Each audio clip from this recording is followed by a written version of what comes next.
Chapter 1. Pain, heart-wrenching pain. Li Zixuan felt as if all the bones in his body were broken. He couldn't help but wonder, didn't I just drink a little too much last night?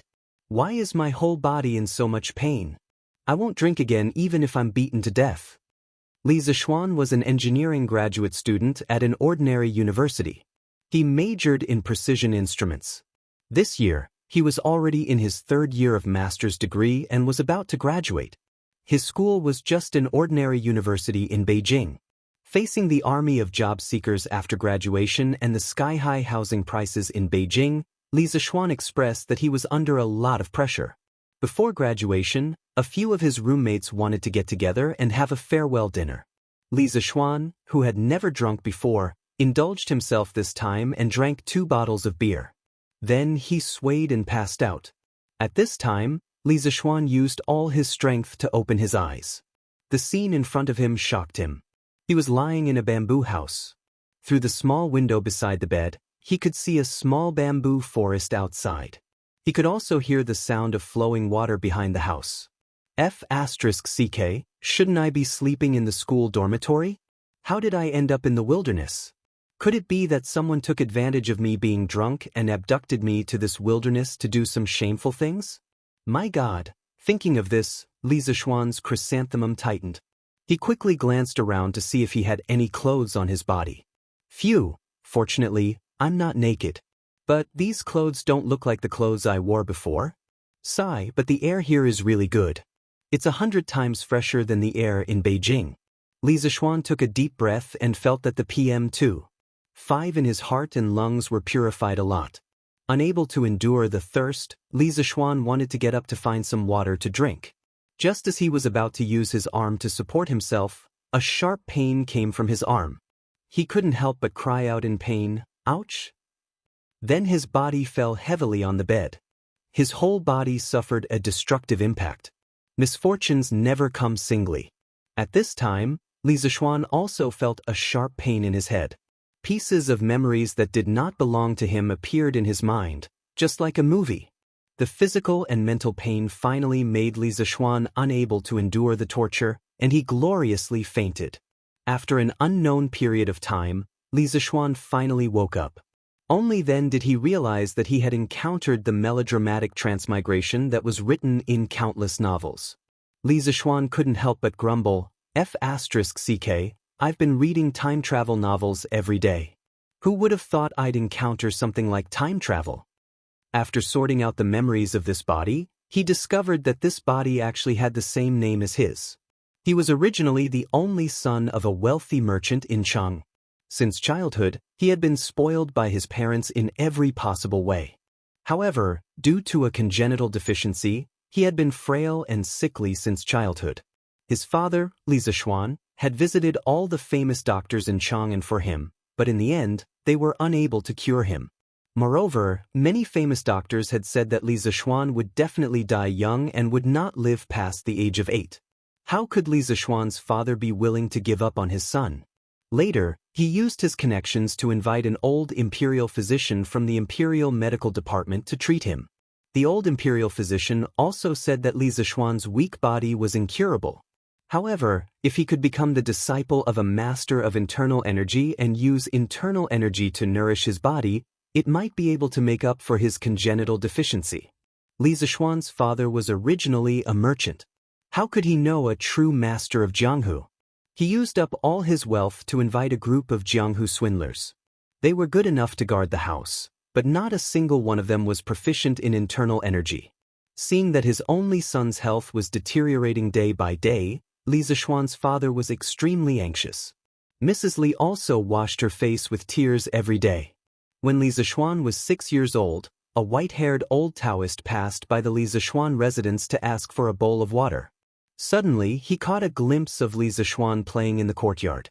Seeing that his lips were red and his teeth were white, he was honest and cute. However, his face was pale and his eyes revealed a hint of sickness.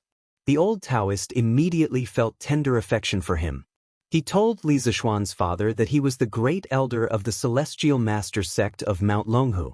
His title was Spiritual Void. He had traveled to this place and saw that Li Zishuan was congenitally deficient. He wanted to take him in as a disciple and pass on his sex internal energy to nourish him. Although Li Zishuan's parents were reluctant to let their son go to a faraway place to learn martial arts, it was rare to see an expert of Mount Longhu. If they didn't seize this opportunity, their son's life might not be guaranteed. Therefore, Li Zishuan's father had Li Zishuan kowtow to his master and asked Spiritual Void to teach him well. In the mountains, time was unknown.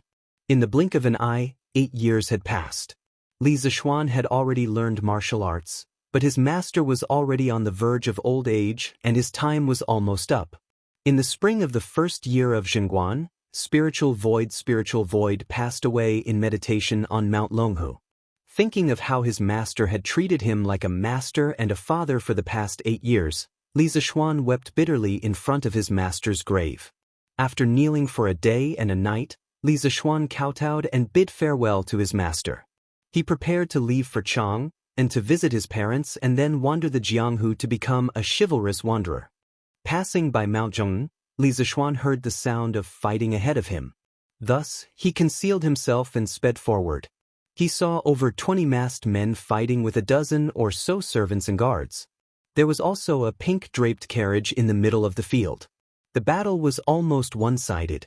In the blink of an eye, a few more servants and guards had died.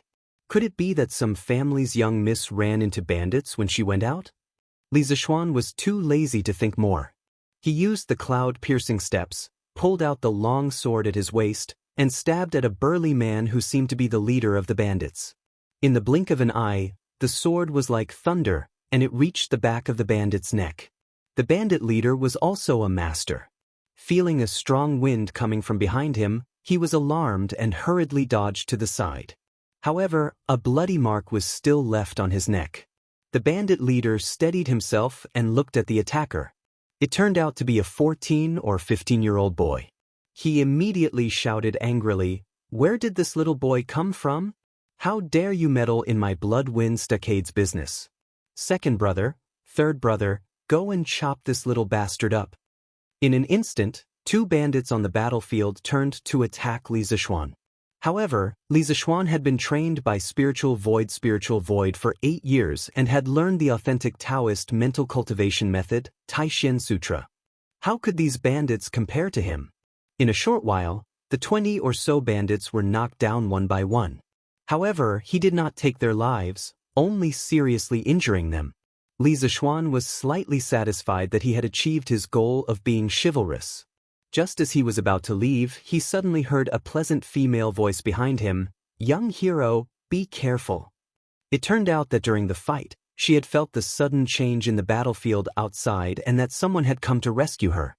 The girl in the carriage had lifted the curtain and secretly watched from the side. At this moment, seeing that the battle situation had been settled, she was about to get off the carriage to thank this young hero when she caught a glimpse of the heavily injured bandit leader on the ground suddenly exploding and launching a palm strike at Li Zishuan's back. The girl was so frightened that her beautiful face turned pale, and she hurriedly warned him.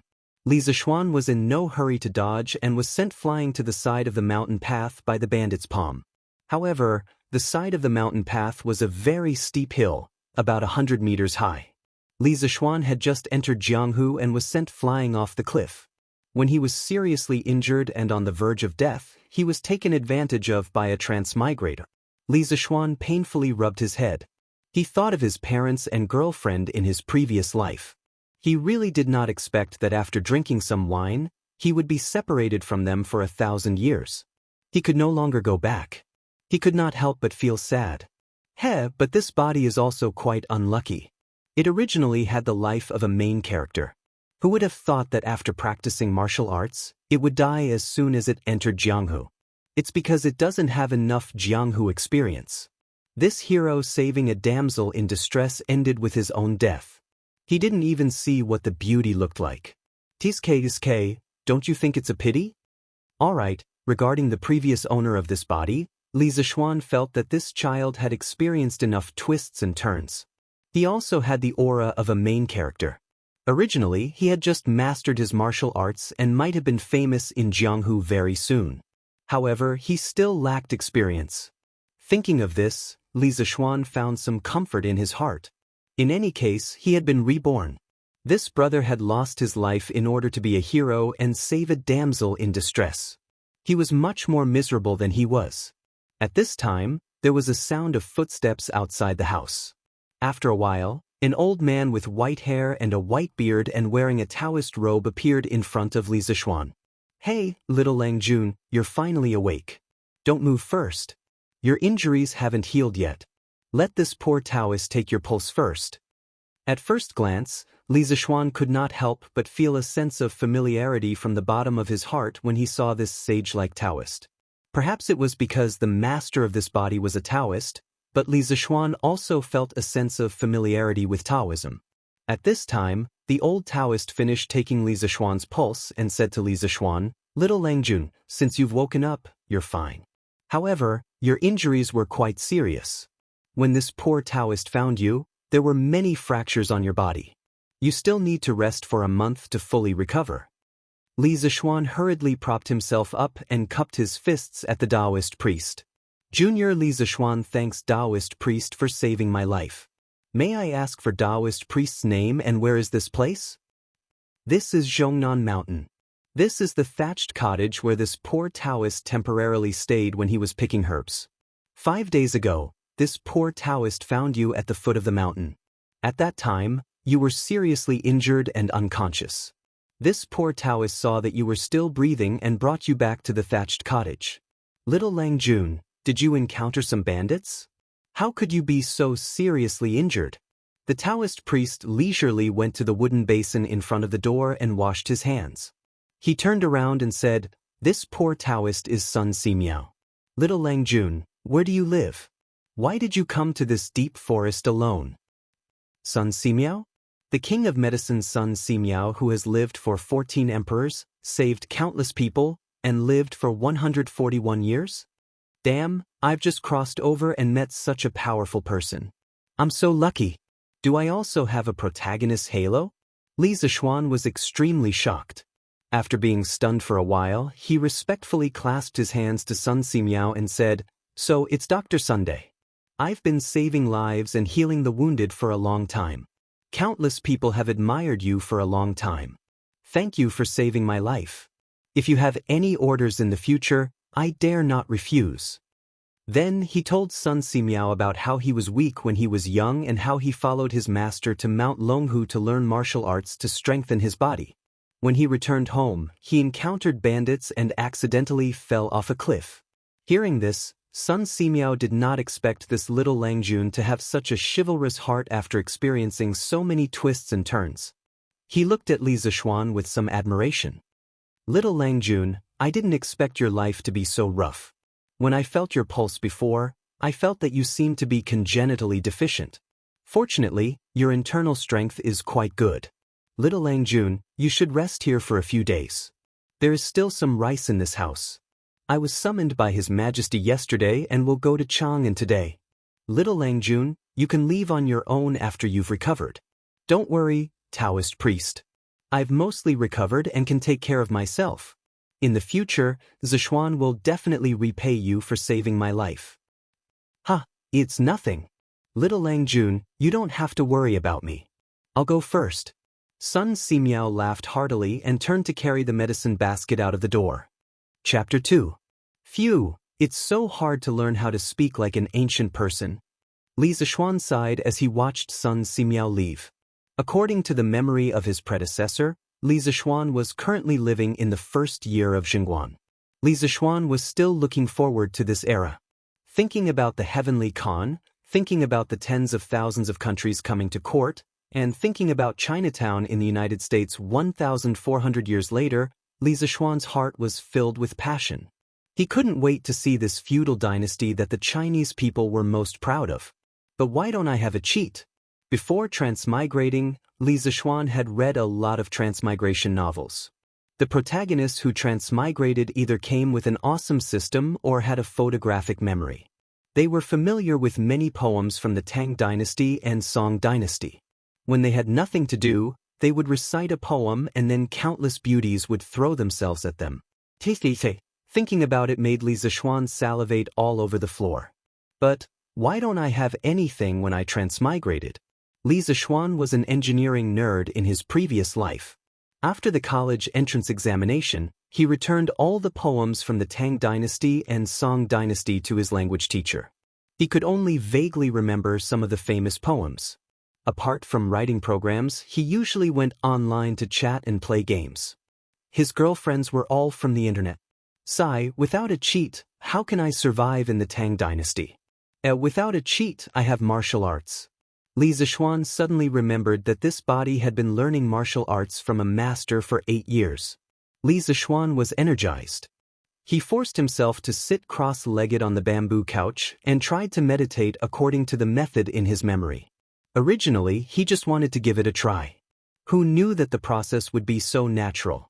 He even recited the Taishan Sutra without any awkwardness. At this time, Li Zishuan felt as if countless small flames had sprung up in his lower abdomen. As he circulated the martial arts, these small flames seemed to have received instructions.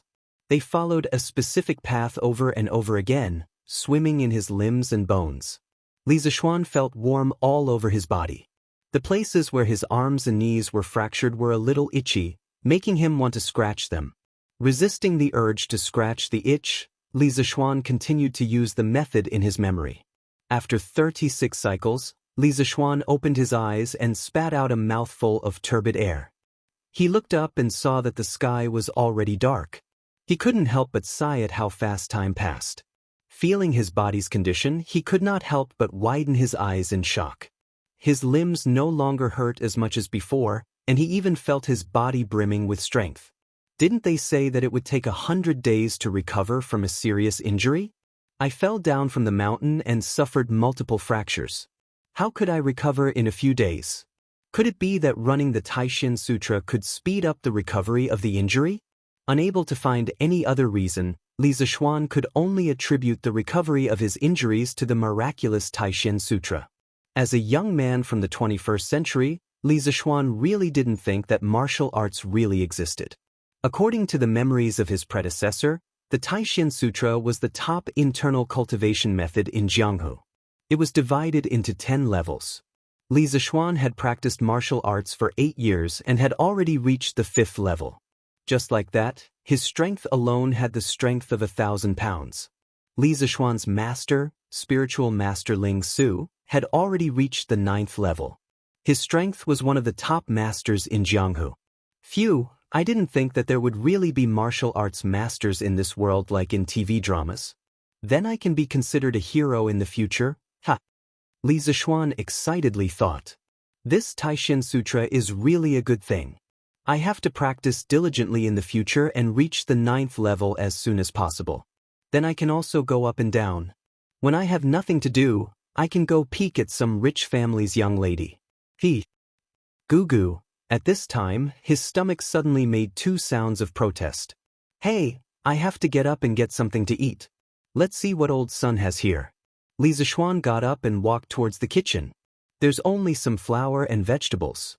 There's no rice, no eggs, no chicken, duck, or fish. Good Lanru, looks like I can only eat 2 bowls of noodle soup. In his previous life, Li Zishuan was a child from the countryside. His family's conditions were not very good. As the saying goes, the children of the poor take charge of the family early. Li Zishuan had no problem cooking. Usually during the holidays, when he was with his little girlfriend, Wu Xiaoqian, he would cook because she liked to eat his cooking. In a small rented house of about 30 square meters, the two enjoyed the feeling of one person cooking and the other watching from the side. It felt like a small family. There was a touch of warmth. Forget it, I shouldn't think too much. Let's fill up my stomach first.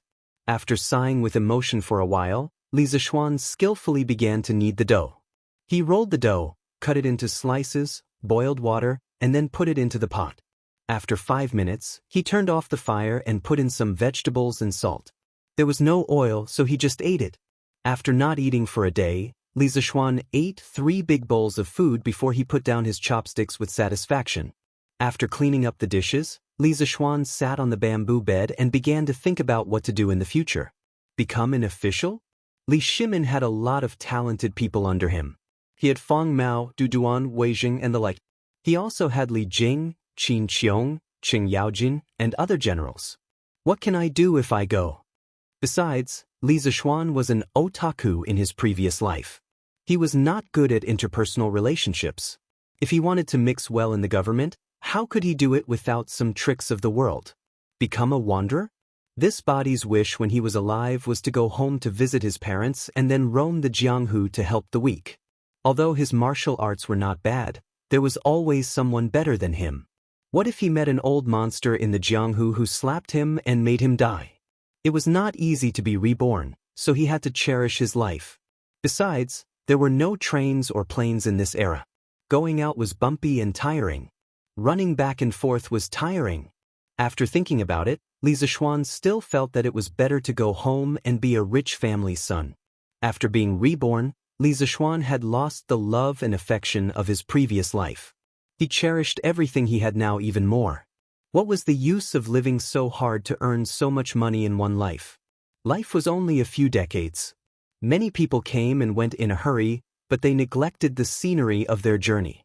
Li Zishuan decided that he would live well in this life. He would protect the people he cared about and live happily for the rest of his life. From the memories in his mind, Li Zishuan knew that his parents in this life loved him very much. In order to treat his illness when he was young, they did not hesitate to use up all their wealth. This made Li Zishuan very touched. Parents in the world were pitiful. The most selfless love in the world came from parents. Their love for their children was really unconditional. He could not help but think of his parents in his previous life. His father faced the yellow soil with his back to heaven and earth, digging for money in the soil to support his education. For more than 10 years, his father had never complained of hardship or tiredness. However, time was like a butcher's knife, urging people to age. No matter how much his father persevered, time still made his father's hair turn white and bent his waist. Thinking of his aging father, Li Zishuan felt as if a knife was being twisted in his heart. Alas, it was not easy being a parent. Brother, go in peace. I will be filial to your parents. Dad, Mom, your son will not be able to go back. Take care of yourself over there. You don't have to support my education anymore. You don't have to work so hard. You have to live for yourself for the rest of your life. Zishuan is sorry.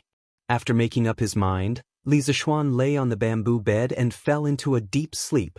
Chapter 3. In the early spring morning, the moist morning breeze crept in through the window, gently caressing Li Zishuan's handsome cheeks. Birds chirped happily outside the window, as if they were telling the joy of waking up early. The sun stretched lazily under the urging sounds of roosters crowing in the distance. Not long after, the first ray of golden light pierced through the clouds. Half an hour later, the sunlight finally passed through the window and shone on Li Zishuan's face. Feeling the dazzling light, Li Zishuan finally woke up. Oh, what time is it? Quickly wash up and go to the cafeteria to eat. Habitually, he reached under his pillow to take out his phone to check the time. Naturally, he found nothing. Ah, I forgot that I've already transmigrated. Hey, Tang Dynasty, your brother is here. Since he was already here, Li Zishuan felt that his mental state today was quite good. He could go and see this strange world. But the bedboard was really hard. Oh, my old waist. After sitting cross-legged on the bed and circulating the Taishin Sutra for 2 cycles, Li Zishuan got up and walked to the stream behind the house to wash his face. He looked down. Wow, who is this pretty boy? He's so handsome. The reflection of the handsome guy in the water had fair skin. His facial features were delicate and youthful, but they were sharp and angular. His eyes revealed a sense of fortitude, and he had a unique kind of ethereal handsomeness, unlike the male idols in the future. He was about 1.78 meters tall, and he was wearing a white suit, looking handsome and spirited. I didn't expect to be reborn as a handsome guy. This face, this body, if placed in the future, it would completely crush those little fresh meats. Life is really lonely. I can obviously rely on my face to make a living, but I have martial arts skills and a belly full of talent. How can others live with this? Li Zishuan, shamelessly narcissistic for a while, then squatted down, cupped the clear water of the stream, and washed his face. After washing up, he hastily made some food. After breakfast and cleaning up the dishes, Li Zishuan picked up his long sword and went out. This sword was called Wind-Chasing Sword. The sword was 3 feet long and weighed 42 pounds. It was made of extraterrestrial iron and could really cut iron like mud. Compared to the current smelting technology of the Tang dynasty, this sword had an absolute advantage. Wind-Chasing Sword was originally obtained by his master, spiritual master Lingxiu, in his later years when he traveled in Jianghu. Later, when Li Zishuan reached the primary level of the Taixin Sutra, his master passed the Wind-Chasing Sword to him. Seeing this sword, the sword. If only his master was still here. In the early spring, Zhongnan Mountain was lush with greenery and beautiful scenery. Walking on the mountain path, one could feel the vigorous vitality of the entire mountain forest after the harsh winter. Li Zishuan rushed toward Chang and city according to the direction in his memory. Well, I don't have a horse. This Mount Zhongnan should be at least 100 miles away from Chang. It would take more than a day to walk. The Tang dynasty seemed to have a curfew. If I can't reach Chang, and before dark, I can only stay outside the city for a night. Thinking of the curfew in Chang, and Li Zishuan couldn't help but feel anxious. Although this season wasn't as cold as the winter, the early spring nights were still quite cold. Yes, I'm someone who knows martial arts. How could I forget? Patting his head, Li Zishuan became excited again. His way of thinking was still stuck in the modern world. He had to adapt quickly. It was a good opportunity to try out the feeling of the martial arts masters in the TV series using Qinggong. Everyone had a martial arts dream when they were young. They hoped that one day they could easily jump 2 feet high, walk on snow without leaving a trace, and float on water with their iron palms. I digress. Li Zishuan used all his strength to use the cloud-piercing steps. The trees on both sides quickly retreated. This speed is too fast. This should be equivalent to the speed of a motorcycle. I think I'll reach Chang and by noon. Feeling the speed of the wind, Li Zishuan was overjoyed. He secretly used the Taixin Sutra to recover his inner breath. At noon, Li Zishuan finally saw the majestic Chang and city in front of him. He saw the towering city walls. On the city walls stood a row of soldiers. Outside the city gates, there was an endless stream of people and merchants. From afar, he could see the towering buildings in the city. Rows upon rows of pavilions. What a prosperous scene. Following the flow of people, he successfully entered Chang and city. Chang and city was divided into more than 100 residential areas by 38 streets, which were called squares. Each residential area was surrounded by a wall. According to his memory, the Li family lived in Yongla Lane. Entering the city through the illustrious Virtue Gate, Li Zishuan headed north. Looking at the endless stream of people wearing ancient costumes on the streets, Li Zishuan felt as if he was in a costume drama. Wow, the girl in front of me has such a beautiful figure. The girl in front of him had long hair that reached her waist. Her waist was slender and her hips were full. She wore an orange open-collar dress that reached her ankles. As the dress was low, he could vaguely see the deep cleavage of the girl's breasts. Beauties in ancient costumes are still the best. Li Zishuan loved beauties in ancient costumes in his previous life. He even bought a similar open-collar dress for his girlfriend. His girlfriend looked even prettier in it. Looking at the beauties along the way, he rushed to Yongla Lane. Half an hour later, Li Zishuan entered the gate of Yongla Lane and walked towards his home. At the same time, in the backyard of the Li family. Miss, slow down. A 13 or 14-year-old maid was chasing a little girl who was pulling a kite. The little girl was about 5 or 6 years old. She had bright eyes and white teeth. She looked like she was carved from jade. Her hair was tied in 2 pigtails. She was pulling a butterfly kite and running happily. Not far away, a couple was looking at the little girl lovingly. Master, look, is always like a crazy girl. She can't stay idle. The older man patted the woman's shoulder and smiled. Madam, is still young. It's fine as long as she's happy. This old man's biggest wish in life is for Madam and the children to be happy. Children, the purple-clothed woman's beautiful eyes trembled. Master, I wonder how Xian'er is. It's been 8 years and hasn't sent a letter home. I wonder if this child's body has recovered. That's right, this couple was Li Zishuan's parents. Li Zishuan's father was Li Jingma and his mother was Yi Yuzhu. Li Jingma's heart trembled when he heard his wife's words. A trace of sadness appeared on his face but was immediately concealed. Yuzhu, you don't have to worry. I've asked around these years. Spiritual Master Ling Su is a true expert. I heard that he's one of the top internal experts in Jianghu. It's a rare opportunity for to be his disciple. If he can't save I don't think anyone else in this world can. At this moment, a young servant hurriedly ran over and bowed. Master, madam, there's a young man outside the manor. He says he's Li Zishuan and wants to see you. What did you say that young man was called? Madam Li asked the young servant with a face full of excitement. Her voice trembled. She said he was called Li Zishuan. The servant was also frightened by his wife's excitement and replied reflexively. Madam Li ran excitedly to the manor door. At this moment, she didn't care about anything else. She just wanted to see her child as soon as possible. Even Li Jingma couldn't keep up with her speed. Sometimes, a mother's love could make a mother burst forth with immeasurable strength. The little girl called Lan also noticed the commotion. Seeing her mother leave in a hurry, she hurriedly followed behind. Chapter 4. A quarter of an hour ago, Li Zishuan had been standing in front of the Li mansion for a long time. His emotions were complicated. He was excited to return home, but he was also worried about meeting his parents in this life. Although his soul didn't belong to this era, he couldn't give up the family bond of blood. In this life, Li Zishuan had been away from home for 8 years. Now that the soul of another era was in his body, Li Zishuan was worried that his parents in this life might notice something. Li Zishuan paced back and forth in front of the Li mansion for a long time. The servants in front of the gate looked at him strangely. If it weren't for the fact that Li Zishuan was handsome and didn't look like a vicious person, they would have taken him to the authorities long ago. Li Zishuan finally calmed down and walked toward the gatehouse, as if there was another force in his body pushing him into the Li mansion. Is your master and madam home? Li Zishuan didn't remember seeing this gatehouse before.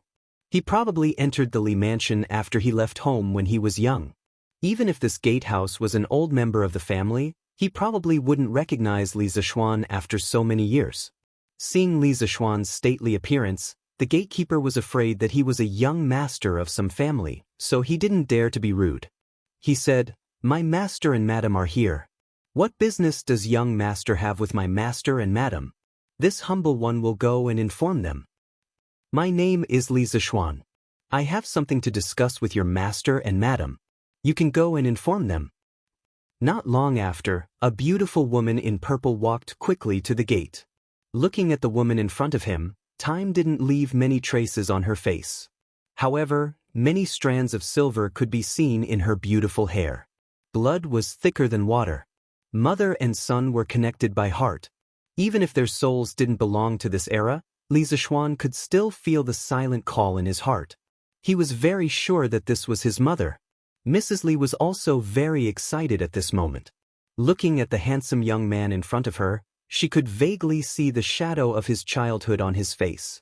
More importantly, her intuition told her that this was her son, and she didn't need any other proof. After staring at each other for a long time, Li Jingma finally caught up. Li Zishuan looked at the weathered couple in front of him and saw the deep love in their eyes. He thought of his parents in his previous life. He couldn't help kneeling on the ground and holding back the tears that were about to fall. "Father, mother, your son is unfilial. I left home for 8 years and was unable to serve you both." With tears in her eyes, Madame Li Zishuan hurriedly knelt down and hugged Li Zishuan. "My Xian, it's good that you're back, it's good that you're back. My son has grown taller, but your face is still the same as when you were young. It's just that you've lost some weight." As she spoke, she stroked Li Zishuan's cheeks with both hands. Li Jingma's face was also filled with excitement. He kept turning his head and using his long sleeve to wipe his tears. He kept muttering, "It's good that you're back, it's good that you're back." The family of 3 played out a heartwarming scene of mother and son reuniting in front of the door. The servant who went in to report just now was dumbfounded. He didn't expect this young man to be his young master. He thought to himself, I've never heard that master and madam have a son. But fortunately, I didn't treat the young master rudely. Otherwise, I'm afraid I won't be able to stay in the Li family anymore. The little servant couldn't help but feel proud of his quick-wittedness. Father, mother, who is this uncle? Uncle is already so old and still crying. Shame, shame, shame, Lon, who didn't cry when I was 4. A childish voice suddenly interrupted this heartwarming scene, causing the warm atmosphere to become stifled. It turned out that Lan Er's legs were too short to keep up with her parents' speed. Now that she finally arrived at the door, she saw her mother and a young man hugging and crying. This man was obviously much older than Lan Er and was also much taller than Lan. But why was he crying at such a big age? Lan Er was puzzled. But she remembered that her parents had taught her to be polite when meeting outsiders. Thus, she said that sentence. Li Jingma's face was full of black lines. His son had suddenly become his daughter's uncle for no reason. What the hell was going on? Li Zishuan also had an awkward expression on his face, but it wasn't because the little girl had called him uncle. After all, the soul in this body was 25 years old, and this little girl looked like she was only 5 or 6 years old. In his previous life, Li Mingze was often called uncle by children of this age. What made Li Zishuan feel awkward was that he was being looked down upon by a little girl. He raised his head and looked at the little girl who was at the door. The little girl was leaning on the door frame and looking at him curiously with wide eyes. She looked very cute. Li Zishuan was also a little puzzled. Whose family did this little girl belong to? Why was she at his house? Don't talk nonsense. This is your brother. Mrs. Li didn't know whether to laugh or cry as she scolded the little girl. She turned around and smiled at Li Zishuan. Xian, this is your little sister. She was born the 2nd year after you went to Mount Longhu. She's almost 6 years old. Your father and I named her Li Zilan. Hurry up and greet your brother. Li Zilan. It seems that my parents have been thinking about me all these years. Li Zishuan sighed in his heart when he heard his little sister's name. Li Zilan's little face was full of smiles. She ran over and grabbed her mother's hand. She pointed at Li Zishuan and said, Mother, is this Lan Er's brother? Why didn't you play with Lan Er before? Why is brother so much taller than Lan? Li Zishuan's 1.78-meter height didn't look like a 14 or 15-year-old boy. Looking at this cute little sister in front of him, Li Zishuan's heart also melted. He also secretly blamed the previous owner of this body. After leaving home for 8 years, he actually didn't come home to visit and only knew how to cultivate. He completely didn't fulfill his responsibility as a son and as a brother. He went forward and hugged Li Zilan. He smiled and rubbed his little sister's bun head. Be good. I'm Lan Er's big brother. Big brother used to be busy and couldn't come home. Now that I'm back, can you play with Lan Er every day? And Lan Er can also grow to be as tall as big brother if I eat more. Hearing that there was someone to play with her in the future, Lan Er excitedly waved her hands. Really? Lan Er wants to fly a kite. Lan Er also wants to go to Shi City to buy sweets, mud carts, and dolls. Big brother, will you accompany Lan Er? Accompany. Big brother will fly a kite with Lan Er in the afternoon. Tomorrow, big brother will accompany Lan Er to Shi City to buy things. Lan Er wants to pinky swear with big brother. Okay, let's pinky swear. 100 years, no changes. Looking at the harmonious relationship between the siblings, Li Jingma and his wife were gratified. Their son, who had left home for 8 years, was finally back. The family of 4 was finally reunited. The two of them hadn't been as happy as they were today for more than 10 years. Their faces were glowing as if they were a few years younger. Xian, quickly go in. Tell your mother how you've been all these years. Mrs. Li quickly walked forward and pulled Li Zishuan into the front hall of the Li family. Yes, mother. Chapter 5. In the front hall of the Li estate. Xian, how's your body? Do you still need to go to Mount Longhu to cultivate after you return? Li Zishuan's mother asked hopefully as she held onto Li Zishuan's hand, afraid that her son would leave her again in a few days. Mother, I've already made some progress in my cultivation. Master said that my weak body is no longer a problem and that I don't need to go to Mount Longhu anymore. I can just cultivate at home. That's great, that's great. Master, Xian Er's body is fine. He doesn't need to leave us anymore. Li Jingma's mother said happily, tears welling up in her eyes. Li Jingma was also very happy and couldn't help but want to laugh to the heavens, but he forced himself to hold it in. However, the slight smile on his lips betrayed the uncontrollable joy in his heart.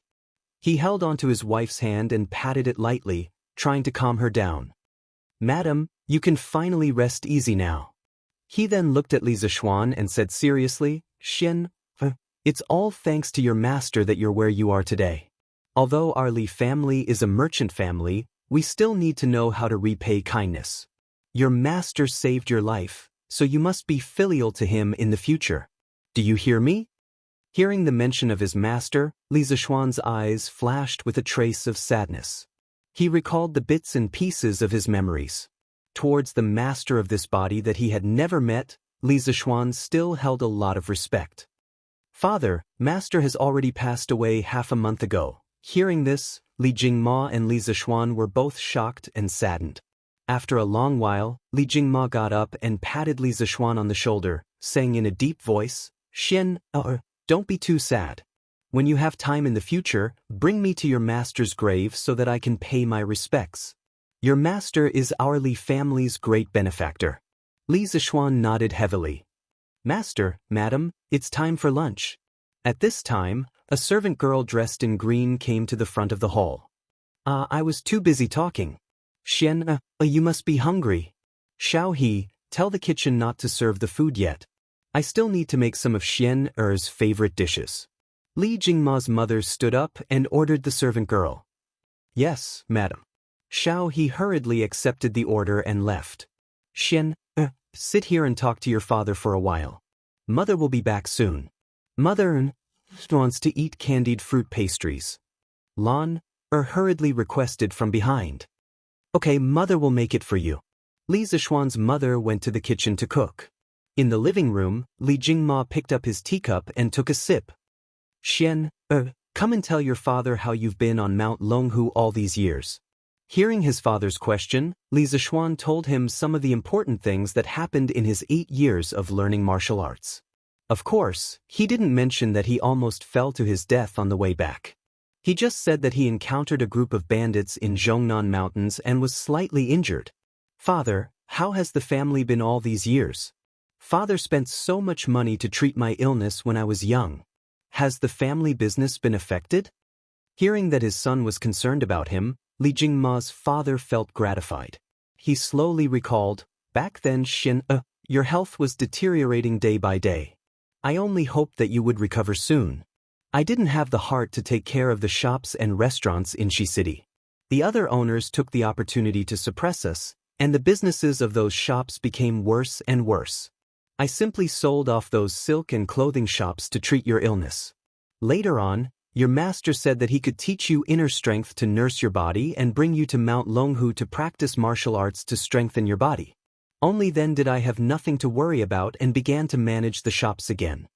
Li Jingma's father paused for a moment, then took a sip of tea and continued, those people who coveted your father's shops didn't even take a look at the meat in my bowl. Humph, to think that I, Li Jingma, started from scratch and was able to establish such a large family business. Why would I be afraid of them?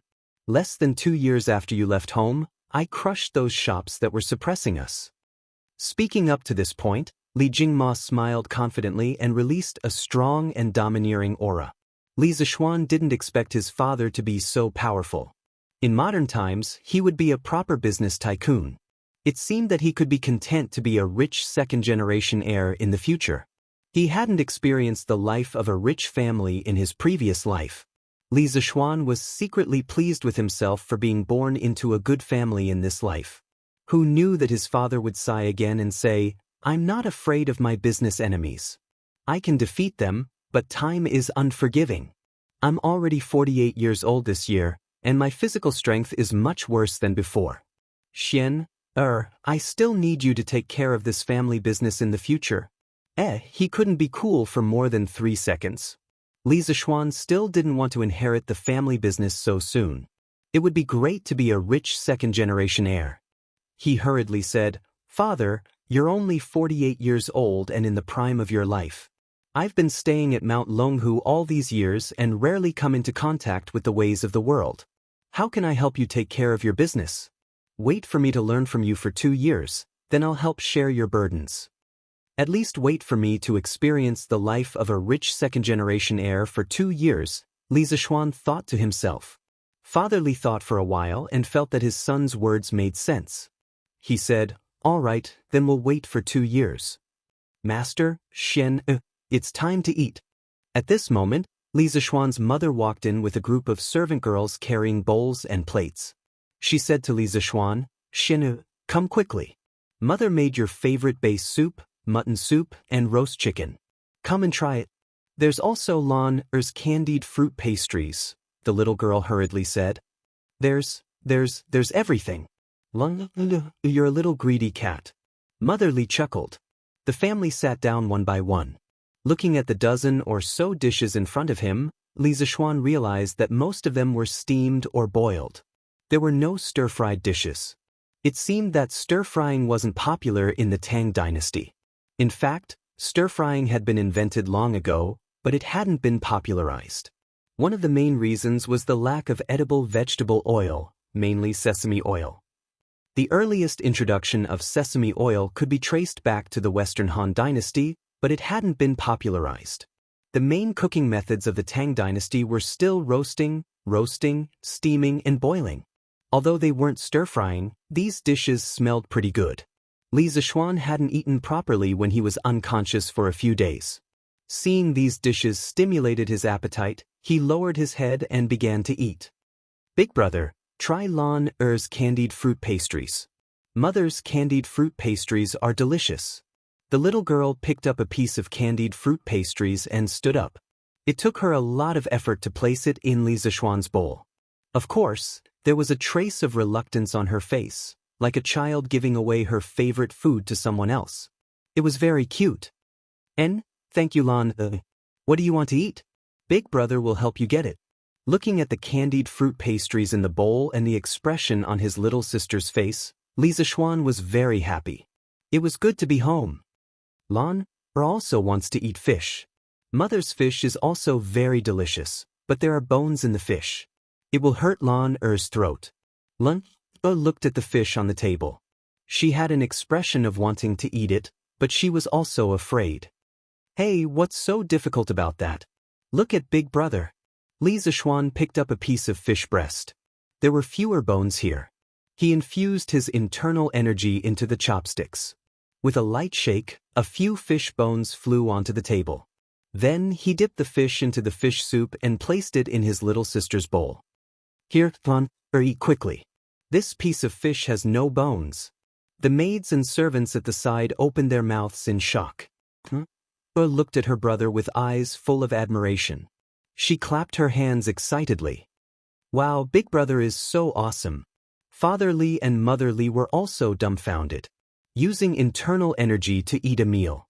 The two elders really didn't know what to say. Since ancient times, there had probably been no one who ate fish like this. If spiritual master Ling Su saw Li Zishuan using his martial arts here, he would probably climb out of his grave in anger and beat him up. However, Li Zishuan didn't care about this. As long as he could make his little sister happy, this was nothing. This young master had martial arts, so he was willful. Chapter 6. After the meal. "Mother, I'm going to take a bath and take a nap." Last night, old son's bed was too hard, and Li Zishuan did not sleep well. He started to feel sleepy after eating and drinking to his heart's content. Li Zishuan tried to convince himself. Isn't there a saying that spring fatigue leads to autumn fatigue and hibernation? Yes, Mother has been getting people to tidy up your courtyard every day for the past few years. You can go there directly. Mother will assign 2 of my maids to your side and let them serve you. Xiaoxi, did you hear that? In the future, the 2 of you must serve Xian, with all your heart. Mother Li said to the two pretty maids beside her. Yes, madam. The two maids hurriedly bowed and agreed. Their eyes were filled with joy. Their young master's martial arts was strong and he was handsome. All the maids in the residence were lining up to serve their young master. They didn't expect madam to send them. Li Zishuan wanted to refuse, but after thinking about it he didn't say it. He was used to living a poor life. In the past, it was always him serving his girlfriend. Now that he suddenly had two pretty maids serve him, he was really not used to it. However, this was a feudal society. He didn't want to be too different. Besides, he didn't want to reject his mother's good intentions over such a small matter. Of course, there was another reason. These two maids were really beautiful. Li Zishuan also didn't want to reject them. Although they couldn't be eaten, the two maids were only 13 or 14 years old. Li Zishuan wasn't that beastly, they were still pleasing to the eye. Of course, the cold and inwardly passionate Li Zishuan would never admit that the last reason was the main reason. Yes, mother. I'll go back to my room. Li Zishuan turned around and said to his little sister, I'll go back to my room. When I wake up, I'll fly a kite with Lan. Yes, brother, you have to keep your promise. Although Lan didn't want her brother to go, she still let him go to sleep when she saw his tired face. The Li residence occupied a large area. It was a courtyard with 4 entrances. Li Zishuan lived in a small courtyard on the west side.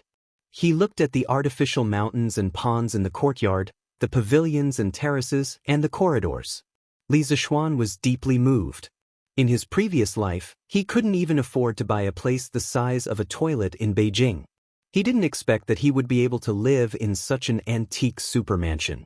Even the small courtyard that he lived in was more than 10 times larger than those luxurious villas in his previous life. Sigh, having a rich father sure is great. Xiaohe, go get the kitchen to boil some water and bring it to my room. I want to take a bath. Li Zishuan began his depraved life of having everything served to him. Yes, young master. Xiaohe, who was behind him, quickly responded. Then she lifted her green dress and lightly trotted toward the kitchen. After a while, the kitchen staff brought the hot water over. Li Zishuan walked back to his room. What are you two doing here? Get out. Seeing the two girls following him in, Li Zishuan was speechless and hurriedly chased them away. Young master, this servant will help you bathe. Xiaohe blushed and hurriedly argued. Li Zishuan looked at the two pretty girls. Xiaohe was wearing a light green dress. Her two big eyes were very cute. Her chest was rather low, but he couldn't see her cleavage. He could only see the outline of 2 little buns. They hadn't started to develop yet. Xiaohe was wearing a light yellow dress. There was already a faint cleavage on her chest. At this moment, her face was blushing. Heh, this is a shy girl. Facing these 2 cute little girls, Li Zishuan, who had always liked to look at beauties in ancient costumes in his previous life, really wanted to let them in at this moment. Forcefully suppressing the desire in his heart, Li Zishuan still drove the 2 little girls out. Go, go, go. I'll bathe myself. He was really afraid that if he let them in, he wouldn't be able to resist eating them up. Although he wasn't a lolicon, he couldn't resist such temptation. The 2 girls who were chased out looked at each other. They didn't understand why the young master would refuse their service. One had to know that the 2 of them had mustered up a lot of courage to suggest serving the young master in his bath. Inside the room, Li Zishuan quickly took off his clothes and jumped into the bathtub. Facing his little brother, Li Zishuan said with disdain, Tisk, you still don't have enough self-control. It's just 2 little girls who haven't grown up yet and you're already so excited. Look at you. After taking a comfortable bath, he felt sleepy and fell into a deep sleep on the soft mattress. Xiaohe, why didn't the young master let us bathe? Outside the door, Xiaohe was still thinking about the matter of being rejected as she whispered to Xiaohe. How would I know? Is it because the young master doesn't like us to serve him? Xiaohe was a little worried. In this era, the maids didn't have any human rights. If they made the master unhappy, it was common for them to be sold to the brothel. Master and Madame Li were very kind to the maids. If the young master didn't like them, they wouldn't have a good life in the residence in the future. That's not it. Xiaohe, you're so pretty and have such big breasts. Why wouldn't the young master like you? I saw the young master sneaking glances at your breasts just now. Xiao He smiled mischievously at Xiao Shi. Li Zishuan didn't expect that Xiao He could still see through his deeply hidden eyes. Xiao Shi instantly blushed from her neck to her ears. She went up and scratched Xiao He. Xiao He, you're talking nonsense again. Xiao He giggled and quickly pinched Xiao Shi's arm to stop her from scratching herself. Xiao Shi, stop scratching. I won't say any more. Let's be quiet and not wake the young master up. Don't worry. I think it's not that the young master doesn't like us. It's just shy. I saw the young master blushing just now. Li Zishuan had a dream. In the dream, his girlfriend was crying. No matter how he coaxed her, she wouldn't stop crying. He was so anxious that he was sweating. His heart ached. In his previous life, Li Zishuan was neither tall nor handsome. He was also poor. However, his cute and petite girlfriend never left him. She was very attached to him. He was very grateful to her. They were together for 5 years. He had always doted on his girlfriend. Even if they quarreled sometimes, Li Zishuan would definitely apologize to his girlfriend and make her happy within an hour. Looking at his girlfriend in front of him crying without saying anything, Li Zishuan was really heartbroken. He couldn't stop his tears anymore. Brother, why are you crying again? Brother, don't cry. Lan, or will give you all my delicious food. A crisp and tender voice woke Li Zishuan up from his dream. It turned out that Lan was bored by herself. She was very excited when she thought that her brother would accompany her to fly a kite in the afternoon. However, when she saw that her brother hadn't woken up yet, she came over to take a look. Who knew that her brother's eyes were closed but he was still crying? Lan immediately became anxious. Looking at his cute little sister in front of him, Li Zishuan realized that he was just dreaming. He couldn't help but think of the dream just now. He thought of his girlfriend's helpless crying. Perhaps that dream was real. He had transmigrated to the Tang dynasty. Then he must have lost his soul and died.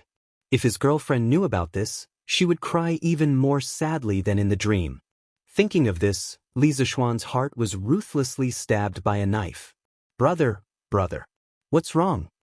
Seeing her brother staring blankly at her after waking up, Lan pulled Li Zishuan's arm worriedly. Seeing the unconcealable worry on Lan's tender face, Li Zishuan secretly scolded himself for being a bastard. No matter how sad he was, he shouldn't let such a young sister worry about him. As for his ex-girlfriend Xiao Qian, Li Zishuan could only silently say in his heart, Xiao Qian, I'm sorry. If I could go back, I would definitely go back to find you. However, I really can't go back. I hope that you can quickly walk out of this shadow and find your next happiness. If Xiao Qian also came to the Tang dynasty, how great would that be? I would definitely marry you. However, his girlfriend obviously couldn't come to the Tang dynasty. Li Zishuan could only silently say goodbye to her in his heart.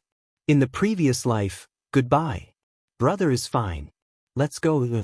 Brother will bring you to fly a kite. After thinking it through, Li Zishuan carried Lan and left. Chapter 7. The next day. Early in the morning, before dawn, the morning drum on the gate tower of the Taiji Palace in Chang had already sounded. Then, drum towers on the streets facing the north and south followed one after another. The sound of the drums spread from inside to outside. The gates of the palace and the gates of the markets were opened one after another. A new day had begun. The people and merchants of Chang had begun a new day of bustling.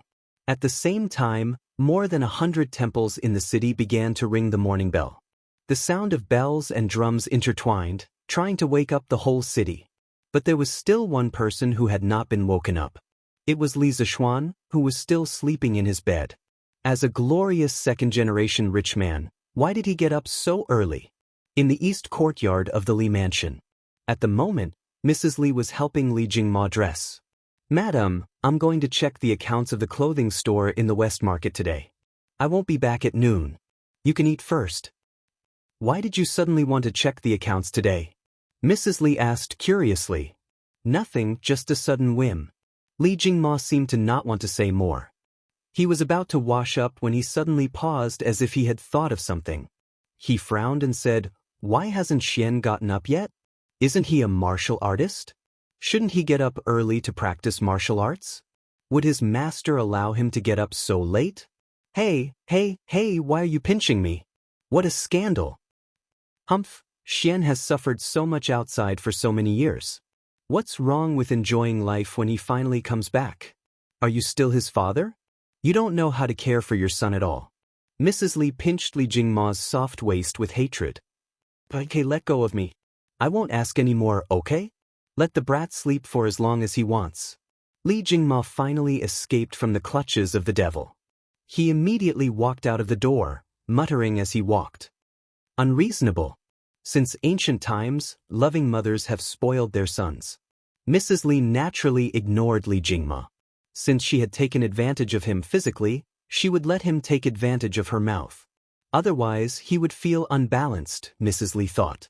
Late in the morning, in the west courtyard of the Li mansion, Li Zishuan, who was sleeping soundly, suddenly felt his body sink as if something heavy was on him.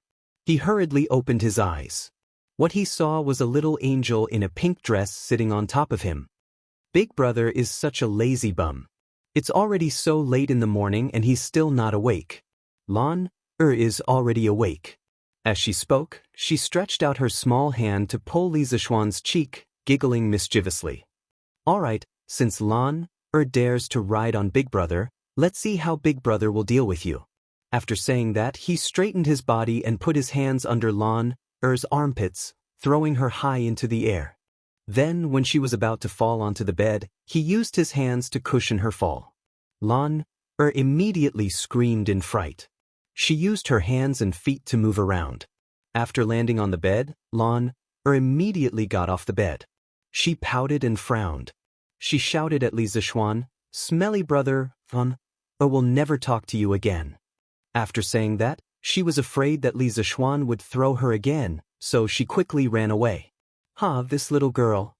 Amused by Lan's cute expression, Li Zishuan began to get up and put on his clothes. At this moment, Xiao He and Xiao Shi hurriedly walked in from the outer room. There was a trace of a smile in their eyes. It was obvious that they had heard the sound of the siblings fooling around outside. "Young master, let us servants help you put on your clothes." Not allowing Li Zishuan to reject, the two little girls came up and got busy. Xiao He supported Li Zishuan's arms from behind while Xiao Shi helped him put on his clothes. As he was much taller than the two little girls, Xiao Shi had to stand on her tiptoes to be able to stand on his shoulders. Li Zishuan could even see the beads of sweat on Xiao Shi's nose. This little girl must be very nervous at this moment. After putting on his outer clothes, Xiao Shi bent down to help Li Zishuan fasten his belt. As she was bending over, Xiao Shi's well-developed body revealed a deep ravine. Li Zishuan's eyes inadvertently glanced down and saw this bloody scene. Seeing such an erotic scene early in the morning, this little brother naturally had to show his respect. Seeing the little tent below, Xiao Shi's tender face was so red that it was about to bleed. Before a servant was sold to a rich family by a broker, they would naturally be exposed to some kind of education. Li Zishuan was also extremely embarrassed at this moment. Cough cough, it's a natural reaction, a natural reaction. Xiao Shi, don't think too much. You have to keep your thoughts pure like this young master. With this, Xiao Shi became even more flustered. When Xiao He heard her young master's strange words, she curiously looked at Xiao Shi. Xiao Shi immediately hurriedly helped Li Zishuan fasten his belt and hurriedly ran away. Young master, why did Xiao Shi run away? Seeing her good sister running away in a sorry state, Xiao He curiously asked. Cough cough, nothing much. She was probably captivated by this young master's handsome appearance. Of course, Li Zishuan could not tell the truth. How beastly would he be if he had a reaction towards a 13-year-old girl? He could only shamelessly explain to Xiao He. Xiao He could not help but laugh out loud. Although her young master was indeed very handsome, who would praise himself like this? Her young master's skin was really thick. Xiao He silently cursed. If Li Zishuan could hear her, he would definitely spit out a mouthful of blood. I am still a pure and innocent little virgin. How am I thick-skinned? Is it really okay for you to secretly talk about your young master like this? After breakfast, he greeted his mother and went to find Lan. He had promised to bring her to Shi City yesterday, so he could not go back on his words. When he arrived at the backyard, he saw Lan playing on the swing. When Lan saw her brother walking over, she pouted and lightly snorted. She turned her head and did not look at him anymore. This little girl was still angry about what happened in the morning. What a proud little loli. Xiao he, xiao she, let's go. Today, this young master will bring you two to Shi City. I heard that a group of Persian people came recently. They even know how to perform magic and can make living people disappear. Let's go. I will bring you two to broaden your horizons. After saying that, Li Zishuan was about to walk out of the courtyard. Although Lan did not look over, her ears were always listening to the movements here. Originally, she was still waiting for her brother to come over and apologize to her. When she heard her brother's words, she immediately could not sit still. I want to go too, I want to go too. Stinky brother, you promised to bring Lan to Shi City to buy things yesterday. You didn't keep your word. Lan immediately chased after Li Zishuan and angrily said, didn't Lan say this morning that she would not talk to me anymore? As long as brother brings Lan to Shi City, Lan will forget about the past and forgive brother for now. Lan's expression was saying that she was giving him face, so he should not fail to appreciate her kindness. Li Zishuan was defeated by this little girl's expression. Alright, let's go. Let's go to Shi City. San Bao, Fu, the two of you follow us to Shi City. Look after the young miss and don't get lost. When they reached the entrance of the residence, Li Zishuan saw the two young servants who were guarding the door yesterday. As for their names, it was Xiao He who told him their names yesterday. Yes, young master. The two young servants had a happy expression. Going shopping with the young master was more interesting than guarding the door. Just like that, the group of people went out. Chapter 8. Shops were not allowed on the streets of Cheng. The imperial court had specially designated two areas for trading. These were the eastern and western markets. The eastern market was considered a domestic market. There were more than 220 types of goods sold there, including rare treasures from all over the world. The western market was an international market, also known as the Golden Market. There were close to 1,000 shops that traded goods. It was the largest and most prosperous international market at that time. Yongle Lane, where the Li family lived, was closer to the eastern market than the western market. They had to pass through 5 lanes. Fortunately, they had nothing to do. Li Zishuan led a group of people to the western market. At the same time, they could admire the authentic ancient architecture of the Tang dynasty. Brother is tired. After walking for a short distance, Lan grabbed Li Zishuan's hand and refused to move forward. Li Zishuan, who was admiring the ancient architecture on both sides of the road, was speechless. They had only walked for a short distance, less than 2 miles, and this little girl was already complaining about being tired. However, he could not ignore her now. After all, she was his little sister. He should have hired a carriage in the morning. Hang on a little longer. We'll be there soon. No, Lan, really can't walk anymore. Lan said with a bitter face. How about this? Let's walk slower. As we walk, I'll tell Lan a story, okay? Li Zishuan slowly tempted her. He had no choice. There was no way to hire a carriage here. He could not possibly carry Lan to the western market. When Lan heard that her brother was going to tell her a story, she immediately perked up. Her legs were no longer tired. She quickly stood up and held her brother's hand. Brother, tell me quickly. Li Zishuan smiled faintly. He held his little sister's hand and slowly walked forward. As he walked, he recalled, legend has it that a long time ago, the world was divided into the Dongxing Divine Continent, the Apergodania Continent, the Nambu Continent, and the Uttarakuru Continent. In the Dongxing Divine Continent, there was a mountain of flowers and fruits. There was a celestial stone on the mountain. One day, the celestial stone cracked and an egg rolled out of the stone. The egg turned into a stone monkey when it was exposed to the wind. The monkey's eyes shot out rays of golden light and worshipped in all directions. The monkey could walk and run. When it was thirsty, it would drink some spring water from the mountain stream. When it was hungry, it would eat some fruits from the mountain. He had a great time playing with the animals in the mountains all day long. One day, the weather was particularly hot. In order to avoid the hot weather, the monkeys ran to the mountain stream to take a bath. When they saw the spring water flowing, they walked along the stream to find its source. Li Zishuan planned to tell his little sister, Journey to the West. He had watched it countless times when he was a child, and he could still remember many of the plots very clearly. Moreover, the story was very long, and he could make it a long-term serial for his little sister. This way, he wouldn't have to worry about how to coax his little sister for a long time. Of course, he couldn't tell Lan and the others everything according to the original novel. After all, it was the Tang dynasty now, and Tang Xuanzong still existed. Li Zishuan decided to give Tang Xuanzong a new alias. He would call him Tang Yin for the time being. He also changed the name of the place.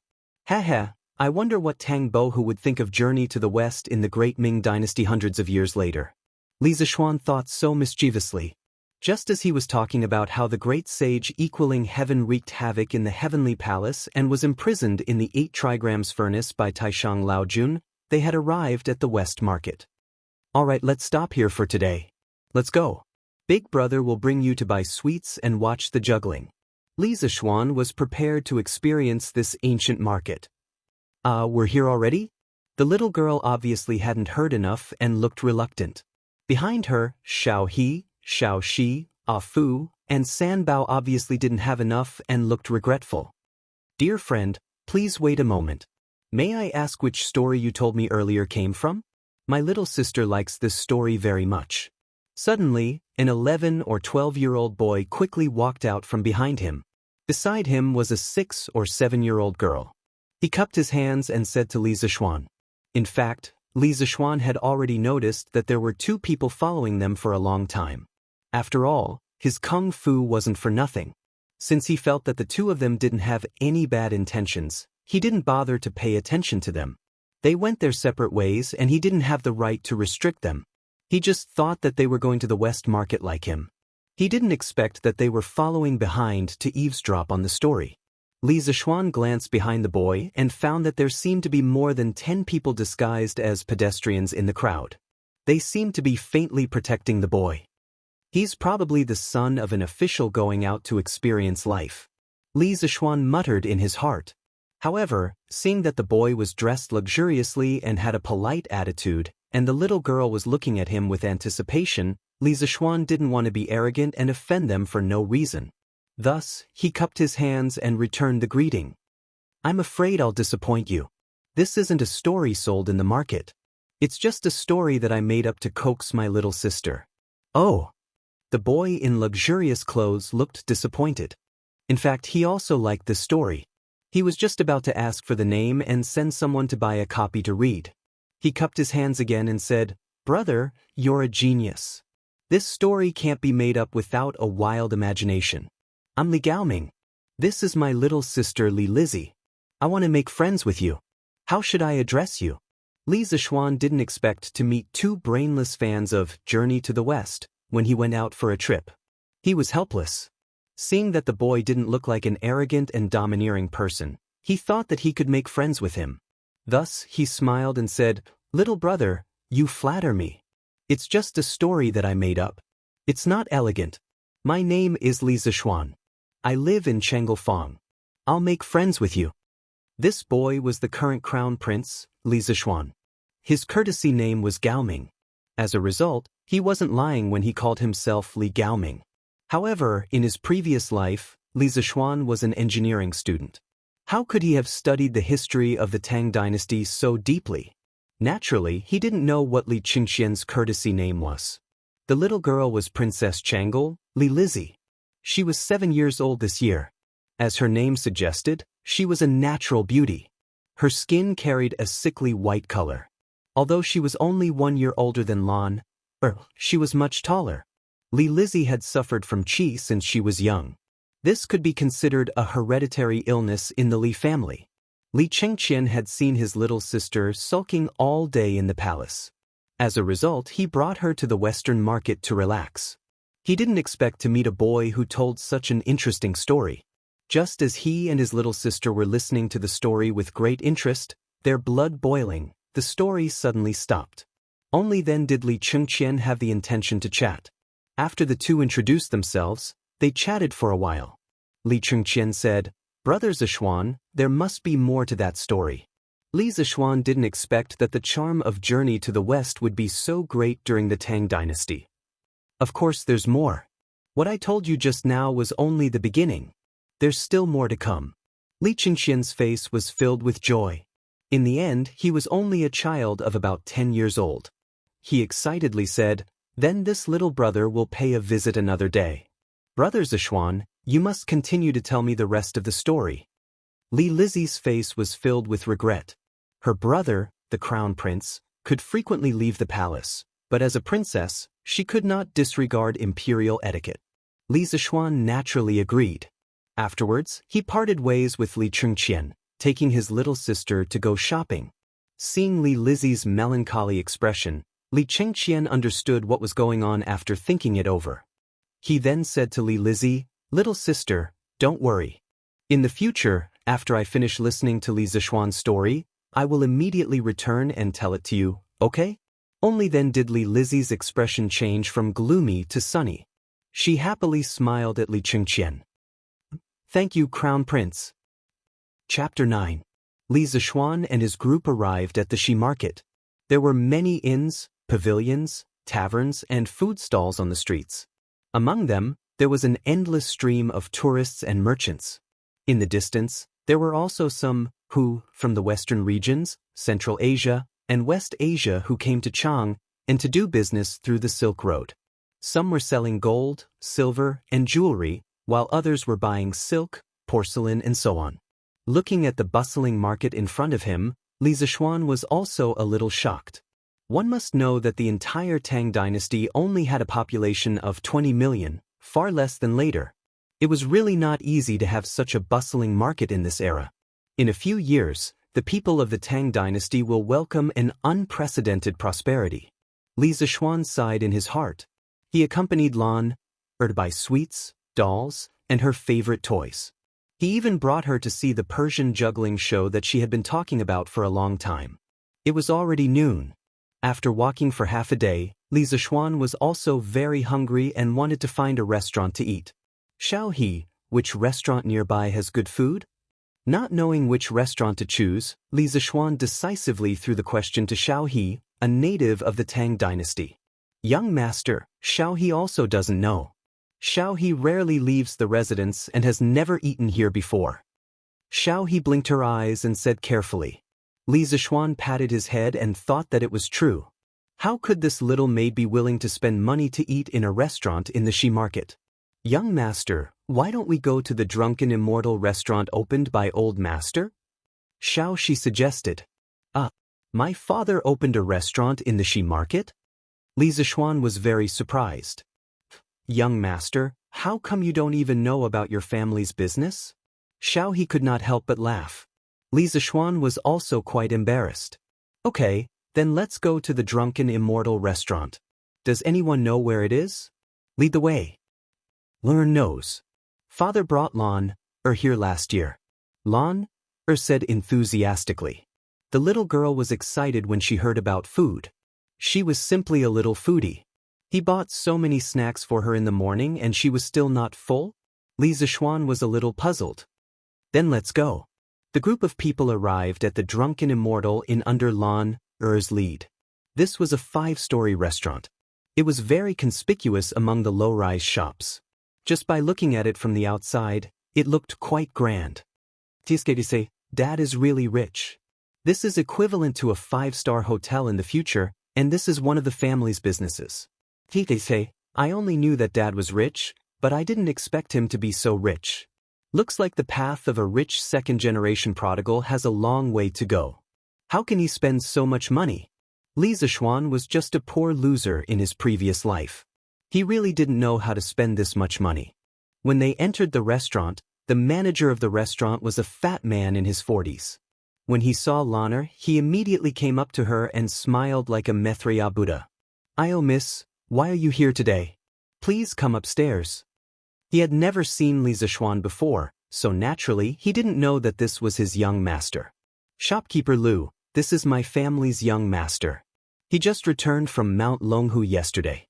Why don't you greet him? Xiao He said angrily when she saw that Shopkeeper Lu ignored her young master. Young master, please don't blame me. I was blind. Young master, please come upstairs. When Shopkeeper Lu heard this, he repeatedly apologized to Li Zishuan. He had also heard that his young master had a son who went to Mount Longhu to learn martial arts. He didn't expect to bump into him as soon as he came back. He couldn't help but feel that he was unlucky. You don't have to be so polite, Shopkeeper Lu. Uncle Lu, you've worked hard to help my father manage the restaurant all these years. Li Zishuan patted Shopkeeper Lu's shoulder and tried to be as gentle as possible. After all, Shopkeeper Lu was considered one of the upper management of the Li Group. He had also made a lot of contributions.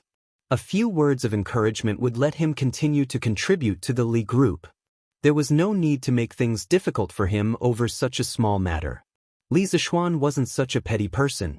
Li Zishuan expressed that he was still very magnanimous. Young master, what are you talking about? This is what I should do. When Shopkeeper Lu heard Li Zishuan's words, he was so happy that the fat on his face jiggled. I feel disgusted looking at him. Li Zishuan quickly turned his head away. He was afraid that he wouldn't be able to eat later. The group went up to the 4th floor and entered a private room. After Shopkeeper Lu served some of his signature dishes, Li Zishuan and Lan sat down to eat. 2 maids and 2 servants stood by the side to serve them. You guys should sit down and eat together. Why are you standing? Li Zishuan expressed that he couldn't eat when others were looking at him. He quickly waved his hand to the 4 people beside him. Young master, how can we do this? How can servants sit and eat together with their masters? Xiao Shi hurriedly waved her hand and said. Although Xiao He, Fu, and San Bao also wanted to sit down and eat, they all knew the rules. When they heard Xiao Shi's rejection, they nodded their heads in agreement. What are you talking about? Why are you talking so much nonsense? Since I asked you to eat together, then quickly sit down and eat. Li Zishuan said impatiently. He still didn't understand the concept of class. Seeing that their young master was about to flip out, the 4 of them looked at each other and carefully sat down. With no one staring at him, Li Zishuan picked up his chopsticks and wanted to try the dishes of this 5-star hotel's chef. In the end, he was disappointed.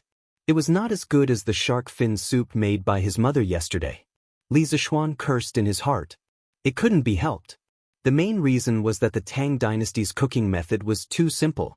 Li Zishuan ate a few chopsticks and didn't want to eat any more. After eating these dishes every day, his mouth was getting bland. He had to think of a way to improve his diet. He planned to go to the kitchen of the hotel and see if he could get the chef to make something delicious. What should he make? Let's make KFC.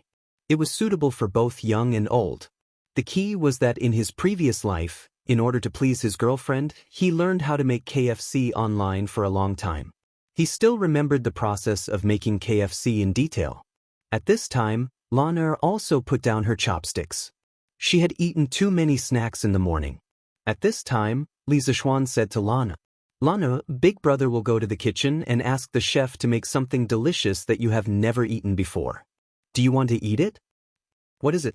Lana opened her big cute eyes and asked expectantly. Han, you will know in a while. Li Zishuan laughed and left.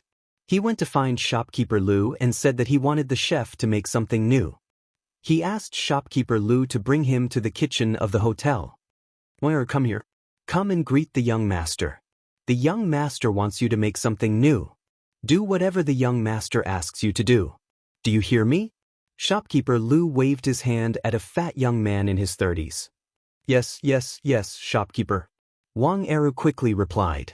Shopkeeper Lu hurriedly bent over and said to Li Zishuan with a smile, Young master, this Wang Eru is the best chef in our hotel.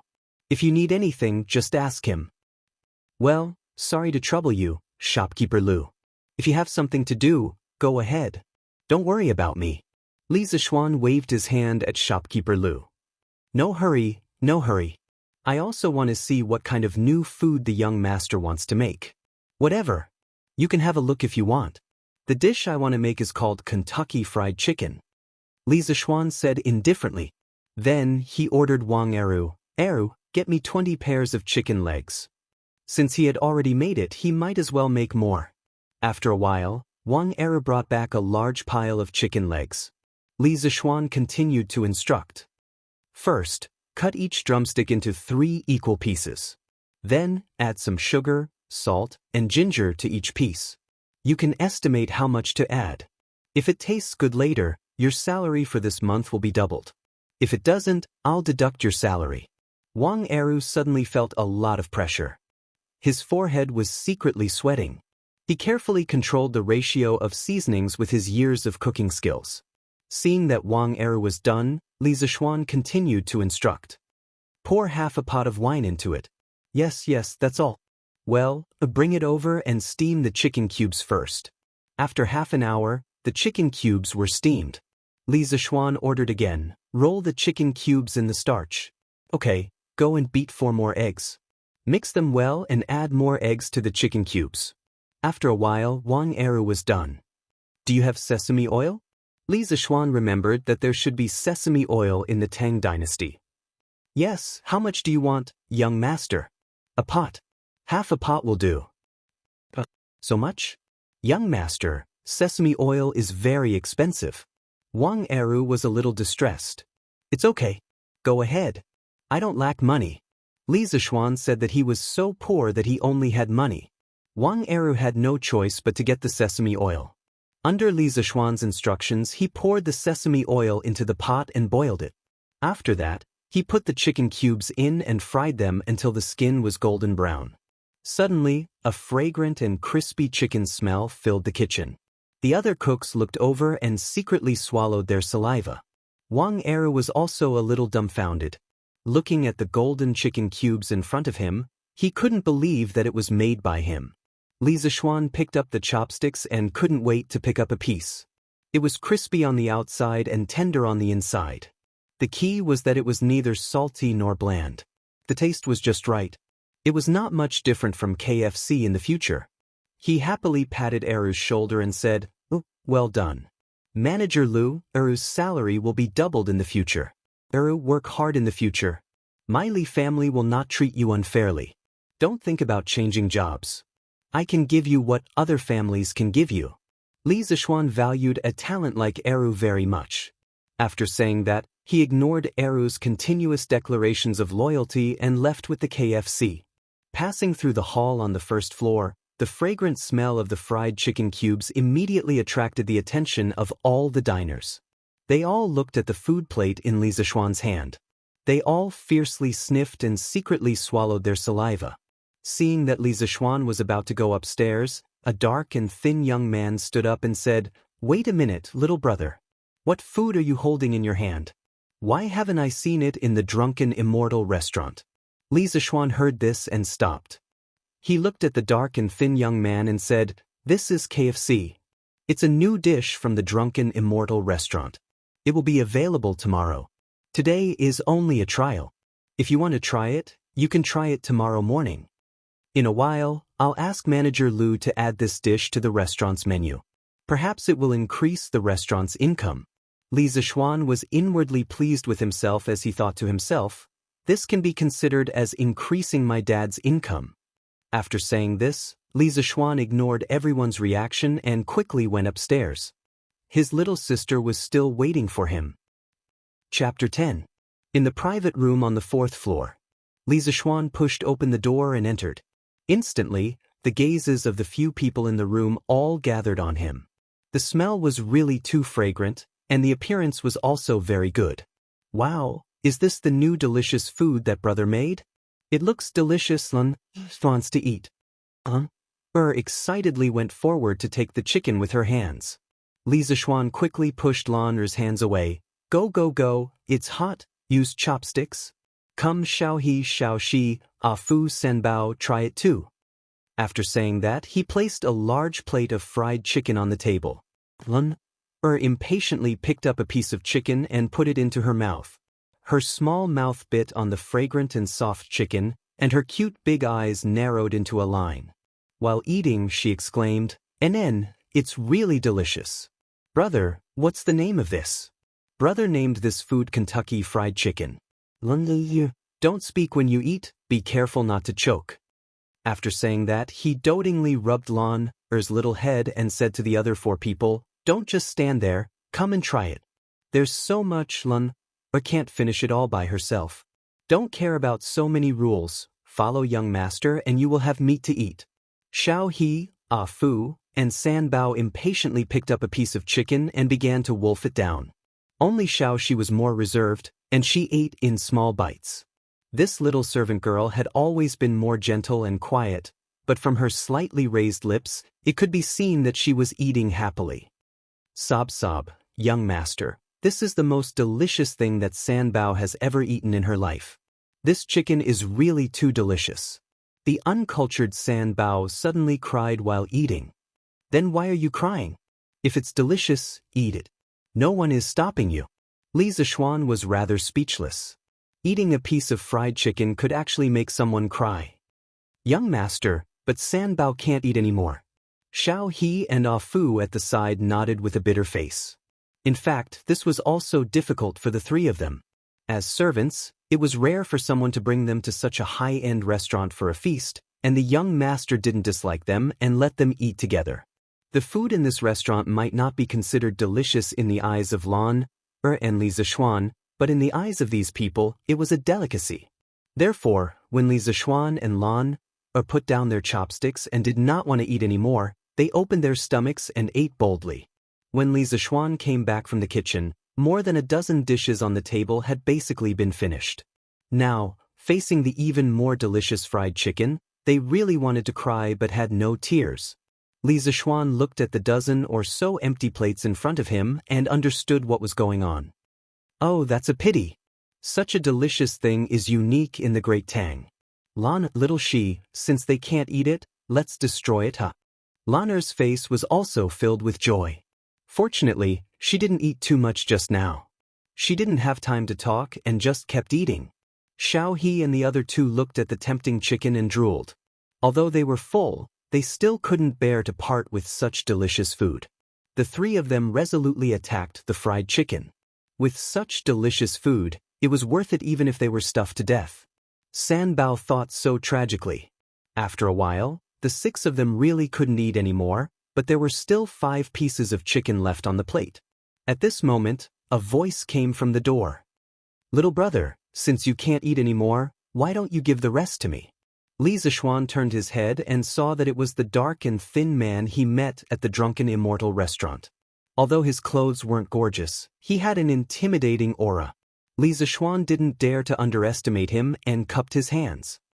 Old brother, if you really want to eat, why don't you wait until tomorrow and let old brother eat the leftovers? This little brother is truly lacking in manners. It's fine, it's fine. Old Sheng doesn't care about these things. Oh, this one is Cheng Chumo. How should I address you, little brother? Cheng Chumo repeatedly waved his hands to show that he didn't care. In truth, he didn't want to thicken his skin and come here. He was the eldest son of the Cheng clan, so how could he be so shameless? But after smelling the fragrance of the fried chicken, he felt like his heart was being scratched by 100 claws. Looking at the plate in front of him, he found it tasteless. So this fellow was Cheng Chumo, the son of the demon king of chaos Cheng Yaojin. He couldn't defend him. Li Zishuan was inwardly alarmed and hurriedly cupped his hands. This little brother is Li Zishuan. This is my little sister, Li Zilan. Since brother Cheng doesn't mind, then sit down and eat together. It's truly lacking in manners to let brother Cheng eat this today. Tomorrow, I'll set up another banquet and treat brother Cheng to a good meal. How about it? Hearing this, Cheng Chumo grinned and heavily patted Li Zishuan's shoulder. How brother Li is straightforward. Old Cheng, will definitely take you as a brother. Hey, little sister Lan Er is really beautiful. Today, brother Cheng didn't bring a gift, I'll make it up to Lan Er tomorrow. After saying this, he found a seat and sat down. He laughed and said, "Ha, just now you were imitating those literati words. It was so sour." Li Zishuan was speechless. No wonder he felt that the style was wrong. How could Cheng Yaojin's son be so scholarly? After being praised by Cheng Chumo, Lan Er shyly hugged Li Zishuan's arm and lowered her head, not saying a word. Cheng Chumo saw that Li Zixuan was still unperturbed after being patted twice, and he was a little surprised. His 2 pats just now had the intention to test Li Zixuan, so he used 30% of his strength. Ordinary people would not be able to withstand it, so he praised, "Brother Li's skills are not bad." Li Zixuan smiled slightly. "I know a little about martial arts. Brother Cheng seems to be a straightforward person. Quickly sit down and eat together." At this moment, Cheng Chumo remembered the purpose of coming over. He immediately shifted his target to the golden, crispy fried chicken. He didn't hold back and immediately put a piece of chicken into his mouth. After chewing twice and tasting the flavor, he immediately swallowed it in big mouthfuls like a cow chewing on peonies. He even gave a thumbs up and praised, "This is really a delicacy. I've eaten so much food for so many years for nothing." Not long after, the pieces of fried chicken were completely devoured. Cheng Chumo obviously wanted more and said, "It's really delicious.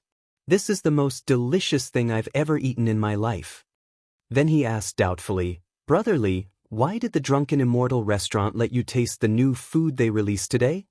After eating the delicacy of his dreams, this guy's intelligence finally returned to normal and he thought of the crux of the problem. Li Zixuan smiled and said, "I won't hide it from Brother Cheng. This Drunken Immortal restaurant is my father's business. Today, this little brother suddenly had an idea and taught the chef to make this new food. I wanted to try it and see if it was delicious." "Oh, so that's how it is. Brother, next time you make a new food, don't forget about me, ha." Cheng Chumo patted Li Zixuan and said. At this moment, shopkeeper Lu came in and cupped his hands towards Li Zixuan. "Young master, this old man just tasted the chicken. It's really a delicacy. I just don't know if young master can sell this chicken in the Drunken Immortal restaurant." Old Lu looked at Li Zixuan with a hopeful expression. When Li Zixuan left, he impatiently asked Wang Eru to make some fried chicken for him. After tasting it, he almost swallowed his tongue. He had eaten many delicacies over the years, but he had never eaten anything that could be compared to this fried chicken. Thus, Old Lu thought that if this chicken was sold in the Drunken Immortal restaurant, it would definitely cause a great sensation. Thus, he eagerly ran over and asked for Li Zixuan's opinion. "Yes, Uncle Lu, I was just about to talk to you about this matter. Tomorrow, you can put this KFC on the restaurant's menu. There will be a limit of 200 servings per day. It's first come, first served." Yes, young master is wise." Old Lu had been doing business for many years. He immediately understood Li Zixuan's intentions and his face was full of admiration. Then he asked, "Young master, how much is the price of this chicken?" Li Zixuan thought for a moment and asked, "Uncle Lu, do you have a rough estimate of the cost of each serving?" Only then did shopkeeper Lu notice Cheng Chumo in the room. He hesitated for a moment. Li Zixuan waved his hand and said, "Don't worry. This is my brother. If he comes to the Drunken Immortal restaurant in the future, Uncle Lu, you must treat him well." Cheng Chumo was touched. Shopkeeper Lu then said, "Young master, the process of making this chicken is not difficult. The main problem is that the sesame oil used is quite expensive. The cost of each serving is about 200 copper coins." "Well, then let's set the price as usual. Don't set it too high. I want all the people in Chang and city to be able to eat this delicacy." Everyone in the room was speechless. A serving of this chicken was not expensive. "Do you think all the people in Chang and city are as rich as you?" Shopkeeper Lu thought carefully. Such a delicacy could be eaten with money. It was indeed not expensive. He happily flattered, "Young master is so benevolent. But why is this dish called chicken nibbled? It's so strange." He muttered in his heart, "Why does this chicken need to be nibbled? Can't it just bite it with its mouth?" Li Zixuan also knew that the ancient people would find the name Kentucky Fried Chicken strange, but he did not expect Old Lu to think so far. He said, "Kentucky Fried Chicken is quite good. Let's use this name." Well, we must respect the originality. What else could shopkeeper Lu say? He could only express his agreement and then leave. In the room, he chatted with Cheng Chumo again. Feeling that it was time to leave, he asked Lun, do you still want to go to Shi City?" Lun rubbed her swollen belly and shook her head bitterly. She said, "Brother, let's wait a little longer. I'm so full that I can't walk." Hearing this, except for him and Cheng Chumo, everyone in the room nodded in agreement. Li Zishuan felt quite funny. "Well, then let's wait a little longer." Hearing this, Lan rolled her eyes and went forward to hug Li Zishuan's hand. "Brother, you haven't finished the story you told this morning. Why don't you tell Lan now?" Li Zishuan was a little reluctant. He only had a little stock in his stomach, and he had already told so much in the morning. At this rate, it would not be long before it was all gone. But seeing the hopeful faces of Lan and the maidservants, he could not bear to not tell them. "Well, then let's talk for a while. Last time, when the great sage equaling heaven wreaked havoc in the heavenly palace, he was locked in the 8 trigrams furnace by Taishang Laojun. He saw Wukong jumping around in the furnace and accidentally jumped to the position of the Sun Palace. There was only smoke and no fire, so the smell was very strong.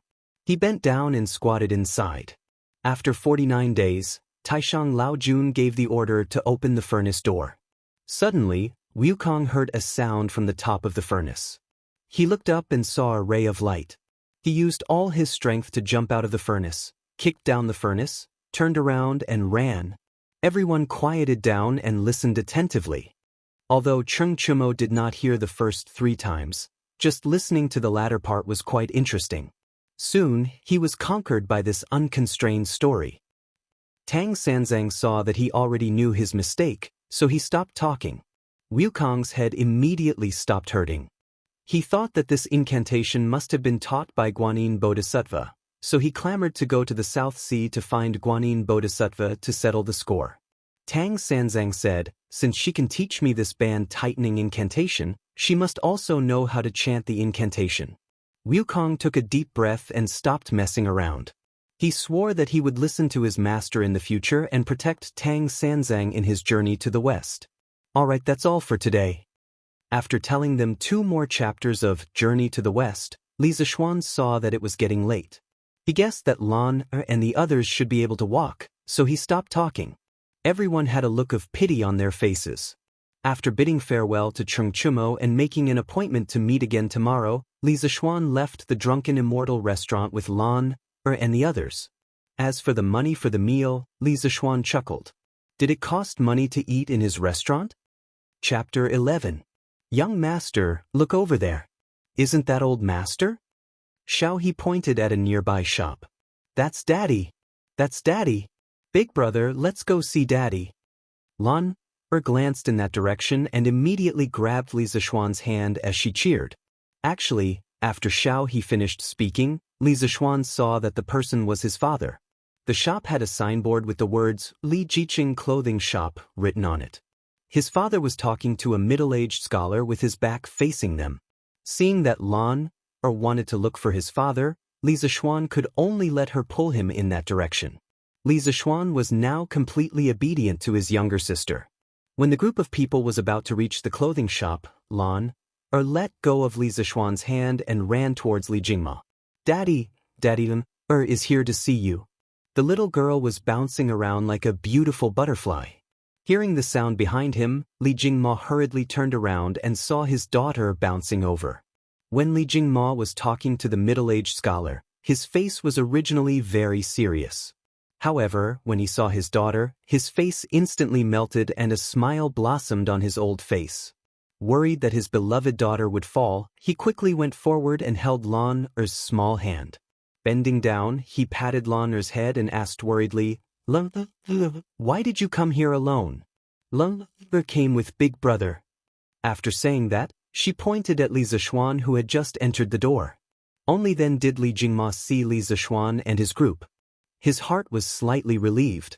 Thinking about how he had been pinched by his wife this morning because he had said a few words about his son in front of his wife. Even now, the soft flesh on his waist was still faintly aching. He couldn't help but want to rebuke this brat. "Oh Xian, you're up so early? Why don't you sleep more?" When Li Zishuan saw Li Jingma's heartfelt love for Lan, he was still sighing at how warm this family's atmosphere was. However, when he heard his old man's sarcastic words, he couldn't help but look outside the door. Seeing that the sun was shining brightly outside, It was almost 2 or 3 o'clock in the afternoon in modern times. He couldn't help but feel speechless. He didn't expect to be scolded by his old man for sleeping in the morning. Naturally, he didn't know that his father had been pinched by his mother this morning because he had slept in. Li Zishuan coughed dryly, wanting to change the topic as soon as possible. "Father, what are you doing here today? Do you want to buy clothes for your mother?"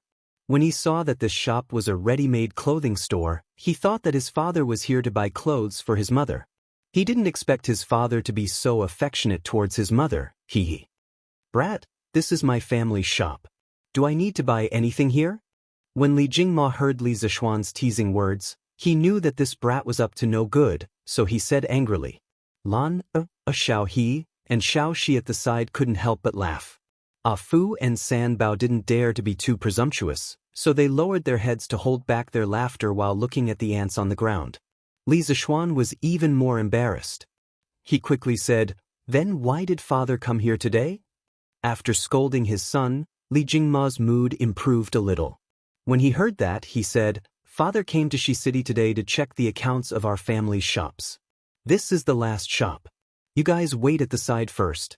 Once I'm done, we'll go home together." Although Li Zishuan wasn't willing to wait, he didn't want to provoke his father now, so he quickly agreed. At this moment, the middle-aged scholar walked over with the account book and said to Li Jingma, "Brother Li, I've already checked the accounts of this shop. Brother Li, this Su has just finished checking the accounts of this clothing store, but there's still something that doesn't match up. As for where exactly it doesn't match up, this foolish brother really can't find out. I'm ashamed." When Li Zishuan heard this person call his father Brother Li, he was a little surprised. He thought that this person was the bookkeeper of the shop. Li Zishuan then introduced him to Li Zishuan. This is Mr. Su Hongji. He's an old friend that I made when I traveled to Chang, and in my early years. Mr. Su studied under Dr. Liu of the Imperial College. He's a real master of mathematics. You have to learn from Mr. Su. I also invited him to help me check the accounts today." When he heard that it was his father's good friend, Li Zishuan also gave his father some face. He quickly cupped his hands and bowed, looking as if he had been looking forward to meeting him for a long time.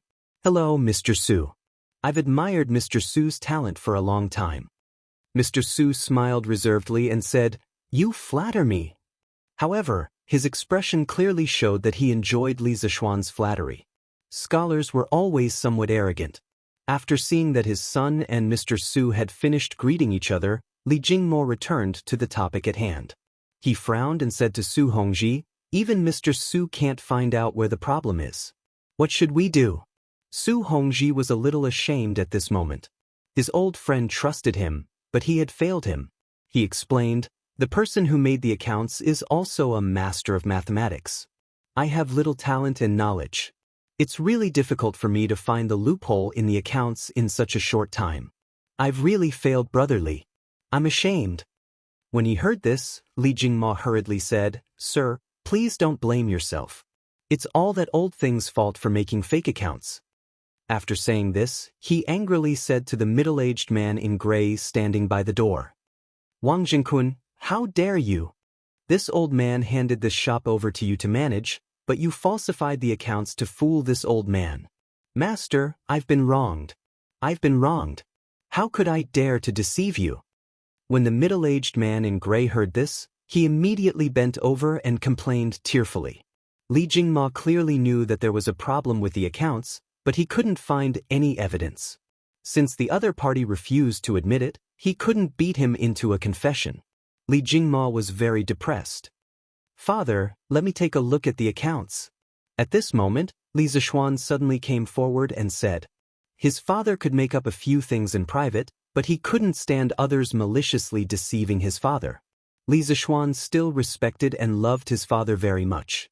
Seeing that the old man next to him wanted to use this number game to fool his father, Li Zishuan couldn't help but sneer in his heart. "Humph, you dare to play math with me? I'll let you know why the flowers are so red today." When he heard that his son wanted to help him, although Li Jingma was touched, he couldn't help but frown. Don't mess around. What do you know about mathematics? Even Mr. Su couldn't find a problem with the accounts. How could his son, who had never gone to school, do it? Father, Master has not only taught me martial arts for the past 8 years, but he has also taught me arithmetic and the art of investigation. Master is very knowledgeable and can be considered a master in many aspects. Father, please let me try. Li Zishuan tried to convince his father.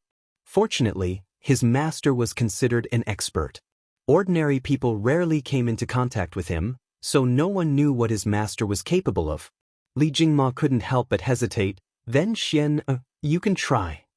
Li Zishuan took the accounts book and walked to the counter at the side. Xiaoxi, come and grind the ink for this young master. In his previous life, Li Zishuan's father was only a farmer with a junior high school diploma, but his calligraphy was very good. When he was young, all the couplets at home were written by his father. Li Zishuan also asked his father who taught him. His father said that Li Zishuan's grandfather taught him when he was young. Therefore, although Li Zishuan didn't attend any calligraphy classes when he was young, under his father's urging, he still practiced calligraphy for a few years. The words he wrote were still acceptable. When Wang Zhengkuan saw that Li Zishuan was going to check the accounts, he lowered his head. A trace of ridicule flashed in his eyes as he sneered in his heart. Humph, this little brat is overestimating himself. This old man has been doing accounting for so many years. How could you possibly find out? At this time, Su Hongji also walked over with interest. Although he didn't believe that this young man's mathematical ability was better than his, this young man was his good friend's son. He could give him some pointers and treat it as helping a younger generation. Chapter 12. The sun was setting in the west. In less than an hour, the gongs and drums would sound and the shops would be closed. The customers would have to go home. Chang and city had a very strict curfew. The peddlers outside shouted even louder. They wanted to sell more goods in the last hour. Li Jiqing's clothing store was quiet. Su Hongji stood beside Li Zishuan and watched Li Zishuan write and draw. He drew some horizontal and vertical lines on the paper, and these horizontal and vertical lines formed a grid. The daily expenses and income were separately listed in the grid and categorized. Finally, a comprehensive calculation was done. Su Hongji praised in his heart. This accounting method was unprecedented. But what were those tadpole-like words? Su Hongji, who wanted to help the younger generation, looked at the Arabic numerals in front of him. He wanted to ask the young man, but when he saw Li Zishuan writing and drawing seriously, he resisted the urge to ask. In less than a quarter of an hour, Li Zishuan exhaled deeply. He stood up and said to Li Jingma, All right, father, I've found out what's wrong with the accounts. Su Hongji was shocked. He had calculated for more than 2 hours and still couldn't figure it out. But this young man found the problem in less than a quarter of an hour? Su Hongji suspected that the young man was fooling him. Although he had never seen this accounting method before and it looked very clever, it was impossible for him to calculate so many numbers in such a short time. Of course, he didn't know that these simple operations were a piece of cake for Li Zishuan, who was always bombarded with power series calculus and even more complicated matrix convolution operations. Wang Zhengkuan panicked when he heard this, but then he sneered inwardly. In less than a quarter of an hour, he found the problem with his accounts. Who was he trying to fool? Li Jingma also couldn't believe it. He hesitated and said, Xian, are you serious? Li Zishuan took the report and walked to Li Jingma. He nodded and said, Of course. Li Zishuan then turned his head to look at Wang Zhengkuan. Although Wang Zhengkuan's face was filled with fear, the mockery in the corner of his eyes was still caught by Li Zishuan. Li Zishuan sneered in his heart. Old man, if you still don't believe me, I'll expose your crimes today and put you in jail. Li Zishuan didn't waste any time. He took the financial report and said to Wang Zhengkuan coldly, Wang Zhengkuan, on the 20th of the first month of this year, the clothing store was short of 16 strings of cash, 8. 3 fin. On the 25th of the first month, it was short of 9 strings of cash, 6. 9 fun. On the 5th of the second month, it was short of 8 strings of cash, 4. 5 fin. On the 20th of the third month, which was yesterday, it was short of 13 strings of cash, 7. 4 fin. In less than 3 months, Wang Zhengkuan, you secretly embezzled money 26 times, totaling 280 strings of cash, 9. 6 fin. Do you admit to your crimes? Li Zishuan's voice was like thunder. Every sentence was shocking. Lana looked at her brother with admiration. Although she didn't understand the twists and turns between adults, she felt that her brother was just right. He was so powerful. Xiao He and Xiao Shi's eyes were also full of splendor. In their hearts, they were praising their young master for his handsome appearance and excellent martial arts skills. Now, he even knew arithmetic and was better than that student from the Imperial College. He was simply a master of both the pen and the sword.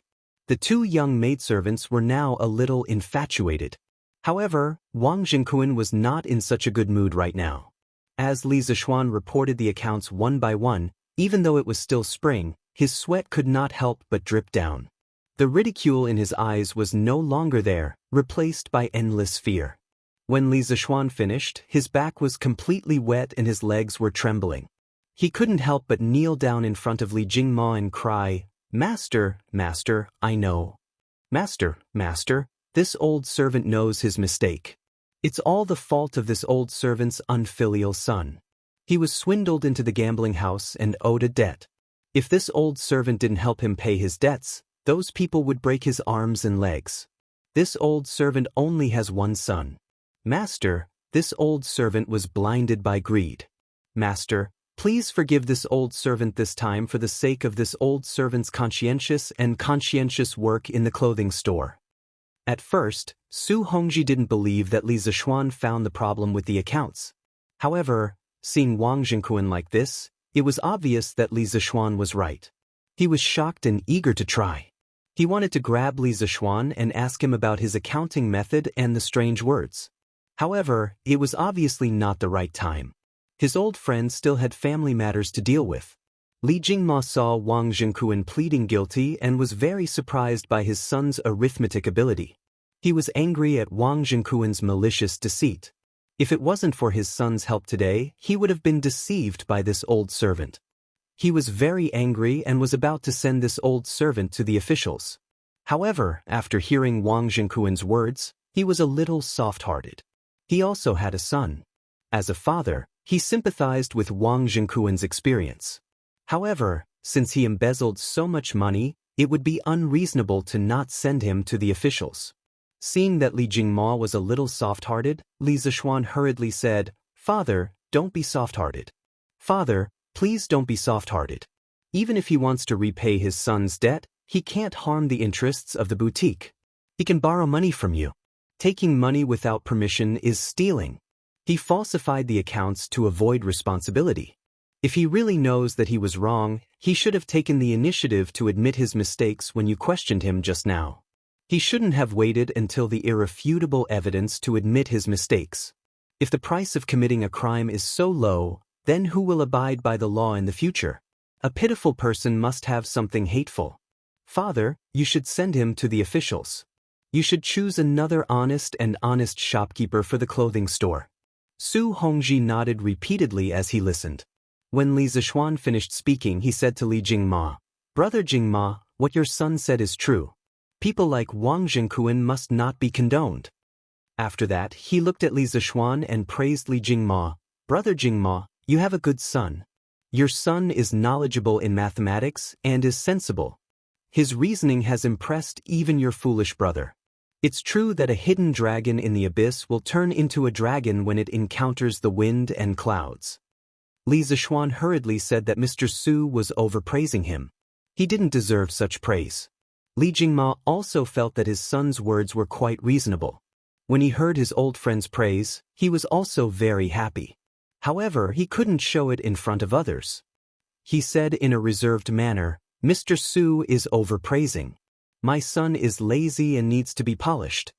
Then he ordered, "Sanbao, Fu, you two send Wang Jingquan to the officials. After that, you two can go back to the mansion directly." The two of them accepted the order and went forward to support Wang Jingquan, who had fainted from fright. "Father, it's time to go home. Shi City will be closed soon." Seeing that it was getting late, Li Zishuan urged, Then let's go home together." Li Jingma nodded and invited Su Hongji, "Mr. Su, do you want to come to my humble abode for a chat?" Su Hongji hurriedly waved his hand and said, "Not today, but I will definitely pay a visit another day. Your foolish brother still wants to ask your son for advice on how to keep accounts. When the time comes, I hope your son will not be stingy with his teachings." Li Zishuan repeatedly said that he didn't dare. The few of them parted ways in Shi City. Li Jingma hired a carriage. The family of 3 sat in the carriage and slowly drove towards the Li mansion. On the way, Li Jingma asked, "Xin, why did you come to Shi City today? Don't tell me you came here to see your father. I don't believe it." Li Jingma immediately added when he saw that Li Zishuan wanted to flatter him. Li Zishuan really wanted to say that just now, but he didn't expect that his quick-witted father would see through him. He had no choice but to swallow the words that were about to come out of his mouth. After a while, he said, "I saw that my younger sister was rather bored at home, so I accompanied Lan to Shi City today to watch the juggling." "That's right, father. That vaudeville was really good." Big brother even made Lan a chicken that Lan had never eaten before at the drunken Immortal restaurant. It was so delicious that Lan's stomach became big. In the end, there were still a few pieces of chicken left that we couldn't finish, so they were snatched away by a black-faced big brother. That black-faced big brother ate so much that he almost licked the plate clean. Big brother even asked shopkeeper Lu to take out the chicken to sell tomorrow. Lan immediately chattered like a little sparrow and shared the happy events of the day with her father. Li Zishuan was sweating profusely when he heard this. What was bloated? Was this something that a girl should say? There were also those words about Cheng Chumo's brother Blackface. If Cheng Chumo heard this, would he vomit blood? When Li Jingma heard about the chicken, he didn't think much of it. He only thought that it was his child playing around. He didn't care whether it earned him money or not. However, this name was very strange. The curtain of night slowly fell and the carriage gradually moved further away. Chapter 13. The next day. Once again, Li Zishuan slept until the sun was high in the sky before he woke up. Thinking about how he had woken up too late yesterday and hadn't been able to cultivate, he couldn't help but feel a little ashamed. Previously, he had wanted to cultivate the scripture of supreme mystery to the 9th level. It wouldn't do for him to slack off like this. Thus, he sat cross-legged on the bed and circulated the scripture of supreme mystery a few times. "Brother, brother." Lan Er's soft voice came from outside. Then he heard light footsteps walking towards the door. Sigh, this girl would wake him up every morning like an alarm clock. Every time, she would barge in without even knocking on the door. This was not a good habit. What if one day he was in the room with Xiaoxi? What if one day he was in the room with his future wife doing something embarrassing and this girl barged in and ruined it? Li Zishuan would never admit that he had feelings for Xiaoxi. Xiaoxi was still a 13-year-old child. He was definitely not a lolicon. In order to get rid of his sister's bad habit, Li Zishuan decided to punish her a little. In a flash, he hid behind the door. Just then, he heard Lan Er's footsteps walking towards the door. As expected, Lan Er didn't have the habit of knocking on the door. She directly pushed the door open and ran towards the inner room. "Brother, big lazy worm, wake up quickly." Lan Er started shouting before she reached the bed. When she reached the bed, she naturally found that it was empty. Where is brother? Why is he gone? Lan Er was about to turn around and ask Sister Xiaohe when she suddenly saw a face with white eyes. Naturally, it was Li Zishuan who was rolling his eyes. A big tongue was sticking out and moving towards her little face. After 3 seconds, an ear-piercing scream suddenly rang through the Li residence west courtyard. "Ah!" Lan Er screamed in horror. She closed her eyes and used her hands to hit the monster in front of her. She didn't want him to eat her. She prayed that her brother would come quickly to save her. Lan Er, what's wrong?" Li Zishuan was shocked by Lan Er's reaction. He was afraid that Lan would be too scared, so he quickly held Lan Er's shoulders with both hands and spoke gently to Lan. Lan only dared to open her eyes when she heard her brother's voice.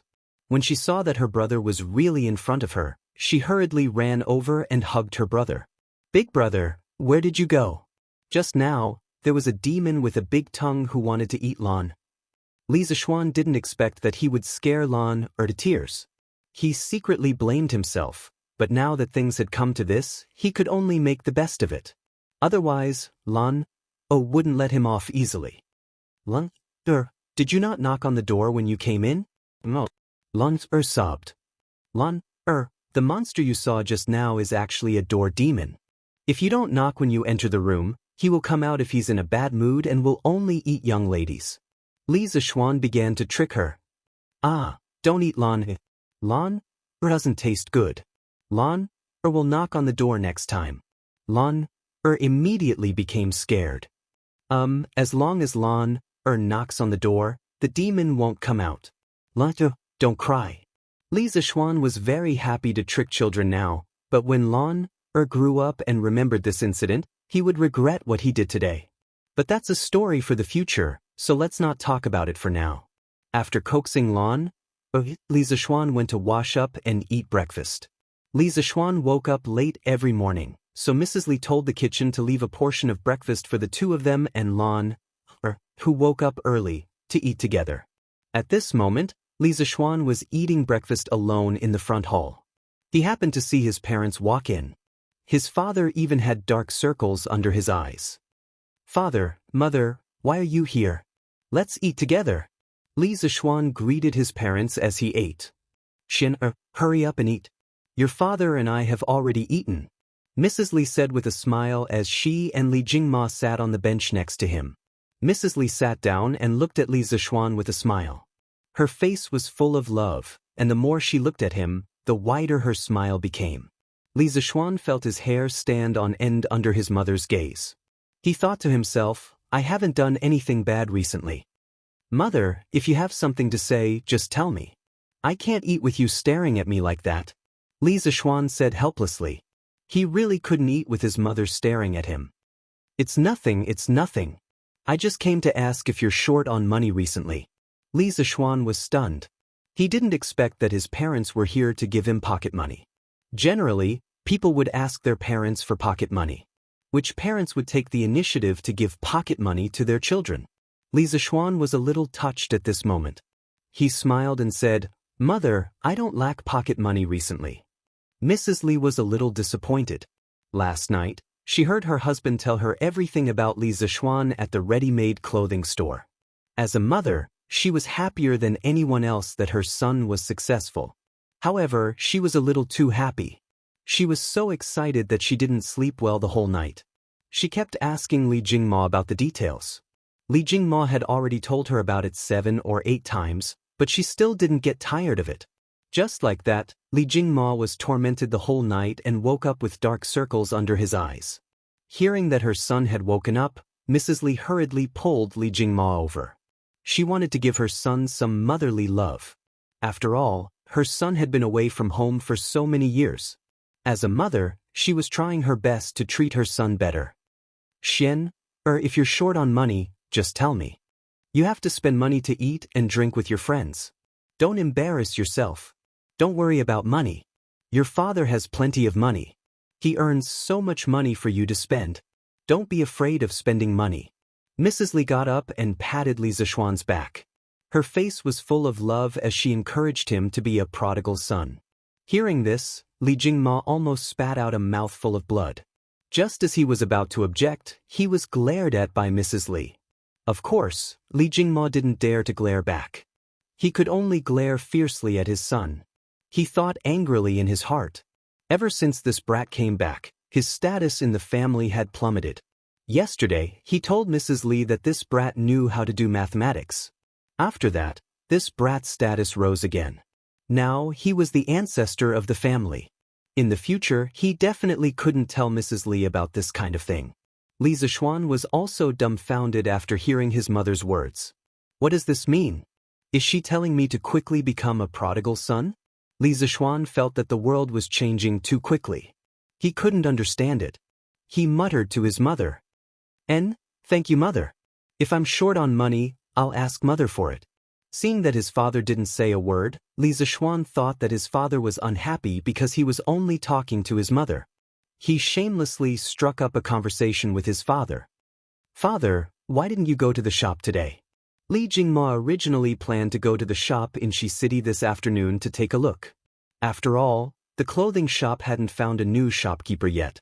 He was also a little worried. However, after hearing his son's words, he remembered that Mrs. Li had just said that she earned so much money for Li Zishuan to spend. Suddenly, his motivation to earn money was not as strong as before. His old face darkened as he said in a bad mood, "Why do you need to care? I'm not going today.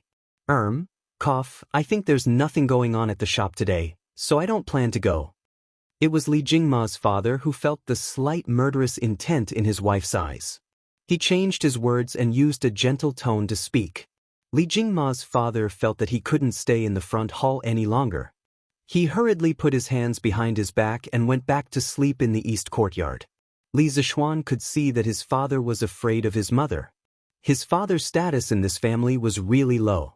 He even sympathized with his father. He didn't know what was wrong with his mother today for her to suddenly be so enthusiastic, but he couldn't be bothered to care about it now. Under his mother's loving gaze, he hurriedly finished his breakfast and fled to the backyard to play with Lan. Chapter 14. In the backyard of the Li residence.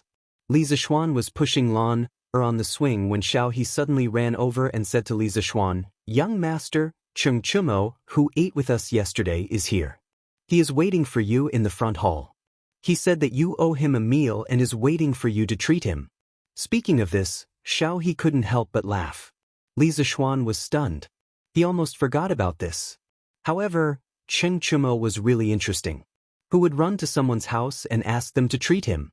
However, Li Zishuan also quite liked this guy's straightforward temperament. At least he was better than those who appeared to be amiable with you on the surface but stabbed you in the back. This kind of brother was worth having. Li Zishuan brought Lan to the front hall and saw Cheng Chumo sitting there casually drinking tea. "Hey, this guy really didn't treat himself as an outsider." "Oh, Brother Chonyo, why are you here today?" Li Zishuan pretended to be confused and said. Cheng Chumo heard this and stared at Li Zishuan. This guy clearly owed him a meal and yet he pretended to be confused. He didn't believe that the servant girl didn't say why he came today when she went in to report. He really didn't expect him to be so thick-skinned. Li Zishuan's skin was even thicker than his. He could say in private that Li Zishuan owed him a meal. After all, everyone in Chang'an knew that he, Cheng Chumo, was a straightforward guy. However, he couldn't say in front of others that he was here to ask them to treat him to a meal, right? Cheng Chumo huffed and puffed there for a long time. He didn't know what to say and his face turned red. Li Zishuan didn't want to tease him anymore and hurriedly said, "Oh, I was just about to invite Brother Ugly Bull to eat KFC at the Drunken Immortal restaurant yesterday. I almost forgot. My bad. Let's go to the Drunken Immortal restaurant now. Today's KFC is limited for others, but for Brother Ugly Bull, you can eat as much as you want." Cheng Chumo also knew that Li Zishuan was deliberately teasing him. It was normal for brothers to joke around, so he didn't take it to heart. However, when he heard the last sentence, his eyes suddenly lit up. He instantly felt that this joke was worth it. If possible, he didn't mind Li Zishuan joking with him a few more times. He stepped forward and patted Li Zishuan's shoulder with all his might. He laughed and said, "Brother, you're very kind. If you ask me, you're good in every way, but you're too polite. However, I old Sheng like it." Li Zishuan was speechless. In his previous life, when he watched the TV series, The Legend of the Sui and Tang Heroes, he often heard Cheng Chumo call this person Old Cheng. He didn't expect that his son also liked to call himself Old Cheng. Li Zishuan wondered if Cheng Chumo would still dare to call himself Old Cheng if Cheng Chumo was here. Putting aside these messy thoughts, Li Zishuan brought Lan and Cheng Chumo out of the house. They saw a strong black horse at the door. "Brother Ugly Bull, you came here on a horse." Li Zishuan originally wanted to walk over with everyone, but when he saw that Cheng Chumo came here on a horse, he suddenly felt awkward. "Aren't you talking nonsense? My house is so far away from yours. If I didn't ride a horse here, how long would I have to walk?" Cheng Chumo said unhappily. The Lu public house was in Huaid Lane, which was west of Shi City. It was quite close to Shi City, but it was quite far from the Li public house. It must have been hard for him to come all the way here so early in the morning to have a meal with Li Zishuan. "San Bao, do we have a horse in our house?" Li Zishuan had no choice but to ride a horse. Although he didn't ride a horse in his previous life, He was confident that a horse wouldn't be able to do anything to him now that he was highly skilled in martial arts. Yes, young master. Old master has a few horses in the past. San Bao will go get them for you now. San Bao quickly went to get the horse for Li Zishuan. After a while, Li Zishuan carried Lan and rode together with Cheng Chumo to Shi City. The Tang dynasty wasn't like the other dynasties after it, where one could ride a horse in Chang'an City. When they arrived at Zuaishan restaurant, Li Zishuan was surprised to see a long line outside. After all, this was only the first day of KFC. What he didn't know was that before they arrived, several groups of people had already ordered KFC at Zuaishan restaurant. After eating it, they were naturally shocked by the deliciousness of the world. However, a serving of KFC was only about 10 pieces of chicken. How could it be enough? They quickly asked the waiter to bring another serving. The waiter could only say with a bitter face that each table was limited to one serving. The entire Zuaishan restaurant was limited to 200 servings a day. This made the people who had just finished their KFC suffer. After eating the delicious fried chicken, they immediately lost their appetite when they looked at the other dishes on the table. However, there were some smart people among them. When they saw that there weren't many people eating at Zuaishan restaurant at this time, they immediately paid the bill and went out to find their attendants. They asked them to go back and find a few more servants. Then, they came in and each took a table and ordered a serving of KFC. Of course, those servants definitely wouldn't be able to eat it. They could only leave it for their old master. This caused Zuaishan restaurant to be full. There was a long line outside. Some passers-by who didn't know what was going on asked around and also joined the line out of curiosity. The line became longer and longer. Shi City was originally a place with a lot of people. With such a long line, it naturally attracted everyone's attention. 1 spread to 10, 10 spread to 100. Just like this, KFC became completely popular on the first day of its launch. Cheng Chumo looked at the long line and couldn't help but be dumbfounded. He secretly rejoiced that he found Li Zishuan to eat with him. Otherwise, he would also have to painstakingly wait in line. Don't think that just because he was the son of Lu Guogong, he could cut the line as he pleased. It must be known that those who could afford to eat at Zuaishan restaurant were generally rich and respectable. If he went up and cut the line and offended the second generation of the imperial censor, everyone would make a fuss. Naturally, he couldn't avoid being impeached. Although the emperor wouldn't do anything to him for such a small matter, from another point of view, if he were to be reprimanded by the emperor for such a small matter, wouldn't it be worth it? Li Zishuan naturally didn't need to wait in line. It didn't make sense for him to have to wait in line when he was going to his own restaurant. Therefore, he directly held Lan's hand and pulled the horse along with Cheng Chumo as they bypassed the crowd and walked towards Zuaishan restaurant. Hey, Brother Zishuan. Suddenly, he seemed to hear someone calling him from the line. Li Zishuan quickly turned his head and saw Li Qingqian pulling Li Lizzie from the line and walking towards them. Oh, so it's Brother Gao Ming and Sister Lizzie. Brother Gao Ming also came to eat at Zuaishan restaurant? Li Zishuan went forward and greeted. That's right. The two of us saw that Zuaishan restaurant was quite popular in Shi City today. It seemed like they had withdrawn from some new food, so we came to join in the fun. That's good. If Brother Gao Ming doesn't mind, why don't you come with us? I won't hide it from Brother Gao Ming. Li Zishuan also felt that the second generation of the imperial censor in front of him didn't have any heirs and was worth befriending, so he invited him. However, he didn't notice Cho Ox behind him. When he saw Li Qingqian, his expression changed slightly. That's what I was thinking. Then let's go in together. After Li Qingqian returned to the palace yesterday, he had someone investigate Li Zishuan's background.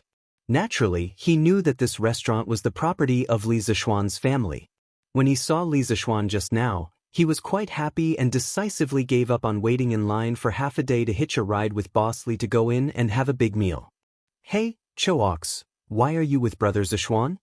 Li Qingqian noticed Cheng Chumo at the side and asked with a strange expression. Li Zishuan is a brother that I just met yesterday. He's treating me to a drink today, Cheng Chumo said matter-of-factly. Brother Cho Ox, you know Gao Ming? Li Zishuan asked with some confusion. Yes, because of my father's generation, I know him. Cheng Chumo saw that Li Zixuan didn't seem to know Li Qingxian's true identity. At this moment, it wasn't good for him to point it out, so he could only give a vague answer. Oh. Li Zixuan suddenly understood and said with an oh. It wasn't strange that the second generation of the Imperial Censor knew each other. The group didn't waste any more words and directly entered Zuaxian restaurant. Chapter 15.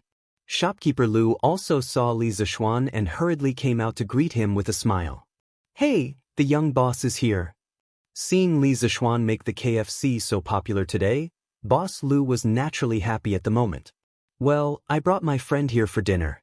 Uncle Lu, are there any seats upstairs? Yes. There are seats on the 4th floor specially reserved for young master. Young master, please come in.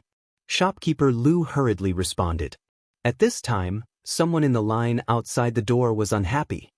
Shopkeeper Lu, why do we all have to line up, but this person directly goes in? Li Zixuan didn't say anything. He crossed his arms and waited to see how old Lu would deal with it. Shopkeeper Lu hurriedly stepped forward and said, Dear guests, this is the young master of our restaurant. Today, he is here to check the accounts, not to eat. Please forgive him. Of course, old Lu didn't dare to say that Li Zixuan was here to eat. Everyone in front of him was a big boss. It wouldn't be easy to deal with if he angered everyone. Hearing Shopkeeper Lu's nonsense, Lan, and Li Lizzie couldn't help but turn their backs and smile at each other. Everyone knew that Shopkeeper Lu was talking nonsense. Who would bring 2 little girls to check the accounts? However, they couldn't say anything. The restaurant was his business. It seemed that there was no need to line up to eat in his own restaurant. Shopkeeper Lu deliberately lied to give face to everyone. The people in the line weren't so unappreciative. When they entered Zuaxian restaurant, Li Zixuan saw that there was a new dish on the hanging plate. It said, nibbled chicken. Li Zixuan was a little dumbfounded. Only then did he realize that old Lu had misheard. Forget it. Nibbled chicken is nibbled chicken. It's troublesome to change it again and again. Li Zixuan was too lazy to correct him. After entering a private room on the 4th floor, they all sat down. Li Zixuan waved at Shopkeeper Lu and said, Uncle Lu, give us 10 servings of gnawed chicken, 8 light side dishes, and a pot of good wine. Put the gnawed chicken in a food box, pick a clever servant, and let him secretly bring it up. Li Zixuan knew that Cheng Chumo would definitely drink, so he ordered a pot of wine. He would not drink it himself. He came to the Tang dynasty because he drank too much. If he drank too much and traveled to the primitive society, then it would be terrible. The reason why he asked the servant to secretly bring up the chicken was to prevent the people downstairs from getting angry if they saw it. After all, other people only had 1 serving per table. Why did he have 10 servings per table here? No matter what era it was, making an exception would be hated by others.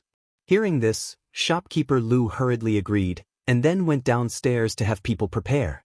Not long after, a servant dressed in green walked in with an extra-large food box. The servant opened the food box and put the dishes on the table. He smiled at Li Zixuan and said, Young master, you ordered the gnawed chicken. Young master, this is the chicken you wanted. Because there were too many of them, 1 plate couldn't fit all of them, so I packed 4 plates for you. I was very careful when I came up so no one noticed. Well done. I'll ask Shopkeeper Lu for a reward later. Li Zixuan praised. In modern times, he was used to not bringing money when he went out, so he didn't have any money on him now. It was not good for him to reward people directly, so he could only be generous. Naturally, the servant left happily. After a few pleasantries, everyone started to eat. It was the first time Li Qingxian and Li Lizzie had eaten the gnawed chicken. Just looking at the appearance made them drool. The 2 siblings couldn't help but pick up a piece and taste it. After tasting it, Li Qingxian couldn't stop and said that it was delicious. Although Li Lizzie also felt that the gnawed chicken was delicious, she didn't like greasy food. After eating a few pieces, she stopped eating and turned to eat the light side dishes. Although Lana ate a lot yesterday, she obviously didn't get tired of it. Her small mouth was constantly chewing. Li Zixuan had eaten yesterday, so he wasn't so addicted now. After eating a few pieces, he also ate the light side dishes with Li Lizzie. Cheng Chumo didn't know what was polite. When he saw the gnawed chicken on the table, his eyes lit up. He immediately took a plate and put it in front of him, eating happily. He only ate a few pieces yesterday and craved it all night. Now that he had an unlimited supply of food from Li Zishuan, he immediately turned into a glutton. His cheeks were like small motors that kept trembling. Just as Cheng Chumo's mouth was dry from chewing, the servant in green came over with a jar of wine. Cheng Chumo's eyes lit up. He went forward and grabbed the jar of wine. He broke the seal and poured a bowl for himself. He couldn't wait to drink 2 mouthfuls. Then he looked at Li Zishuan and said, "Little Xian, you haven't drunk with me yet. You must drink 2 bowls with me today." This idiot didn't drink with people by cup, but by bowl. He wouldn't drink with this guy even if he was beaten to death. Li Zishuan secretly frowned and quickly refused. "I really can't drink. The martial arts I practice can't touch alcohol. Brother Chou Nyo, don't force me. You should drink with Gao Ming." Cheng Chumo naturally didn't believe this strange reason. He still insisted on drinking. Lana was unhappy. "Brother Blackface, you can't let brother drink. If brother gets drunk, who will tell Lana stories?" Hearing the story, Li Lizzie's eyes lit up. She quickly agreed. "Brother Chonyo, since brother Xian doesn't drink, don't force brother Xian." Seeing the 2 girls like this, Cheng Chumo couldn't persuade them anymore. He could only say to Li Chengqian, "Gao Ming, drink with me." He didn't dare to call himself brother in front of Li Chengqian like Li Zishuan. Li Chengqian was also quite thirsty from eating fried chicken. Cheng Chumo's words were to his liking, so he agreed. While the 2 of them were drinking, Lana and Li Lizzie were rather bored. Lana said, "Brother, the 2 of them are drinking. Why don't you tell me and Sister Lizzie a story?" The little girl had recently become addicted to listening to stories. However, Lana's listening speed was faster than Li Lizzie's, so it wasn't easy to tell her. "Lon, you've already heard this story for the 5th time. Your big sister Lizzie has only heard it for the 3rd time.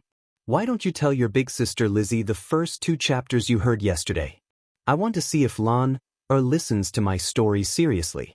Lana clapped her hands and said, "Oh, okay. Sister Lizzie, I'll tell you first." Lana was very happy to be able to tell stories to others.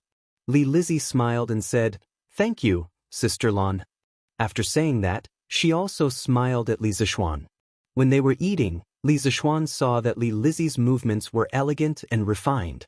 Now that he saw her generous and decent behavior, he couldn't help but praise in his heart. "How is this like a 7 or 8-year-old girl? I don't know which official cultivated such an outstanding girl. She's only 7 or 8 years old, and her temperament and appearance are already so outstanding.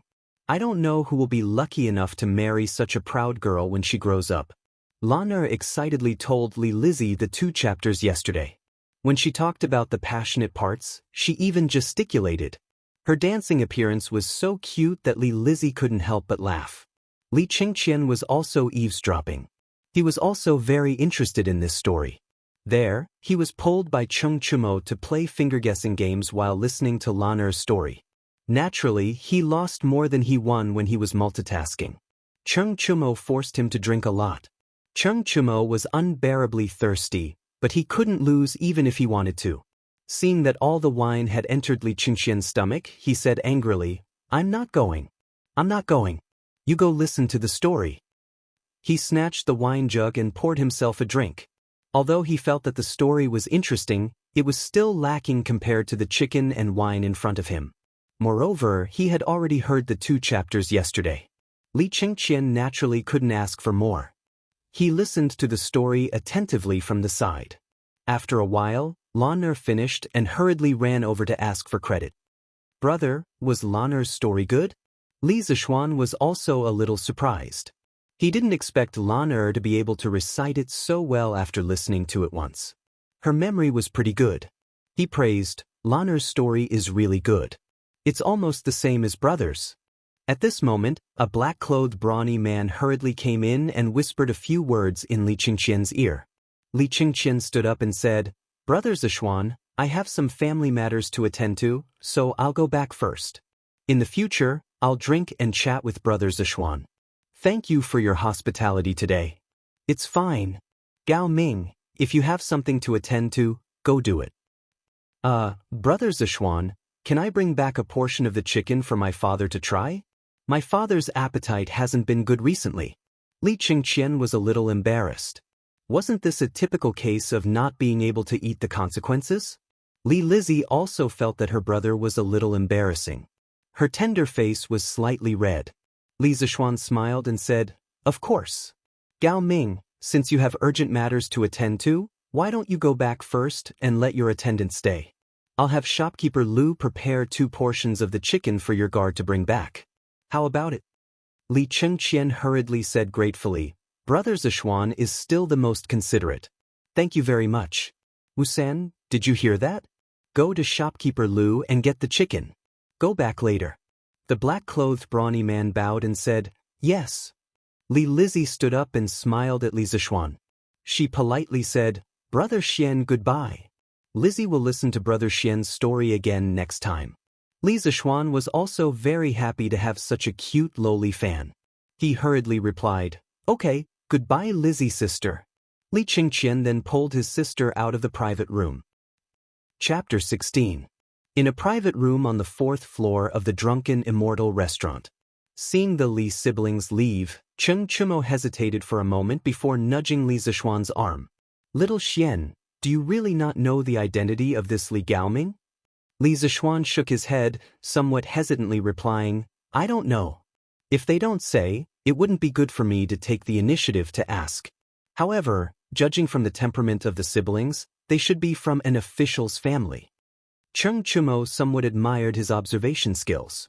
Leaning over, he whispered, Not only are they from an official's family. It's not just the families of officials. That Li Gaoming is the current crown prince, and that Li Lizzie is the emperor's most beloved princess Jianghu." Li Zishuan was stunned. "Isn't the current crown prince Li Qingqian? Are you stupid? Crown Prince Li Qingqian's calligraphy is brilliant. Don't tell me you don't even know this?" Cheng Chumo was speechless. He was actually being looked down upon by this uncultured fool. If he wanted to blame someone, he could only blame himself for choosing engineering. He only knew that the crown prince was called Li Qingqian. Who knew what his calligraphy was? At this moment, Cheng Chumo said somewhat worriedly, "Little Xian, you have to think carefully. The matters of the imperial family are not as simple as you think. The waters are deep. It's best if you don't get too close to the crown prince. My father has told me to stay away from the crown prince and the Prince of Wei. His attitude towards them is to not offend them, nor to cling to them. Moreover, His Imperial Majesty is still in the prime of his life. If you get too close to the crown prince, the Prince of Wei, and the others, it will not be beneficial to your future." Li Zishuan was somewhat moved.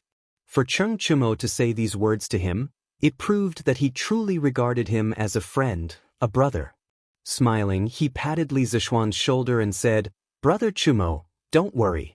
Don't worry, Brother Chonyo. I've been cultivating in the mountains with Master for 8 years, and I've long since become indifferent to these fights for fame and fortune. Leaving the mountain this time, I have no intention of pursuing an official career. I only want to stay at home and be a rich man, accompany father and mother, tease Lan, or drink with Brother Chonyo. If I'm tired of staying at home, then I'll go to the pugilistic world and find a confidant. Isn't life like this wonderful?" Cheng Chumo also admired his open-mindedness, but he couldn't live such a life. He was the kind of person who couldn't stay idle. Letting him stay at home was worse than killing him. "Little Xian, since you already know how powerful it is, then I won't say any more." Li Zishuan nodded. "Thank you for your reminder, Brother Chonyo. If the crown prince continues to treat me as a friend like this, I'll naturally still treat him as a brother. If he feigns civility and wants to use me to achieve his own goals, then there's no point in having such a friend." Although Li Zishuan knew that in history, Li Qingqian had a violent temperament and was excessively extravagant, resulting in his rebellion being defeated, at the very least, the current Li Qingqian was still a humble and courteous youth. Although he didn't know why he became like this, perhaps he could be saved. Hearing the conversation between the two, opened her mouth in surprise. "Wow, so big sister Li Ji is a princess. Brother, isn't the position of princess very important?" Li Zishuan patted Lan, Er's head in amusement. The position of princess is indeed very important. In the entire Great Tang, only His Majesty the Emperor has such a position. Does Lan also want to be a princess? Frowned and thought for a moment before answering. Lan doesn't want to be a princess. Lan only wants to be brother's little sister. Li Zishuan laughed heartily. He didn't dote on this girl for nothing. Inside Taiji Palace, Li Shimin was currently flipping through a memorial. After reading the memorial, the corners of his mouth revealed a trace of a smile. At this moment, a beautiful woman dressed in palace attire, carrying a bowl of lotus seed porridge, gracefully walked over to Li Shimin's side. Seeing that Li Shimin was in a good mood, she smiled and asked, "Why is your Imperial Majesty so happy?" Li put his arm around the beautiful woman in palace attire and handed the memorial in his hand to her. He smiled and said, "This is a report of victory sent by Jingde from Yuzhou. Mate Guanyin, take a look. In the first month of this year, Luo Yi rebelled in Yuzhou. Your brother and Jingde suppressed the rebellion in less than 2 months. With these capable ministers and generals, why should we worry about Great Tang's prosperity?" Seeing that Li was so happy, Empress Zhangsun also smiled and said, "That's all because Erlang has a good eye for people. Erlang, you've been reading memorials for so long. It's time for you to rest. This is the lotus seed porridge that your imperial concubine made. Erlang, have a taste." At this moment, an eunuch hastily entered and bowed to Li and the Empress. "Your Imperial Majesty, Imperial Concubine, His Imperial Highness the Crown Prince and Princess Changel are waiting outside." Li curiously said to the Empress, "These 2 children have been hard to find in the palace recently. Today they have finally come to see us." He then said to the eunuch, "Quickly let them in." Not long after, Li Chengqian and his sister entered the palace. Bowing to Li and the Empress, they said, "This son pays respects to Imperial Father and Imperial Mother." Dispense with the formalities. Changel, quickly come to Imperial Father and Imperial Mother. Li beckoned to Changel. He doted on this eldest daughter of his. When Changel was born, Li viewed her as the apple of his eye and named her Li Lizzie. The history books were full of praise for Princess Changel, praising her as bright as the night moon illuminating the jasper forest, rotten as the morning glow reflecting the pearls. At this moment, Li saw the box of food in Li Chengqian's hand. Curious, he asked, "Chengqian, what is that in your hand?" Li Chengqian promptly bowed and replying to Imperial Father, "This is a delicacy that this son and younger sister Changel encountered at a restaurant in the Western market today. The price of this item is the same as usual, with a limit of 200 servings per day. However, many people are scrambling for it like a flock of ducks." By the time this son arrived, there was already a very long line in front of the restaurant. This son asked a friend that this son had just met to obtain 2 servings. Seeing that Imperial Father's appetite has not been good recently, this son wanted to bring it over for Imperial Father and Imperial Mother to try. Li and Zhang Sun glanced at each other, smiling with gratification. Li said, "It is rare for Chengqian to show such filial piety. Hearing you say this, we are rather curious. What is so miraculous about this delicacy? Despite the price being so expensive, it still causes so many people to scramble for it. Zhao Song, go and bring out the box of food." An old eunuch behind Li bowed and accepted the order. At this moment, Changel, who was beside Empress Zhangsun, also smiled at Li and said, "Imperial Father, the method of cooking this food is indeed rather peculiar. This son has also tasted it. It is indeed delicious." This son also saw Cheng Chumo of Duke Lu's family in the restaurant. He ate 16 servings by himself. Finished speaking, he couldn't help but cover his mouth and chuckle. Changel naturally did not know that not long after the 2 of them left, Cheng Chumo had almost eaten 20 servings. At this moment, Zhao Song brought out the box of food and was about to test it for poison when Li waved his hand to stop him. "No need. Would Chengqian harm us?" Finished speaking, he looked at the box of food. Inside, he saw pieces of golden and tender chicken lined up on a plate. Bursts of crispy chicken aroma wafted into his nostrils. Li couldn't help but feel his appetite increase. He picked up a piece of chicken and sent it into his mouth. The charred aroma of egg and starch mixed with the freshness of the chicken. Li Er couldn't help but smack his lips and praise, this thing is indeed delicious. Guanyin maid, you should also try it. The crispness of this fried chicken will be paired with the Empress's lotus seed porridge in a moment. It doesn't appear greasy. It really whetted our appetite.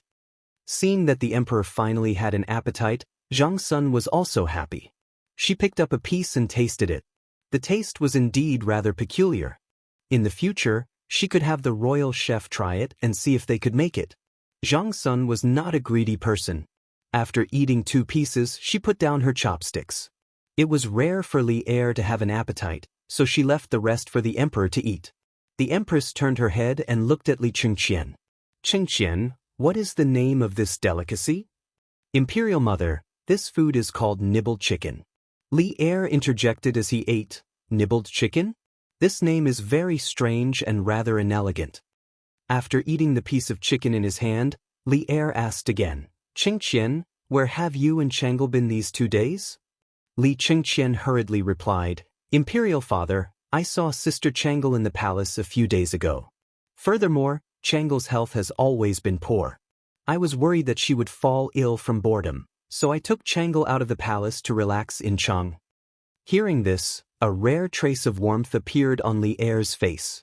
After the Xuanwu Gate incident last year, although he had taken the throne, he had also lost a lot at the same time. There was no familial love in the royal family, but he really needed it. He was most worried that his children would live under the shadow of the Xuanwu Gate incident. Now that he saw his eldest son's heartfelt care for his eldest daughter, he was very gratified. Li Er said to Li Chengqian, Yes, Chengqian, as the elder brother, you should indeed be more concerned about your younger siblings. However, you must not neglect your studies. You are the future crown prince, so you should prioritize your studies. You can leave first. Chang'e will stay with Imperial Father. Li Chengqian hurriedly excused himself from Li Er and the Empress. Zhang Sun smiled and nodded. She had seen the warmth in Li Er's eyes just now.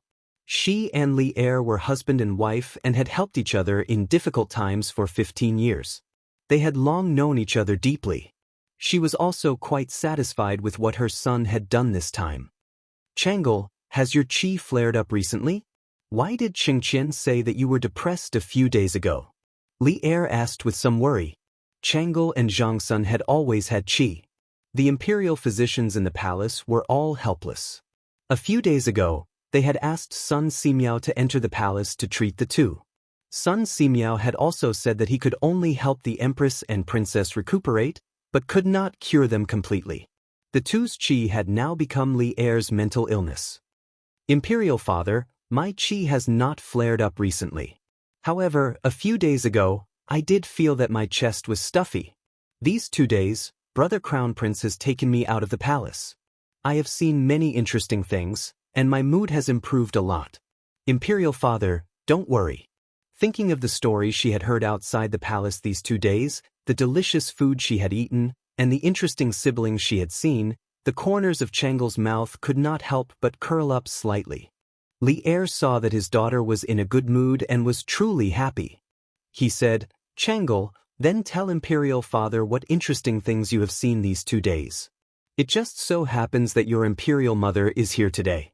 Chang'e, you haven't chatted with Imperial Father and Imperial Mother for a long time. Yes, Imperial Father. Chapter 17. Drunken Immortal Restaurant.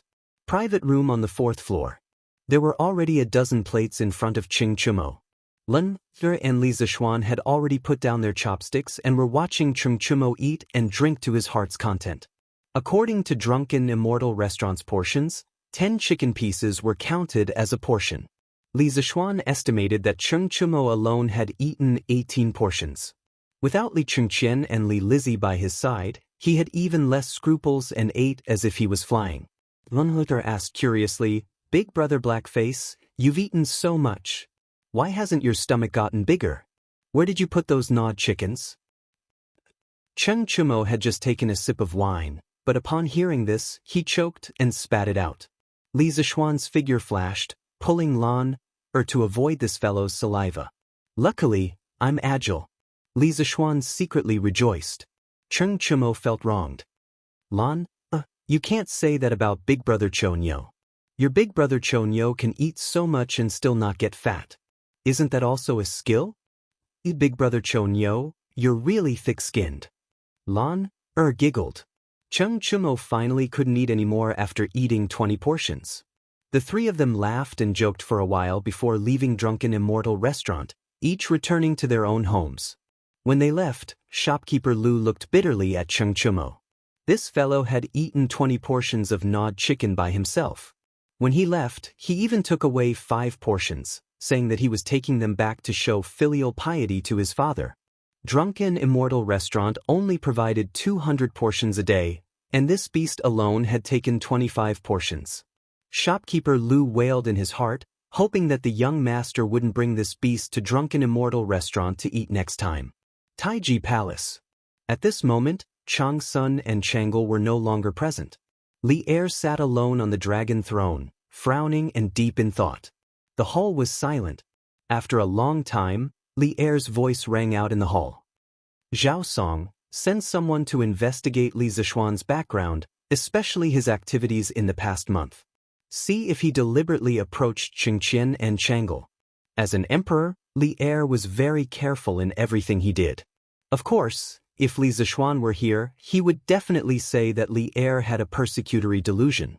He felt that there were always unruly people who wanted to harm his children. The old eunuch floated out of nowhere and bowed to Li Er, saying, "Yes." Then, in a flash, he disappeared again. Silence was restored in the hall.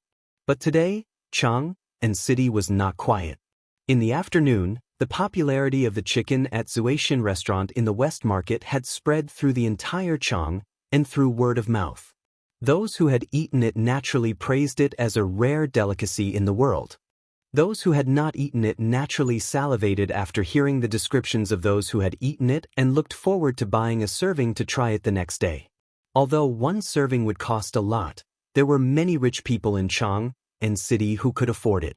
The gnawing chicken finally became famous in Chang, and after a day of being popular, the Zuaishan restaurant's reputation was also thoroughly established. By the time Li Zishuan and Lan arrived home, Li Jingma had also heard the news of the Drunken Immortal restaurant eating the chicken. It was shopkeeper Lu who had sent the news to him. He really hadn't expected that it would cause such a huge commotion in Chang, and also thoroughly make the name of the Drunken Immortal restaurant famous. Even more surprising was the profit from the gnawing chicken itself. The price was 5 times the cost. Even if there were only 200 servings a day, the profit from the gnawing chicken alone was 160 strings of cash. This could be considered a huge profit. In the long run, the profit from the gnawing chicken would be an astronomical figure.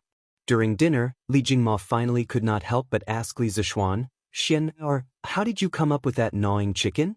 Madame Li also knew that her son had made a new dish called gnawing chicken and that it had become popular throughout Chang and city. She was also very happy and looked at her son curiously. Can I say that I learned it from Baidu? Of course not. Li Zishuan could only continue to bluff. Father, I've told you before that my master is not only proficient in martial arts, but also in cooking. This gnawing chicken is one of the delicacies I learned from my master. You don't have to make a fuss about it. My master is very knowledgeable and the disciples he taught are naturally outstanding. It's just that my master's nature is indifferent and does not like to interact with outsiders, so the world does not know of my master's talent. So, father, mother, if your son has any amazing performance in the future, you too don't have to make a fuss about it. Just slowly get used to it. In order to not be questioned by his parents over small matters in the future, Li Zishuan could only throw away his face. Li Jingma unhappily glared at his son who did not have any sense of shame. Madame Li covered her mouth and laughed. "Child, why are you speaking as inappropriately as your father when he was young? Did your master also teach you how to be thick-skinned? Mother found that your face is much thicker than when you were young." Father Li's old face darkened. He was innocently implicated again. Li Zishuan was also embarrassed by his mother's teasing. At this moment, Lan also jeered, "Brother is thick-skinned, hee hee." Duke Lu's estate. A black-faced man with a face full of beard was eating gnawing chicken and drinking wine in the front hall. He was extremely satisfied. "Chonyo, where did you buy this thing? How come I, old Cheng, have never eaten it before?" Cheng Chumo took credit and said, "Father, this is a brother I just made. His restaurant just released a new dish called gnawing chicken. You don't know, but the line in front of the restaurant today was very long. Moreover, it was limited to 200 servings a day. If it was not for my brother, father, you would not be able to eat such delicacies today." Cheng Yudin laughed in a rough voice and said, "Yes, my Chonyo is filial. However, your brother is too stingy. He only gave me this little. It's not even enough to fill the gaps between my teeth. Later, you have to talk to him properly. How can he be so stingy to his own brother? Next time, ask your brother to send me a plate of gnawing chicken." Cheng Chumo was sweating profusely. The emperor only ate 2 servings, and you ate 5 servings alone. Cheng Chumo did not expect his father to be even more shameless than him. Cheng Yaojin said again, "Chonyo, tell your father about your brother. Old Cheng is quite interested in the person who can think of this gnawing chicken." Cheng Chumo knew that his father wanted to check him out. He was afraid that he would not be careful in making friends, so he told Cheng Yaojin about the things that happened in the past 2 days, as well as the information he had gathered in private about Li Zishuan's situation. After a long time, Cheng Yaojin nodded and said, "Yes, from what you said, this child is a person who values friendship and righteousness. Not bad, not bad. You said that he also knows martial arts?" "His father. I heard that he studied martial arts at Mount Longhu for 8 years. His master is Mount Longhu's great elder, spiritual master Ling Su, who is also a great grandmaster expert in the martial arts world. Moreover, I saw that Li Zishuan's lower body was very stable and his steps were vigorous. I'm afraid that his martial arts skills are above mine." "Oh? Then invite him to the manor some other day. I, old Cheng, will exchange a few blows with him. The world is at peace, and there are no more wars to fight. I, old Cheng, am sick from boredom at home every day. You can ask that Li family boy to come over. This old man will treat it as giving pointers to the younger generation." Ha! When old Cheng heard this, he was suddenly very interested in Li Zishuan. At this moment, Cheng Chumo could only mourn for his good brother in his heart. Chapter 18. The popularity of the gnawing chicken continued. On the second day, when the Western market opened, many people went straight to the drunken Immortal restaurant. In less than a quarter of an hour, all the seats in the drunken Immortal restaurant were taken. Those who couldn't enter the restaurant began to line up outside. "Brother Wang, are you also here to eat the chicken?" A short youth in white in the line saw that the person in front of him was an acquaintance and began chatting with him. Yesterday, after Chen Eru ate the chicken from the drunken Immortal restaurant, he bragged to me the entire afternoon. His Chen family is just a nouveau riche, yet he dares to come to my house and show off. It's not like I can't afford to eat this chicken." The one surnamed Wang had a face full of arrogance. We came so early. How come there aren't any seats left? This drunken Immortal restaurant is really too small. I heard that the chicken is only limited to 200 servings a day. We should be able to get in with our position. Those behind us are miserable.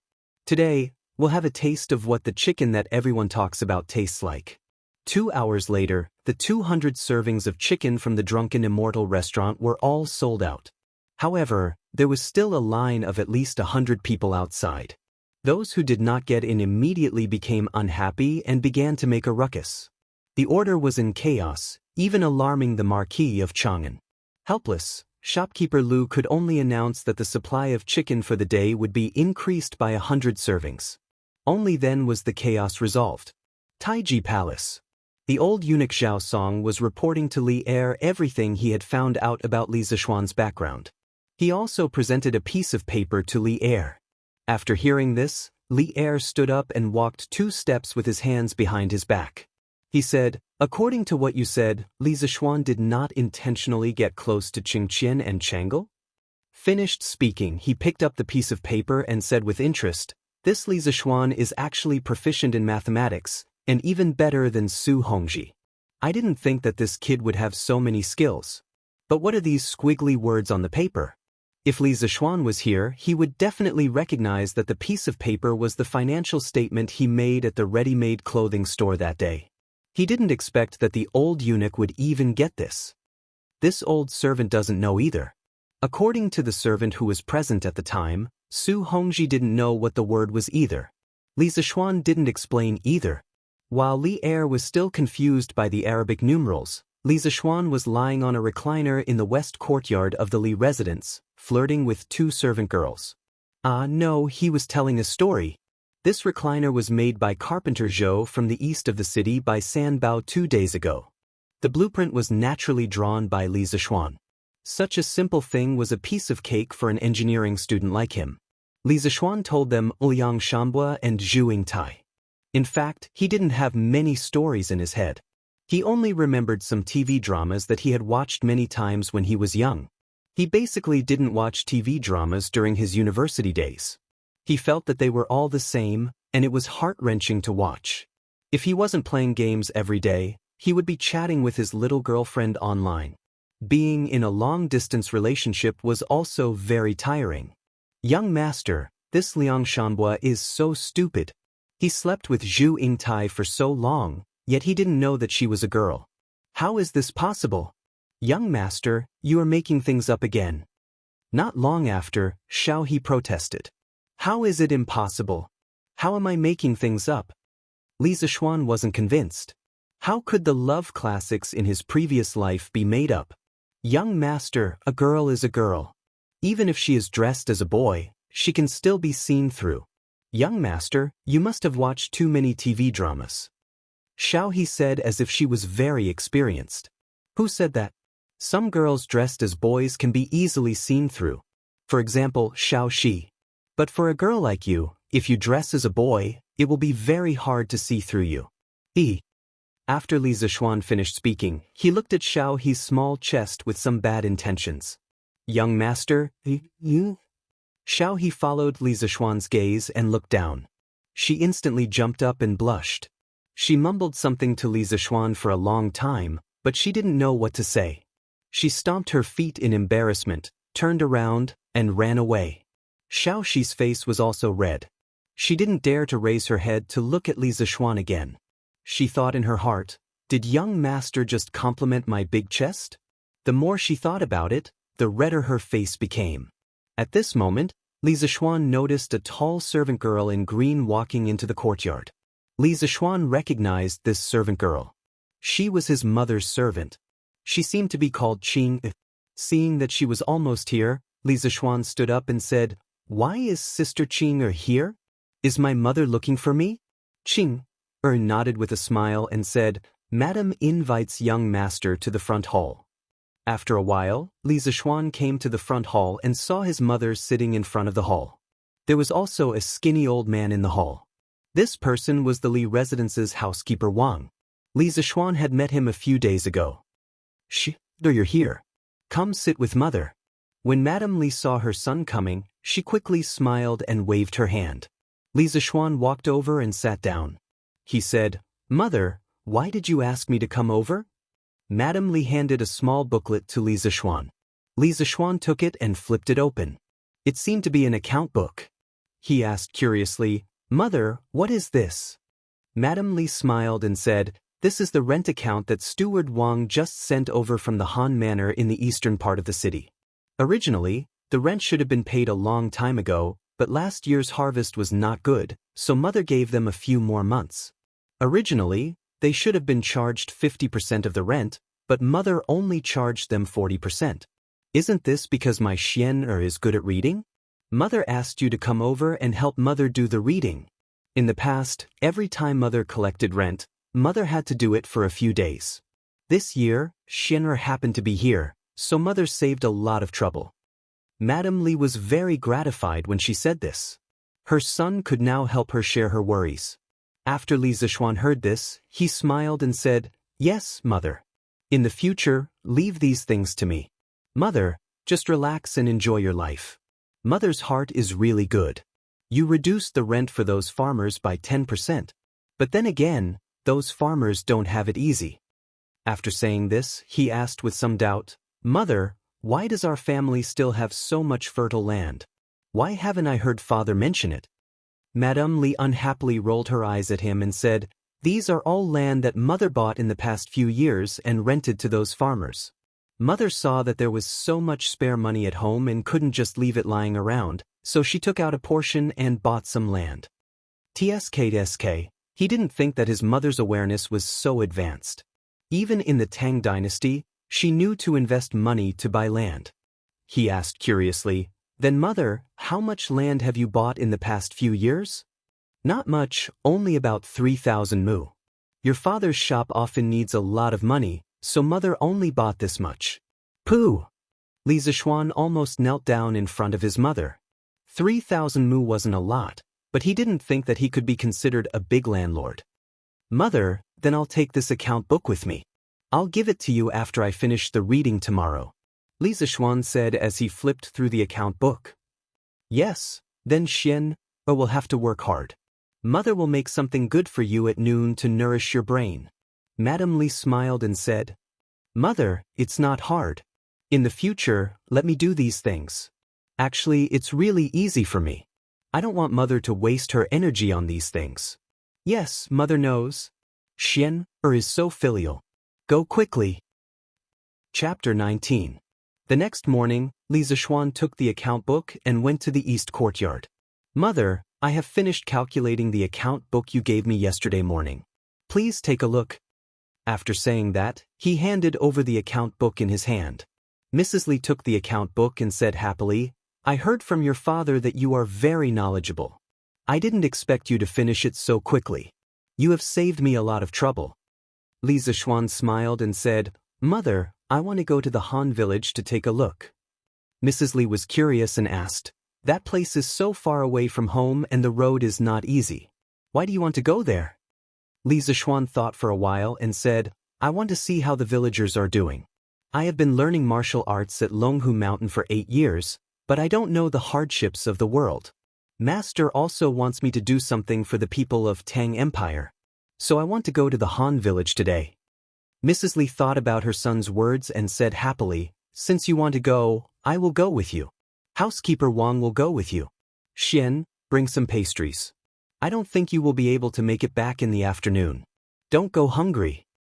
Okay, thank you, mother. I will go now. Li Zishuan went to the front courtyard and found steward Wang Zhong. He told him that he wanted to go to the Han Manor and asked him to prepare a horse first. The Han Manor was about 30 li away from the Li residence, so they couldn't walk there. Brother, where are you going? Lan saw housekeeper Wang going to the stables to get the horse and knew that her brother was going out. I want to go to the village to take a look. Lan, can you wait for me at home? Li Zishuan said helplessly. This sister of his was too clingy. No, Lan is bored at home alone. Mother doesn't want to play with Lan. Lana wants to go to the village with brother. Lan shook her head like a rattle drum. But Xiao He and Xiao Shi, you two go too. Take care of Mississippi San Bao, go get a carriage. These girls definitely didn't know how to ride a horse. Li Zishuan asked San Bao to get a carriage. Not long after, the group set off for the Han village. They left Chang and city from Yenxin Gate and headed east. The road became more and more difficult. Li Zishuan and Wang Zhong didn't feel anything on their horses, but the carriage behind them kept shaking, which made the 3 maidservants cry out in surprise. San Bao, slow down. Don't overturn the carriage. Li Zishuan didn't know if San Bao was an experienced driver, but he was afraid that the carriage would overturn. He and steward Wang slowed down the speed of the horse so that San Bao could drive slower. Just like that, the group walked for more than 2 hours on the 30-something mile road. At this time, he saw a village not far ahead. He could vaguely see a few people working in the fields.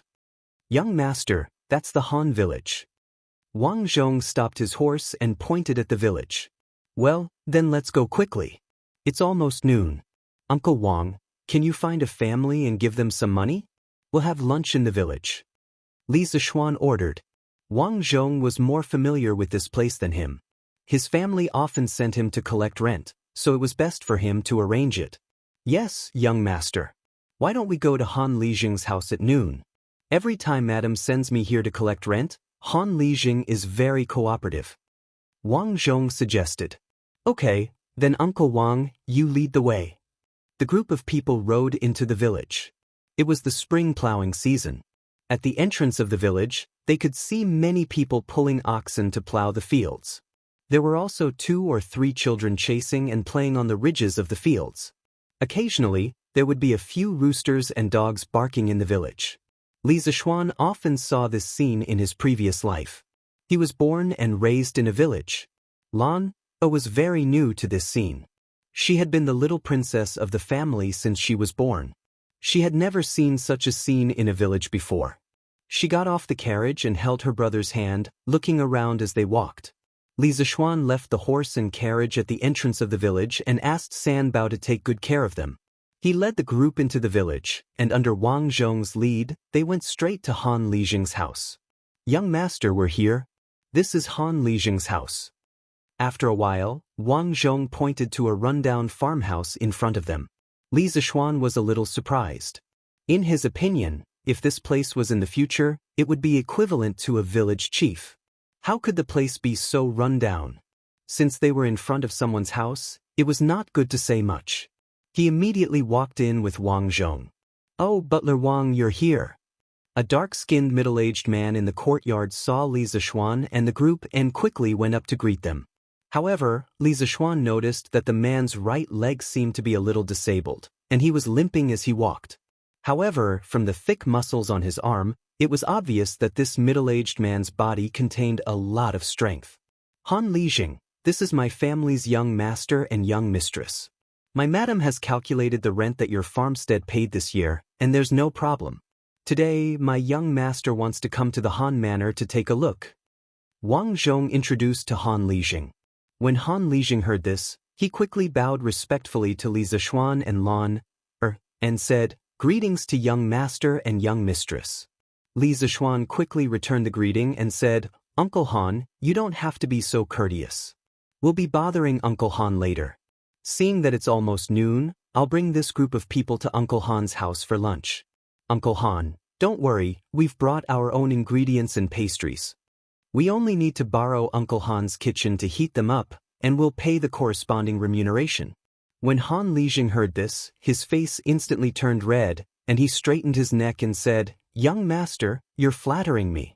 My Han Manor's harvest last year wasn't good, and not only did Madam Li reduce our rent by 10%, she also extended the deadline of half a year. If it weren't for Madam Li's benevolence, who knows how many people in my Han Manor would have starved to death. Now that young master is coming to my house for a meal, how could I let young master bring his own ingredients? How could I dare to take young master's money? If the villagers knew, they'd poke at my spine. Young master, you must never say such things again.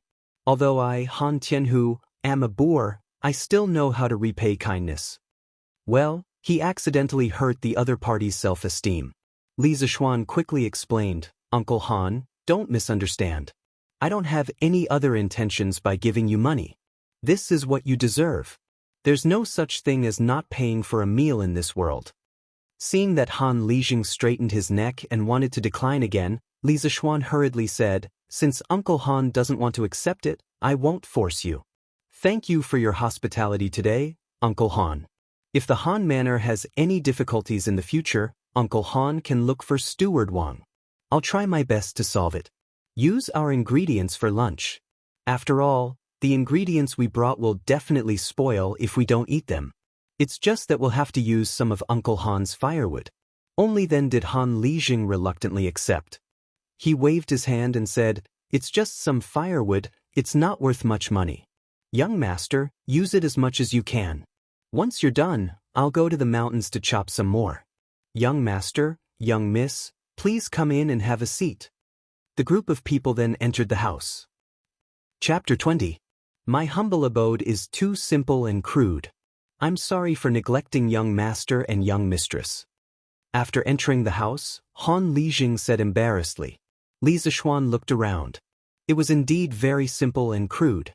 The only valuable thing was probably the Mo's sword hanging on the wall. However, Li Zishuan was a little confused.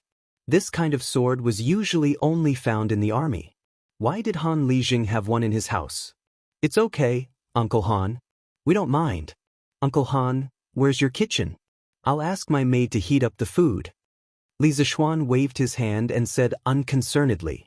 Han Lijing quickly shook his head and said, I wouldn't dare to trouble young master's people. I'll ask my brat to call my daughter back to cook for you. Young master and young mistress, please take a seat here. After saying that, he cupped his hands and walked out. Outside the courtyard, Han Lijing roared towards the east, Tai Dan, you stinking brat, get back here.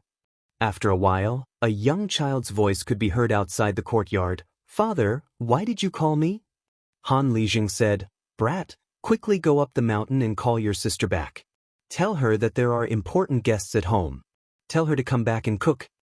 Oh, father, who's here? Brat, you talk too much nonsense. Go. Then, they heard a series of hurried footsteps gradually fading away. Han Lijing returned to the house and smiled apologetically at Li Zishuan. Young master, please take a seat for a while. My daughter went up the mountain to pick wild fruits and mushrooms in the morning. She'll be back soon. Li Zishuan nodded and asked, Uncle Han, how have the people in the manor been these years? Han Lijing said, in the past few years in the village, most of the families were living precarious lives and did not have enough food to fill their stomachs. At that time, the rent for the main house was very high, and every year, they had to pay 70% of the rent. In addition, during those years, the world was not peaceful and the harvest was not good, which made the situation even worse. During the slack time, I had to bring a few hunters into the mountains to hunt and deliver them to the city to exchange for money. 3 years ago, young master's family bought the land of the Han family manor. Not only did Madame Li allow us to continue farming, she even reduced the rent to 50%.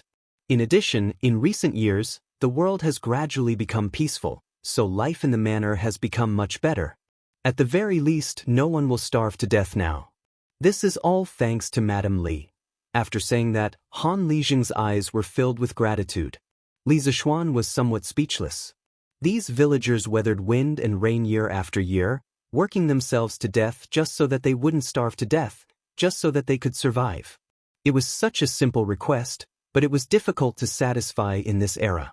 It wasn't because of natural disasters or war, but because of the oppression from the noble class. Li Zishuan felt that it was unfair for these villagers, and his heart was very vexed. Perhaps it was because he was also the son of a farmer in his previous life. At that moment, a very clear and pleasant voice came from outside the house. Father, your daughter is back. Then, he heard a series of footsteps coming into the house. At the door, a young girl of 13 or 14 years old came in. She was wearing rough clothes that had been washed until they were white, and there were a few neat red patches on her sleeves. The patches were quite artistic, and they were arranged in the shape of a plum blossom. From afar, it looked like a plum blossom that was embroidered on. The young girl had an oval face with extremely delicate facial features. Her skin was smooth, and she had a sharp chin. Her long hair draped over her shoulders, and she had a beautiful figure. Just by looking at her face, she was as pure as a fairy from the heavens. However, her pair of lively eyes were not like those of a fairy from the heavens who did not eat the food of mortals. Her pair of eyes contained the wind and frost of the world. The simple hemp clothes matched the young girl's beautiful face, but it did not reduce the young girl's peerless elegance. It made people feel that she was a peerless fairy who had descended to the mortal world. Just her current appearance was more beautiful than any of the pure girls he had seen in his previous life. If she were to wear the fresh and beautiful clothes of those celebrities, Li Zishuan could not imagine how beautiful she would be. Li Zishuan didn't expect that he would be able to see such a stunning woman in such a remote and desolate place. The two little maids by his side were already very beautiful, but in front of this young girl, they were somewhat overshadowed. Xiaohe's beauty was a kind of lively and cute beauty. Xiaoxi's beauty was a kind of beauty from a small family in Jianghu. The girl in front of him was a kind of beauty that was fresh and refined, like a poem or a painting. Li Zishuan was stunned for a moment when he saw her. It was only when Lan Er tugged at him that he woke up. Father, daughter heard from Iron Egg that there are guests in the house? The young girl asked Han Lijing. Yushi, come here. This is Steward Wang. You have seen him before. This is the young master of Chang An's Li family. This is the young miss of the Li family. Young master, young miss, this is my daughter. Her name is Han Yushi. Yushi, quickly greet the young master and young miss. Han Lijing pulled Han Yushi and introduced them to each other. Han Yushi, what a beautiful name.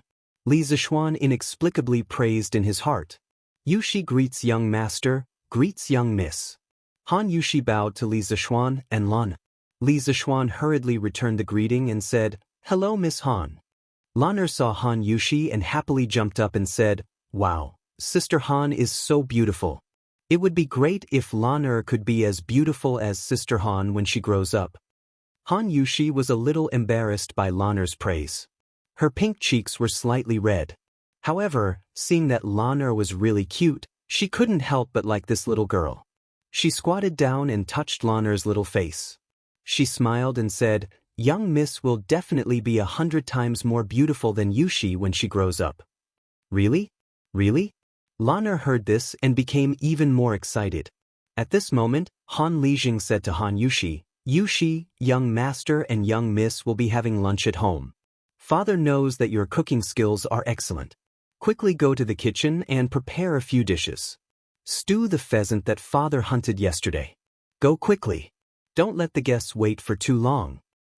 "Father, I will go now," Han Yushi responded crisply.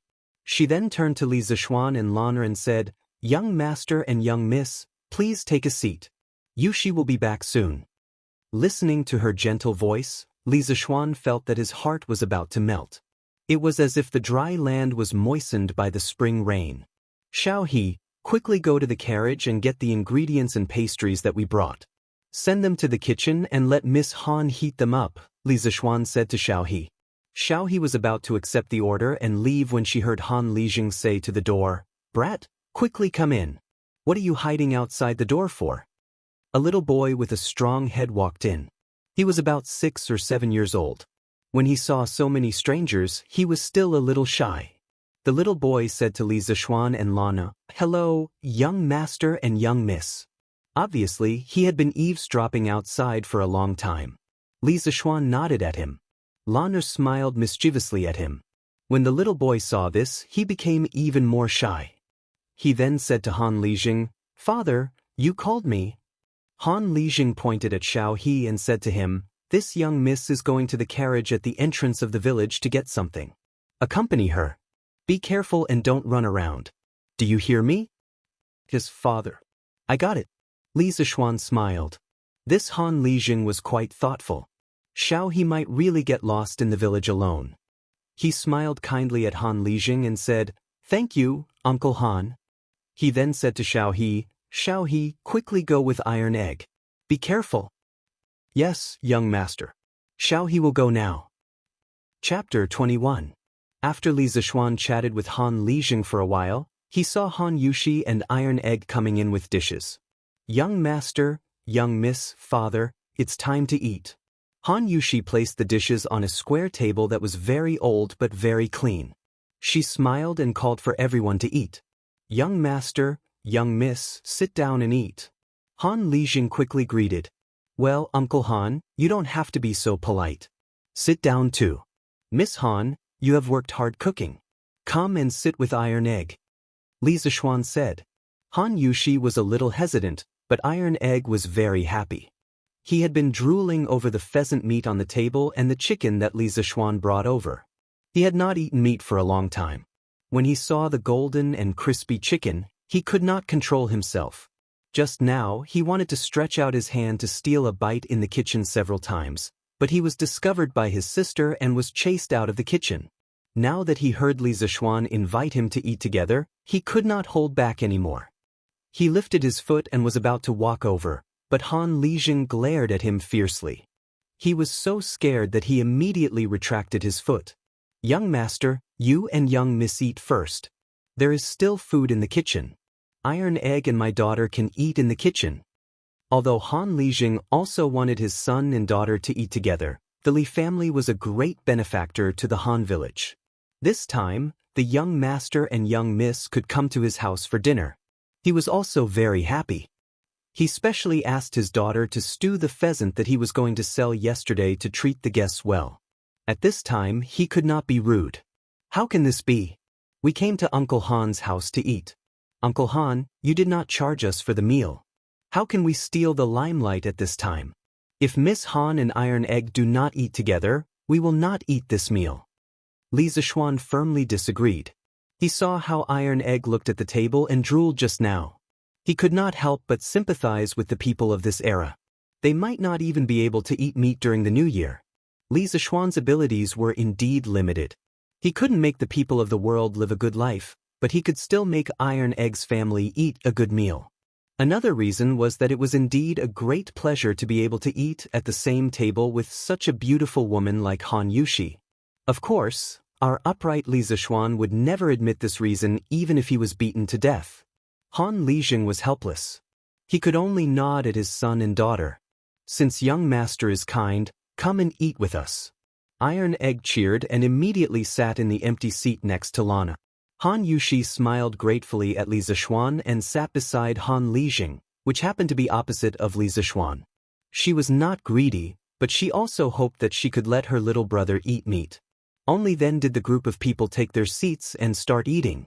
At this moment, Han Lijing suddenly patted his head as if he had thought of something. He stood up and said, I haven't brought the wine for young master. Young master, there isn't any good wine in the countryside, but the fruit wine made by my family's Yushi tastes quite good. I'll bring it for young master and young mistress to try. Then, without waiting for Li Zishuan to refuse, he ran into the inner room to get the wine. Li Zishuan originally wanted to refuse. He did not drink. Later, when he heard that it was just fruit wine, and it was made by Han Yushi herself, he hesitated. Seeing that Han Lijing went in to get the wine without waiting for him to speak, he did not say anything. Instead, he was somewhat expectant. After a while, Han Lijing came out with a wine jar. He said to Li Zishuan, Young master, this is the fruit wine made by my family's Yushi. It is made with wild strawberries and hawthorns on the mountain. I'm not boasting, but the taste is really good. Yunshi restaurant buys this wine every year in Jianghu city at a high price of 10 copper coins per caddy. As he spoke, he poured a bowl for Li Zishuan and the others. Father, Iron Egg also wants to drink it. Iron Egg licked his lips and looked at Han Lijing eagerly. Obviously, he must have drunk it before and still could not forget it. Han Lijing glared at his son angrily. Li Zishuan hurriedly said, Uncle Han, since Iron Egg wants to drink it, let him drink it. We can't finish so much. Well, this guy thought that Han Lijing carried such a big jar of wine for them to drink. In fact, Han Lijing also knew that such a big jar of wine could not be finished by Li Zishuan and the others. He even planned to take the rest to the city to sell. However, when he heard Li Zishuan's words, it was even harder for him to explain anything. He poured a bowl for his son and daughter and said, Since young master said so, Yushi, Taidan, you guys can accompany young master for a drink at noon. Iron Egg was very happy. He did not expect this young master from the city to be so easy to talk to. He was much more modest than the son of the landlord Lu. He was very grateful to Li Zishuan. How could he know that Li Zishuan was interested in his sister? Li Zishuan looked at the fruit wine in the bowl. It was bright red and very beautiful. He sniffed it gently and found that there was no smell of alcohol. Only then did he feel relieved. He picked up the wine and took a sip. It was sweet and sour, with the sourness of hawthorns and the sweetness of strawberries. It was much better than the fruit juice of the future. After all, the ingredients of this fruit wine were all natural and pollution-free. Li Zishuan smacked his lips and exclaimed in admiration. Miss Han's winemaking skills are really superb. The taste of this wine is really great. If you ask me, I'd say that House Yunshi has made a great bargain by selling this fruit wine for 10 copper coins per caddy. Lun also took a sip and could not stop. This sweet and sour taste had a fatal attraction to children. When she heard her brother's words, she quickly agreed. Brother is right. Sister Yushi, you are so good. This fruit wine is so delicious. Lun has never drunk such delicious fruit wine in her life. Li Zishuan was a little amused. This little girl was only 6 years old and she still had the nerve to say that she had grown up. Han Yushi said shyly and modestly, "Young master and miss, you flatter me. Actually, this winemaking is very simple. These ingredients are originally some worthless things on the mountain. Yushi is already very satisfied to be able to sell it for 10 copper coins per caddy." Li Zishuan shook his head. He had an idea.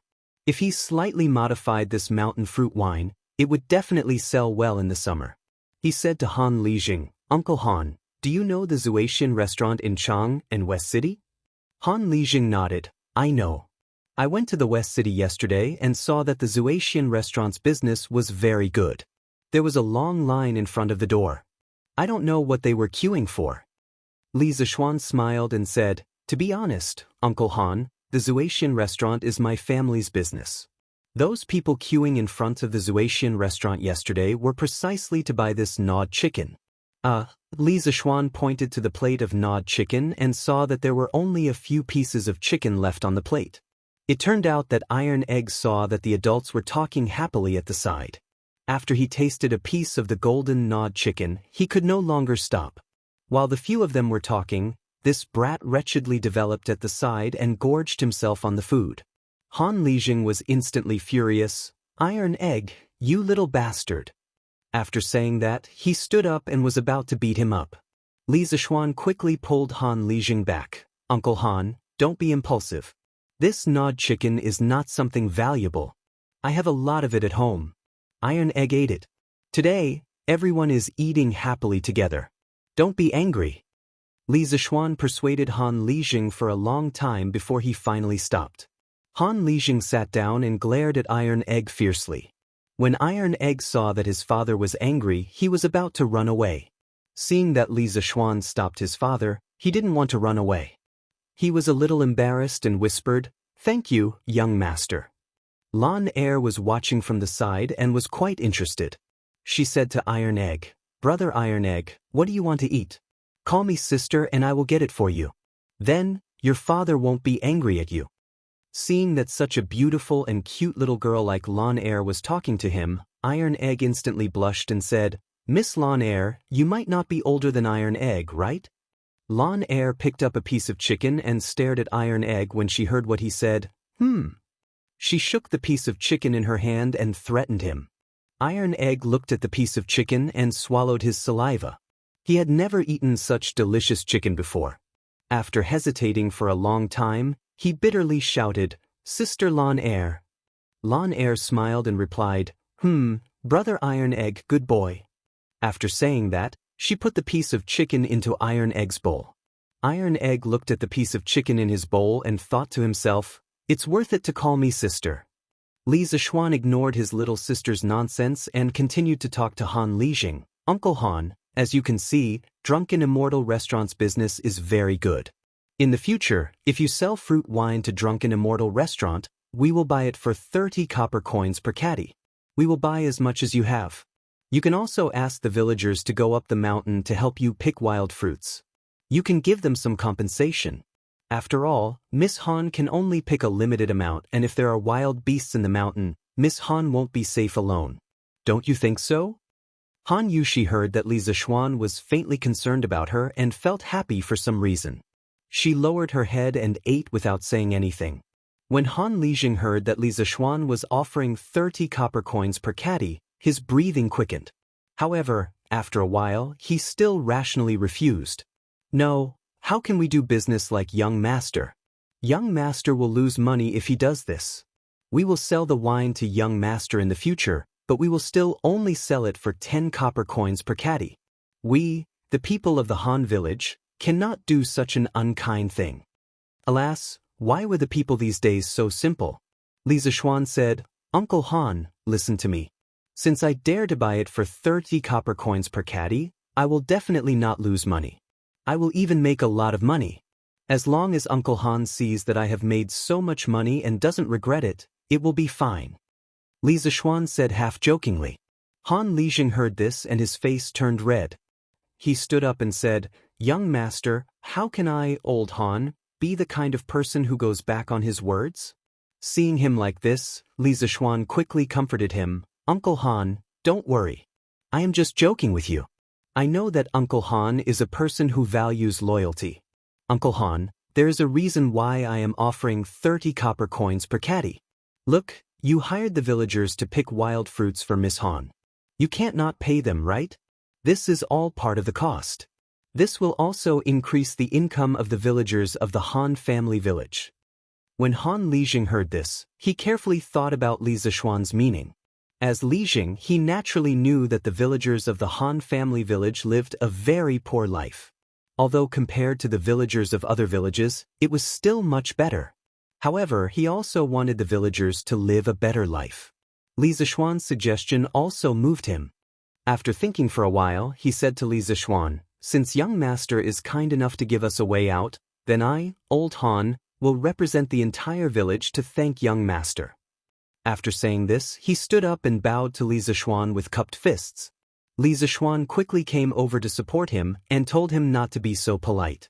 At this time, Han Lijing added, "However, if young master loses money in the future, then the purchase price will automatically be reduced to 10 copper coins per caddy. At that time, the wages will also be reduced. When the time comes, I, old Han, will be responsible for persuading the villagers. Young master, if you don't agree to this, then this business deal will end here. I, Han Lijing, would rather starve to death than harm young master." Li Zishuan could only helplessly agree. This Han Lijing was really too straightforward. Chapter 22. After talking about business, Li Zishuan and Han Lijing began to eat. Naturally, the two of them didn't mind that most of the dishes on the table were almost finished by the two little fellows. Han Lijing was very happy to meet such a good young master who took the initiative to bring him business. He pulled his daughter along and toasted Li Zishuan. Li Zishuan also didn't refuse anyone. This meal was very enjoyable for everyone. Of course, it had to be said that Han Yushi's cooking skills were really good. The mushroom and pheasant stew was very delicious. Li Zishuan, who didn't like to eat stew, ate a lot. Of course, it was unknown whether the pheasant was made by Han Yushi. After lunch, Han Yushi began to clean up the dishes. Li Zishuan quickly asked Xiao He to help. At this time, Iron Egg said to Han Lijing, "Father, I'm going to the threshing field at the entrance of the village to play." At this time, Lan was also eager to try. She also felt that the scenery of the countryside was very novel. She said to her brother, "Brother, Lan wants to go out and play with brother Iron Egg." "Well, then you can go with Iron Egg. Remember to come back in 2 hours." Li Zishuan thought about it. Since Iron Egg was Iron Egg's son, there shouldn't be any accidents if Lan followed Iron Egg to the village to play. At this time, Han Lijing said to Iron Egg solemnly, "Iron Egg, listen to me. You must take good care of the young miss. If anything happens to the young miss, I will skin you." Iron Egg quickly nodded in agreement. Even if his father didn't say it, he would do it. He wasn't a completely ignorant child. He naturally knew that the young master and the young miss were so good to their family. He was very grateful to them in his heart. Just like this, the two little brats went out. Li Zishuan chatted with Han Lijing in the front room. Not long after, Han Yushi finished cleaning up the dishes in the kitchen and came to the front room with Xiao He. She sat next to Han Lijing and listened to them quietly. After chatting for a while, Li Zishuan stood up and said, "Uncle Han, please tell the farmers about the business I told you about this morning. I want to go to the farm alone. When it's time for us to go back, I'll come and say goodbye to Uncle Han." Han Lijing hurriedly said, "Young master, you are not familiar with the manner. Let Yushi accompany young master." Li Zishuan declined. "How could I trouble Miss Han? I'll just walk around and come back. I won't get lost." In fact, he also hoped that he could go out with Han Yushi, but he couldn't show it so obviously. When it was time to decline, he still had to decline. Han Lijing waved his hand and said, it's okay. Yushi has nothing to do at home in the afternoon. It's just nice to go out with the young master." After saying that, he said to his daughter, "Yushi, accompany the young master to walk around the manor in the afternoon." Han Yushi softly replied, "Okay, father." Li Zishuan was a little happy in his heart, but his face was calm. He cupped his hands and said to Han Yushi, "Then I'll have to trouble Miss Han." Han Yushi hurriedly bowed and said, "It's okay." Li Zishuan then said to Xiao He and the others, Xiao He, Xiao Shi, housekeeper Wang, the journey this morning was bumpy. You must be tired. Rest at Uncle Han's house for a while. After I finish walking around the manor, we'll go back. The few of them naturally agreed. However, Xiao He looked at her young master suspiciously. The way Li Zishuan looked at Han Yushi in the morning was caught by the quick-witted Xiao He. Xiao He was wondering if her young master had deliberately shaken them off and secretly went out with Han Yushi for a rendezvous. Li Zishuan naturally didn't know what the servant girl was thinking. He brought Han Yushi out. Li Zishuan walked side by side with Han Yushi on the small road in the countryside. He breathed in the fresh air, listened to the occasional crowing of chickens and barking of dogs in the village, and watched a group of naughty children chasing each other and playing not far ahead. At this moment, his heart was incomparably peaceful. It was as if he had returned to his previous life. It was the same small road in the countryside, the same crowing of chickens and barking of dogs, and the same village urchins. He couldn't help but have a deep sense of nostalgia in his eyes. Unfortunately, I can't go back anymore. Even if I build trains and planes in this era, I can't go back, Li Zishuan muttered in his heart. Han Yushi lowered her head and walked with Li Zishuan for a while, but Li Zishuan didn't say anything. She was a little curious and raised her head to look at Li Zishuan. She saw that Li Zishuan's expression was complicated, and his eyes were confused. His gaze seemed to be nostalgic, but also seemed to be sad. When Han Yushi saw that gaze, she couldn't help but feel her heart ache. She whispered, young master, what are you thinking about?" When he heard Han Yushi's soft inquiry beside him, there seemed to be a faint trace of concern in her tone. He quickly woke up from his memories, sorted out his emotions, and tried to speak in a calm tone. "Nothing. It's just that when I saw the peaceful and comfortable scenery of the countryside, I thought of my master." Han Yushi asked curiously, "Young master, you have a master?" Li Zishuan recalled and said, "Yes. When I was young, my body was weak. All the doctors said that I wouldn't live past the age of 8. When I was 6, my master came to my house and told my father that he could cure me. He needed to take me to Mount Longhu to learn from him. That year, I went to Mount Longhu with my master. A few years ago, regardless of whether it was cold or hot, my master forced me to practice martial arts. My hands and feet were blistered, and my face was frostbitten, but my master didn't let me stop. At that time, I hated my master for being so cruel. Later, I finally learned something, but my master was old. At that time, I kind of understood my master's painstaking efforts. The conditions in the mountains were poor, but my master was always able to get me meat all these years. Before my master died, he told me that because my body was weak, I would die if I didn't practice martial arts well. He didn't want me to die, so he forced me when I was young and told me not to blame him. In fact, in the later years, I became more sensible and understood my master's painstaking efforts. I never blamed him. I became his disciple when I was 6 years old, and I spent my childhood with him. To me, he was more like a father than a teacher.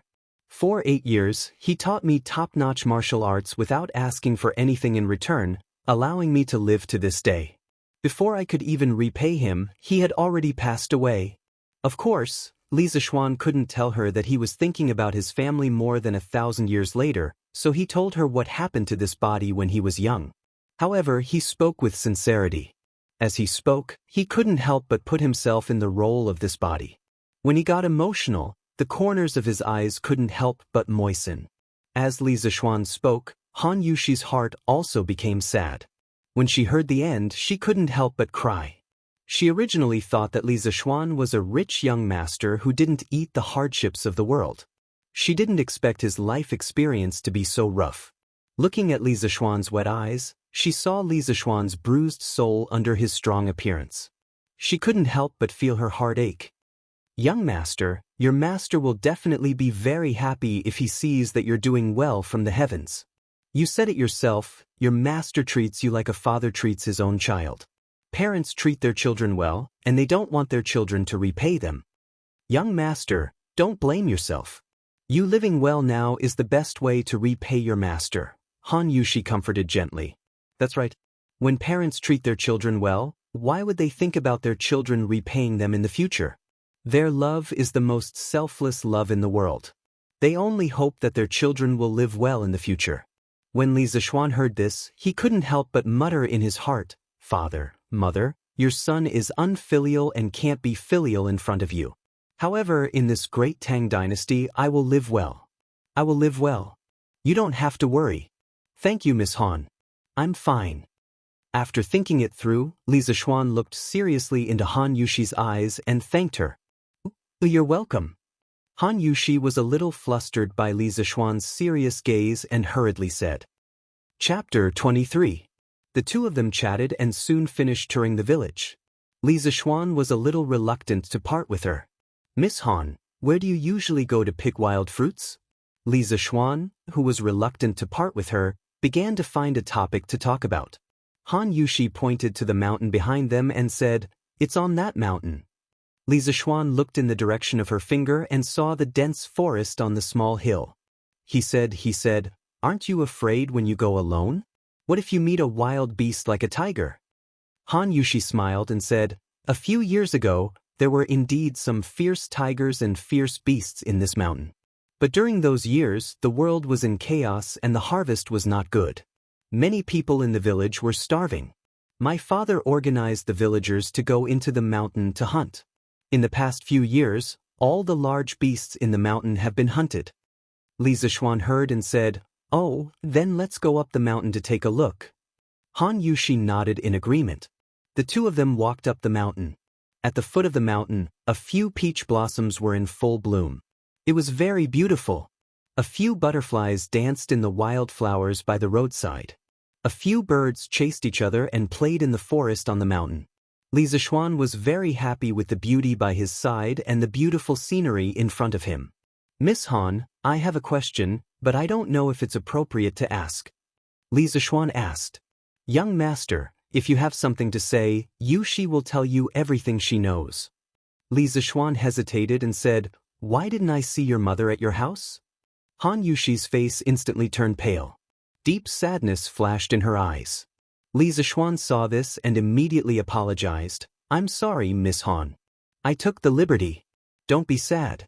Han Yushi shook her head and was silent for a while before saying, "My mother passed away after giving birth to the iron egg. I was 7 years old at that time. My father was still fighting in the front line. In order to support my brother, I went to help Master Lu in the nearby Plum village to herd cattle and sheep. I fed the horses and chopped firewood. When I earned money, I bought goat milk for my brother." This Master Lu's family was the previous owner of the Han village. They were very harsh and often bullied the villagers in the village. Everyone was angry but didn't dare to say anything. They were afraid that landlord Lu wouldn't let them plant the land. Iron Egg was very naughty when he was young. He would cry whenever I left, so I could only take him to work. Later, when I couldn't hold on any longer, my father finally came back. It was when I was 9 years old, which was the 6th year of Wuda. My father came back with a limp. My father, Wu, joined the army in the 1st year of the Yuan dynasty. Later, he was transferred to old General Qin's personal guard. In the 6th year of Wuda, the Turks attacked the borders of our great Tang, and my father accompanied General Qin to battle. Later on, I heard my father say that during a pursuit, General Qin was ambushed by the Turks. The Turks' great general Ashina Shirkyu wanted to kill General Qin with a bow and arrow. At the critical moment, my father rushed over on his horse and threw himself at General Qin, but the arrow pierced through my father's thigh. At that time, he didn't have time to treat his wound. My father limped and followed General Qin to kill the enemy. Coincidentally, General Yuqi led the army to help. My father and General Qin fought their way out of the encirclement and followed the reinforcements to destroy the enemy. After returning to the camp, although the arrow wound on my father's thigh was healed, because the treatment was too late, his right leg became disabled and it was difficult for him to return to the battlefield. My father knew that General Qin would definitely not abandon him, but my father didn't want to be a burden to General Qin. Thus, he left a letter and secretly came back alone. Following Han Yushi's recollection, Li Zishuan's thoughts also returned to the era where the flames of war raged and human lives were like grass. In his heart, he also admired a tough man like Han Lijing. Without countless people like Han Lijing fighting bloody battles, the Great Tang would not have its current peace. Perhaps the Han people's clothes would have been slaughtered by the armored cavalry of the foreign race. No wonder he saw Amo's saber in Han Lijing's house.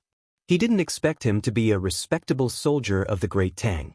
He also didn't expect Han Yushi to be so strong on the inside despite her weak appearance.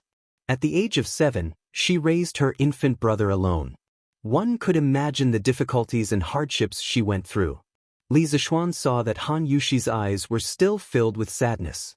He couldn't help but pat her on the shoulder and said, "Miss Han, don't be sad. At least you, Iron Egg, and your father are all doing well now. If your mother knew in the netherworld, she would definitely be gratified. Besides, with me around, the people of the Han family village will live better and better lives in the future." As he spoke, Li Zishuan didn't know how to continue. He wasn't very good at comforting people. Seeing Li Zishuan racking his brains to think of words to comfort her, Han Yushi couldn't help but laugh through her tears. She said, "I just comforted young master. I didn't expect young master to comfort me again." Hearing Han Yushi's words, Li Zishuan thought about it and felt that it was rather interesting. He smiled and said, "In that case, let's not comfort each other. We'll be happy in the future. This way we can let the ancestors who love us leave at ease." Han Yushi agreed softly, "Yes." At this moment she felt the weight on her shoulder. It turned out that Li Zishuan's hand had been resting on her shoulder. Han Yushi turned her head to look and immediately blushed. Li Zishuan followed her gaze and found his hand. He secretly blamed himself for forgetting to take it off when he patted her shoulder to comfort her. Of course, whether it was because he forgot to take it off or because he couldn't bear to take it off at that time, it wasn't for others to know. Feeling the warmth of his fingertips and smelling the feminine fragrance on Han Yushi's body, he couldn't help but feel a little restless. However, seeing that the tears at the corner of Han Yushi's eyes had not dried, Li Zishuan secretly scolded himself for being a beast. He quickly took his hand off and explained awkwardly, Sorry. I wanted to comfort you just now. I didn't mean it." Han Yushi's face turned even redder when she heard that. She clenched her small hands and looked down at her toes. She said softly, "It's okay. Yushi knows that young master is not a frivolous person." The ambiguous atmosphere filled the mountain. Li Zishuan didn't know what to say at this moment. Although he had a girlfriend in his previous life, he met her online. In reality, he was still clumsy when he spoke. He was an out-and-out otaku. He wasn't like the playboy in his dormitory. When he saw a girl, he could make her happy with just a few words. He couldn't wait to marry her immediately. He had always been envious of his roommate's ability to flirt with girls, but this thing couldn't be envied. Han Yushi naturally wouldn't speak. At this moment, her heart was also in a mess. Li Zishuan was tall and handsome. He was also very gentle to her. Although she didn't love Li Zishuan very deeply, after all, they had only been together for a day, she still had a good impression of Li Zishuan. After a long time, Li Zishuan finally broke the silence and said, "Miss Han, let's go down the mountain. It's getting late. I should go home." When Han Yushi heard that, her face darkened slightly. She felt a little disappointed for no reason. She didn't know when they would meet again after parting today. She replied softly, "Okay." The two walked down the mountain side by side. Chapter 24. Li Zishuan was about to go down the mountain with Han Yushi when they suddenly heard a muffled tiger roar behind them. The two of them looked at each other in shock and hurriedly turned around. They saw a huge white tiger slowly walking out of the forest. Its ferocious eyes stared coldly at Li Zishuan and Han Yushi. Han Yushi was so scared that her face turned pale. "Young master, you go first. Nothing can happen to you. We'll hold it back for a while." Han Yushi was extremely frightened. She had never seen such a huge tiger before, but she immediately thought of Li Zishuan. Li Zishuan absolutely could not have anything happen to him in the Han village. He was the hope of so many villagers in the Han village to live a good life. Li Zishuan was actually a little scared. It was his first time seeing such a huge tiger. Moreover, this tiger was emitting a bloody smell. It was obvious that it had just finished hunting. He did not know if his martial arts could deal with this huge tiger. After all, he had experience fighting with people, but he had never fought with a tiger. However, when he heard Han Yushi's trembling voice, he was really touched. He did not expect this girl to ask him to go first even though she was clearly scared. Of course, Li Zishuan wouldn't leave. Although he didn't have any experience in fighting a tiger, he was quite confident in his martial arts. Besides, even if he couldn't win, he wouldn't let the girl he liked sacrifice herself to protect him. Seeing that the tiger was getting closer and closer to the two of them, Li Zishuan pulled Han Yushuan's soft and boneless hand. At this time, he was not in the mood to feel the beautiful girl's hand. He said in a very serious tone, "Miss Han, when you encounter a tiger, you must not turn around and run. That will only lead to death. A human cannot outrun a tiger. In a while, you will face the tiger and slowly retreat. I will deal with this beast. I, Li Zishuan, will not let a woman stand in front of me." Han Yushi shook her head and refused to leave. She thought that Li Zishuan was going to use his life to buy time for her to escape. At this moment, the little girl's tears flowed freely. Li Zishuan was also a little helpless, but there wasn't much time left for them. He squeezed Han Yushi's hand and said very seriously, "Miss Han, listen to me. I have the confidence to deal with this tiger, but if you stay by my side, I'm afraid that the tiger will hurt you. I can't take care of you. Stay away from here. You have to believe me. I really can deal with it." Perhaps Li Zishuan's calmness had infected her. Han Yushi composed herself and nodded at Li Zishuan. She looked at the tiger and began to retreat step by step. When the tiger saw that someone was retreating, it was about to chase after him when it heard Li Zishuan's shout, "Evil creature, your opponent is me." It was Li Zishuan who picked up a long stick from the ground with the tip of his foot and blocked in front of the tiger to buy some time for Han Yushi to retreat. After all, the tiger was extremely fast. If they fought and the tiger turned to attack Han Yushi, he was afraid that he wouldn't be able to save her. Li Zishuan didn't bring a sword when he came out in the afternoon. He could only pick up a stick as a weapon. After all, he didn't expect that he would be so unlucky to meet a big tiger when he went out. When the tiger saw that the person in front of it actually took the initiative to provoke it, it was furious. It roared angrily and kicked its hind legs hard. It flew towards Li Zishuan's face. It wanted to crush the head of the person who dared to challenge its dignity. Although the tiger was fast, it was not enough in Li Zishuan's eyes. He had full confidence that he could dodge this attack, but he couldn't. Han Yushi hadn't retreated far behind him. "How dare you!" Li Zishuan roared. Holding the long stick, he flew towards the big tiger and ruthlessly smashed it in the head. However, the tiger was quite intelligent. It was unwilling to use its head to receive this blow. It immediately turned its head in the air. Li Zishuan's fatal blow hit the tiger's butt. The tiger fell to the ground and cried out in pain. Not only did this blow not scare it away, but it also aroused the tiger's ferocity. The tiger bared its teeth and slowly moved, looking for the next opportunity to attack. Li Zishuan didn't want to give it a chance to think. He used the orchid butterfly steps and arrived in front of the tiger in a flash. The cloud-piercing steps that Li Zishuan used before was a light body technique. It was more useful for long-distance travel and climbing over high ground. The orchid butterfly steps was a close-range footwork technique. The instantaneous burst of speed was very shocking. It was very useful in close-range combat. It was like a vigorous butterfly moving left and right in the battlefield, making it difficult for the enemy to distinguish. The big tiger didn't expect Li Zishuan to be so fast. At this time, it was too late for it to dodge. It used its head to take the blow and was immediately sent flying 10 meters away. Its eyes were seeing stars. The tiger was furious. Since its debut, it had never suffered such a big loss. With a leap, it pounced towards Li Zishuan again. Li Zishuan didn't expect the tiger's head to be so hard.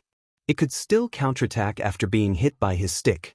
Therefore, he held the stick in front of his chest with both hands and waited for the tiger to rush over to give it a ruthless blow. Unexpectedly, the tiger changed direction in the air and used its foreleg to block Li Zishuan's long stick. Its hind leg fiercely kicked Li Zishuan's arm and flew straight towards the retreating Han Yushi.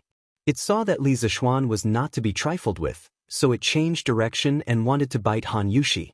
When the tiger kicked his arm, Li Zishuan had a bad feeling and guessed its intention. He secretly cursed this beast for being so cunning, just like a tiger demon that had turned into a spirit. Ignoring the burning pain in his arm, Li Zishuan hurriedly turned around. He couldn't bear to see such a beautiful girl like Han Yushi die in the tiger's mouth. He saw that the big tiger was now less than 5 feet away from Han Yushi, and he was now more than 10 feet away from Han Yushuan. Li Zishuan's eyes were about to split open. He used all his strength to activate the 5th level of the Taishin Sutra and poured all his inner strength into his legs. His lower clothes couldn't stand the violent power of the true essence. His trousers were immediately torn apart and blood seeped out of his calves. Li Zishuan roared and used the orchid butterfly steps with all his strength. His speed had reached the limit in an instant. Like a sharp arrow, he flew towards the tiger. Li Zishuan even heard a sonic boom at this moment. The air rushed back from his cheeks and scraped his face painfully. Seeing that the tiger's front claws were about to grab Han Yushi's face, Li Zishuan arrived first. He had already reached the top of the tiger's head. He held the long rod tightly with both hands and poured his inner strength into the long rod. Then he ruthlessly pierced the tiger's neck. The tiger let out the last scream of its life. For a moment, blood splattered everywhere. Li Zishuan and the tiger fell at Han Yushi's feet. When the tiger jumped from Li Zishuan's body to her, Han Yushi was already a little scared and didn't know what to do. She couldn't move her legs. When she saw that the tiger's front claws were about to touch her face was filled with despair. Although her heart was filled with the fear of death, at this moment, she still prayed in her heart that the young master could escape. Just as she was about to close her eyes and welcome death, she saw a man holding a long rod above the tiger. It was Li Zishuan. Because he was too fast, the wind blew Li Zishuan's long hair. His handsome face was full of anxiety and worry. He held the rod with both hands, like a hero. When the tiger was about to grab her face, he stabbed the tiger's neck. Han Yushi, who was in despair, couldn't help but be a little dazed when she saw this scene. She would never forget this scene for the rest of her life. Bang! 2 muffled sounds came from the woods. All the dust settled, and the mountains returned to peace. When the tiger's warm blood splashed on Han Yushi's face, Han Yushi came back to her senses and realized that she was saved. She looked lovingly at Li Zishuan, who was kneeling on one knee on the tiger's stomach but still holding the long rod on the tiger's neck tightly with both hands. At this moment, Han Yushi felt that a person had entered her heart, a man that she would never forget for the rest of her life. "Young master, are you okay?" Seeing the bloody scratches on Li Zishuan's arm, Han Yushi hurriedly squatted down and cried. Seeing this peerless beauty crying in front of him, Li Zishuan hurriedly said, "Miss Han, I'm fine. I was just scratched by that beast. It's not a big deal. Don't cry." Han Yushi grabbed Li Zishuan's hand and looked at his bloody arm and calf. She couldn't help but cry out, "What do you mean you're fine? You've lost so much blood. How can you be fine? Why are you in such a hurry to save me? I won't die if I'm scratched by that tiger." Boo-hoo! As she spoke, she couldn't help but throw herself into Li Zishuan's arms and cry bitterly. Li Zishuan didn't care about enjoying the beauty in his arms. He wanted to pat Han Yushi's back with his hand, but seeing that his hand was full of blood, he was afraid of dirtying her clothes. He could only give up and comfort her softly, "Miss Han, I'm really fine. This is all the blood on the tiger's body. I'm not seriously injured. I'll be fine after I go back and bandage it. Don't cry. You won't be beautiful if you keep crying." After comforting her for a long time, Han Yushi stopped crying. She raised her head and looked at Li Zishuan with tears in her eyes. "Young master, can you not call me Miss Han in the future?" Li Zishuan was stunned for a while before he reacted. He was a little happy and said, "Then we'll call you Yushi, okay?" Han Yushi's face was slightly red as she replied in a low voice. His relationship with this beautiful girl had finally improved a little. Li Zishuan was a little excited. At this moment, seeing Han Yushi's blushing face, he wanted to tease her a little. He smiled and said, "Then Yushi, can you not call me young master in the future? As a good friend, isn't it too distant for you to call me young master?" Han Yushi also felt that what he said seemed to make sense, so she asked, "Then, what should I call you? Why don't you call me Brother Xian Yushi?" Li Zishuan shamelessly suggested. No way, I'll call you young master. Han Yushi's face suddenly looked as if a big red cloth was hanging on it. Sigh, the revolution had yet to succeed. He still needed to work hard. After failing to fool her, Li Zishuan was not discouraged. He continued, Yushi, let's go down the mountain now. And the rest must be waiting anxiously. Are we leaving just like that? Han Yushi felt a little sad. After all, she was not someone from the same world as him. Li Zishuan used the long rod to pick up the big tiger and brought Han Yushi down the mountain. However, he did not know that something big had happened at the foot of the mountain. Chapter 25. 2 hours ago, at the threshing field of the Han village. Brother Iron Egg, what's so fun about the threshing field? As soon as they arrived at the threshing field, Lan couldn't wait to ask. I made an appointment with Denyo, Ernyo, and Zhu Zi this morning to fight grasshoppers in the threshing field in the afternoon. Iron Egg replied. At this time, they saw that there were already 3 children squatting on the ground waiting for them on the threshing field, so they hurried over. Iron Egg, why are you so late? A chubby boy with a runny nose pointed at Iron Egg and said discontentedly. Hee, Ernyo, I have something to do at home today. Iron Egg touched his stomach and said embarrassedly. In fact, the chicken he ate at noon was too delicious, so he ate happily and forgot that there was such a thing in the afternoon. Iron Egg, who is she? A slightly taller chubby boy next to Ernyo pointed at Lan and said, Hello, my name is Lan. I'm Iron Egg's elder sister. Lan didn't wait for Iron Egg to speak and hurriedly introduced herself. Didn't Iron Egg have an elder sister? The children were a little confused, but seeing that Iron Egg didn't refute, they just thought that Lan was Iron Egg's distant elder sister. The taller chubby boy said, Oh, hello, Iron Egg's elder sister. My name is Denyo. Another dark skinny boy also introduced himself. My name is Zhu Zi. At this time, Ernyo said, Iron Egg, you and your elder sister came late and haven't caught grasshoppers yet. Go and catch them quickly. The 3 of us have already caught them. After saying that, he proudly showed the grasshopper in his hand. Iron Egg heard this and immediately pulled Lan to the field to look for grasshoppers. At this time, grasshoppers haven't grown up yet. They were all small green grasshoppers, so it was difficult to find them in the green grass. Lana looked for a long time but couldn't find one. She was a little anxious. At this time, she heard Iron Egg exclaim, I caught one. Lan hurriedly went over and saw a medium-sized green grasshopper in Iron Egg's hand. In this season, such a big grasshopper was already considered big. Lan quickly said, Brother Iron Egg, give this to me. Go and catch another one. Before he could finish speaking, he quickly snatched the grasshopper from Iron Egg's hands. Iron Egg had a bitter expression on his face. It was not easy for him to catch this, but it was snatched away before he could even warm it up. At this moment, Lan whispered, The next time you come to the Han Manor, I'll bring you 2 plates of nibbled chicken. Hearing this, Bruiser was immediately overjoyed. He eagerly went to catch more grasshoppers. Lan looked at the little grasshopper in her hand. The more she looked at it, the more she liked it. She said to the grasshopper, Wow, you look so mighty. You look like a general. I'll name you Wei Qing. After naming it, Lana was quite pleased with herself. After a while, Iron Egg caught another grasshopper. Although it was not as majestic as the one in Lana's hand, it was not small either.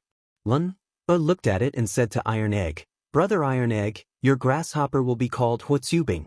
Let's go and kill them all. The 2 of them brought their grasshoppers back to the threshing field. After greeting Denyo, Ernyo, and Zhu Zi, the 5 of them took out their grasshoppers and started to fight. After a while, as expected, only Lan's Wei Qing and Iron Egg's Huotsubing were left. At this moment, Lan picked up Wei Qing and said, There's no need to fight anymore. My Wei Qing is first.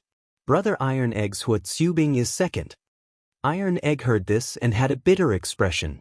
He was about to object when Lan raised a finger to signal him. A plate of nibbled chicken? Iron Egg understood Lan's meaning and swallowed his saliva. His eyes lit up and he hurriedly nodded in agreement. Oh, I was wondering who this was. Iron Egg, are you fighting grasshoppers?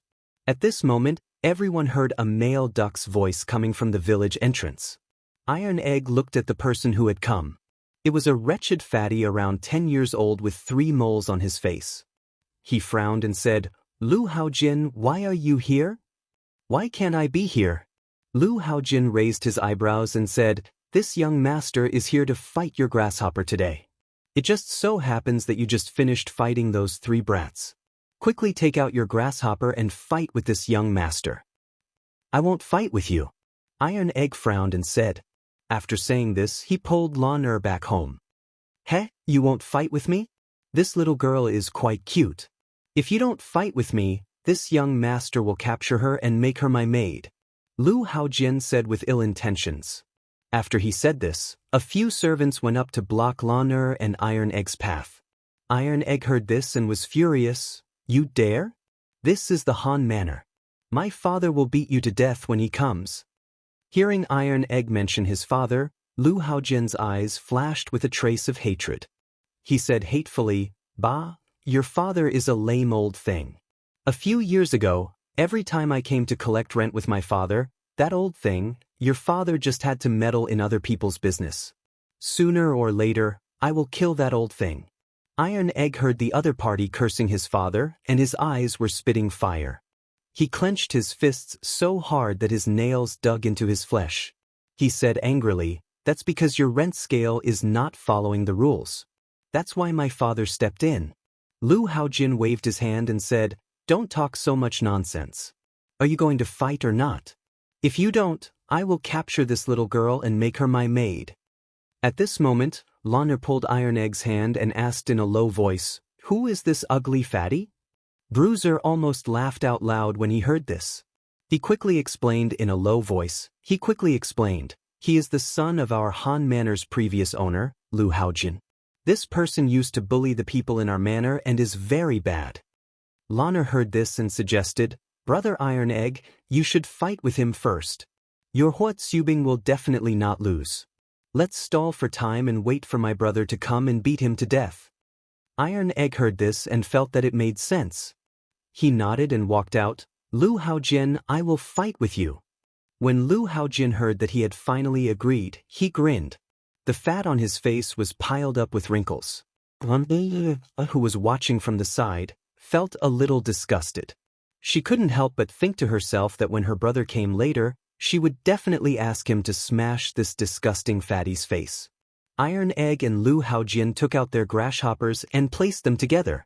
Huatsubing was obviously stronger and killed Lu Haojin's grasshopper in a few rounds.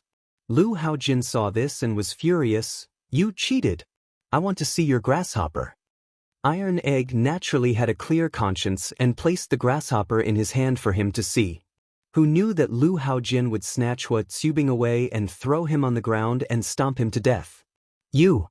Iron Egg saw that his favorite had been stomped to death and was furious. He wanted to fight. "What about me? You want to hit me? Come and hit me, come and hit me." Lu Haojin pointed at his own face and taunted Bruiser.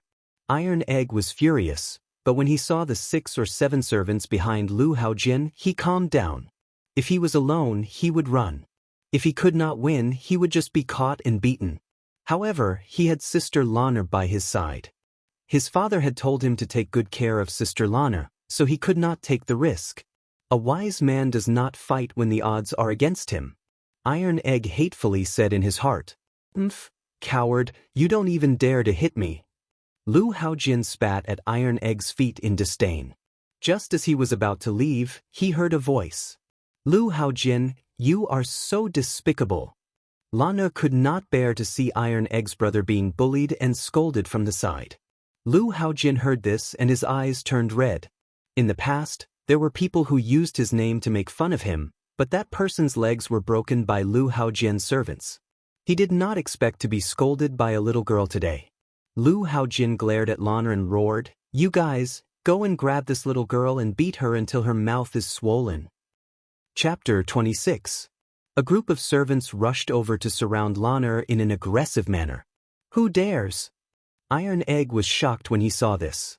He picked up a bamboo stick from the haystack next to him and stood in front of Lan, waving the bamboo stick in his hand fiercely. The servants were a little hesitant. Lu Haojin shouted from behind, "Hurry up and attack him. There are so many of you who are afraid of this little brat."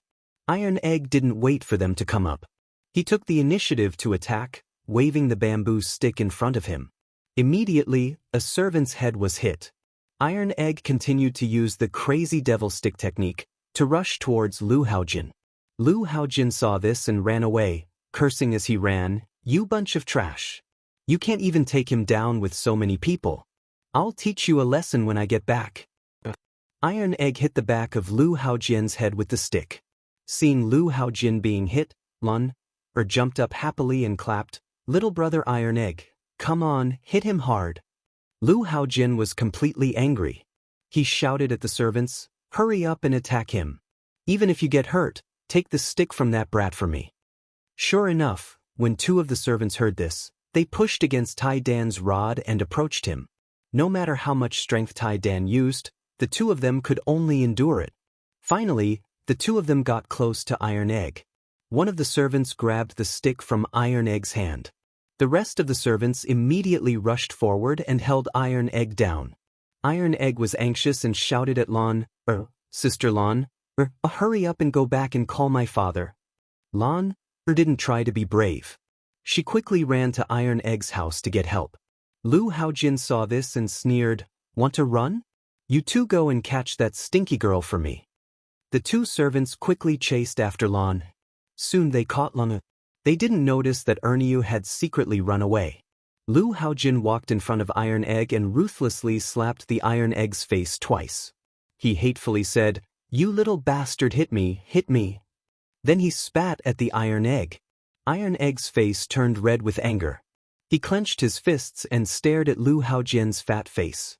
When had he ever suffered such humiliation? Especially when he was beaten up by this fatty in front of Sister Lon, he felt even more humiliated. He secretly swore in his heart that he would definitely take revenge. Li Zixuan carried the big tiger and finally walked to the front of the Han family's courtyard with Han Yushi. Just as she was about to enter, she saw a little fatty with snot running towards Han Yushi. Sister Yushi, quickly tell your father to go to the village entrance." Iron Egg was beaten up and someone called Lon was also caught. The little fatty ran in front of Han Yushi and said while panting. Li Zixuan was shocked when he heard this. He didn't dare to talk nonsense. He threw down the tiger on his shoulder and hugged Han Yushi's slender waist. He used all his strength to use the cloud-piercing steps and rushed towards the village entrance like a gust of wind. Erniu put his hands on his knees and lowered his head to catch his breath. He didn't hear Han Yushi speak for a long time. When he looked up, there was no one in front of him. He muttered, "Am I hallucinating?" Just as he was about to turn around and go back, he saw two young girls and an old man come out of the house. The young girl in green grabbed him and asked, "Little brother, who did you say was caught?" Erniu replied, "Iron Egg and Lon." The three of them turned pale with fright. They heard the old man say, "Shao He, quickly go to the village and find Han Lijing. Tell him to go to the village entrance quickly. Shao Shi and I will go first." After saying that, the three of them hurriedly split up. These three people were Shao Shi, Shao He, and Steward Wang, who were resting in the Han family. They heard the noise outside the courtyard and hurriedly rushed out to investigate. Village entrance, threshing field. After Lu Haojin humiliated Iron Egg, he was about to rush towards Lon. Iron Egg said anxiously, "Lu Haojin, if you have the ability, come at me." "What kind of ability is bullying girls?" "Oh, you haven't been beaten enough? Then I'll fulfill your wish." After saying that, he kicked Iron Egg's stomach twice. Iron Egg was on the ground holding his stomach in pain, but he still stubbornly said, "Lu Haojin, if you have the ability, come at me. Don't bully Lon." Lu Haojin couldn't be bothered with him. He turned around and was about to teach Lon a lesson. When Lon saw Lu Haojin hitting Iron Egg, she was so angry that her face turned red. She said angrily, "Lu Haojin, stop. When my brother comes, he'll beat you to death." Lu Haojin scolded, "Stupid girl, you dared to scold me before. See if I don't tear your mouth apart." After saying that, he reached out to pull Lon Er's mouth. At this moment, A loud roar came from outside the crowd. Lu Haojin saw a young man in a servant's uniform walking over. He sneered, "Which family's dog servant dares to meddle in my business? Are you blind? How dare you touch my young miss?" This servant was San Bao. Previously, Li Zishuan asked San Bao to watch the carriage at the village entrance. In the afternoon, San Bao took a nap on a haystack at the side. When she woke up, she saw many people gathered at the threshing field and wanted to take a look. Just as she walked over, she heard Lan scolding Lu Haojin. Her young miss was being bullied. San Bao quickly ran over. When she saw Lu Haojin about to pull Lan mouth, she immediately stopped him. Lu Haojin was furious when he heard that. A stupid servant dared to speak rudely to him. He shouted to the two servants beside him, "The two of you, go and beat this dog servant to death. Beat him to death." After being angered one after another, Lu Haojin was losing his mind. 2 fists were no match for 4 hands. San Bao was quickly beaten down by the 2 servants. Lu Haojin came over and kicked San Bao more than 10 times. San Bao felt something sweet in her throat and finally couldn't help but vomit a few mouthfuls of blood. Lan saw San Bao vomiting blood on the ground. She was so anxious that she cried, "Stop beating him." Lu Haojin stopped. Lu Haojin walked towards Lan and sneered, "Stupid girl, no one will come to save you now, right?" Snorted, "My brother will be here in a while. When he comes, I'll smash your ugly face." Hearing this little girl call him ugly, Lu Haojin was furious. He reached out to tear Lan's mouth. At this moment, Lu Haojin suddenly heard the sound of something breaking through the air. Following that, he saw a foot getting bigger and bigger in front of his eyes. Lu Haojin instantly flew out like a kite with a broken string. Li Zishuan brought Han Yushi to the threshing field. He saw a fat man with 3 moles on his face. He was about to reach out to pinch Lan's face. Li Zishuan couldn't help but be furious. He usually couldn't even bear to speak harshly to his sister Lan, let alone hit her. Now that he saw this fat man wanting to hit Lan, Li Zishuan couldn't hold it in anymore. He put down Han Yushi and used his movement technique. He dashed to a spot not far behind Lan, in a few steps. He leaped up and kicked the fat man's face. Then, Li Zishuan gently landed on the ground. Without stopping, he kicked the 2 servants who were holding onto Lan's arms and sent them flying. Li Zishuan pulled Lan through his side and carefully looked at her.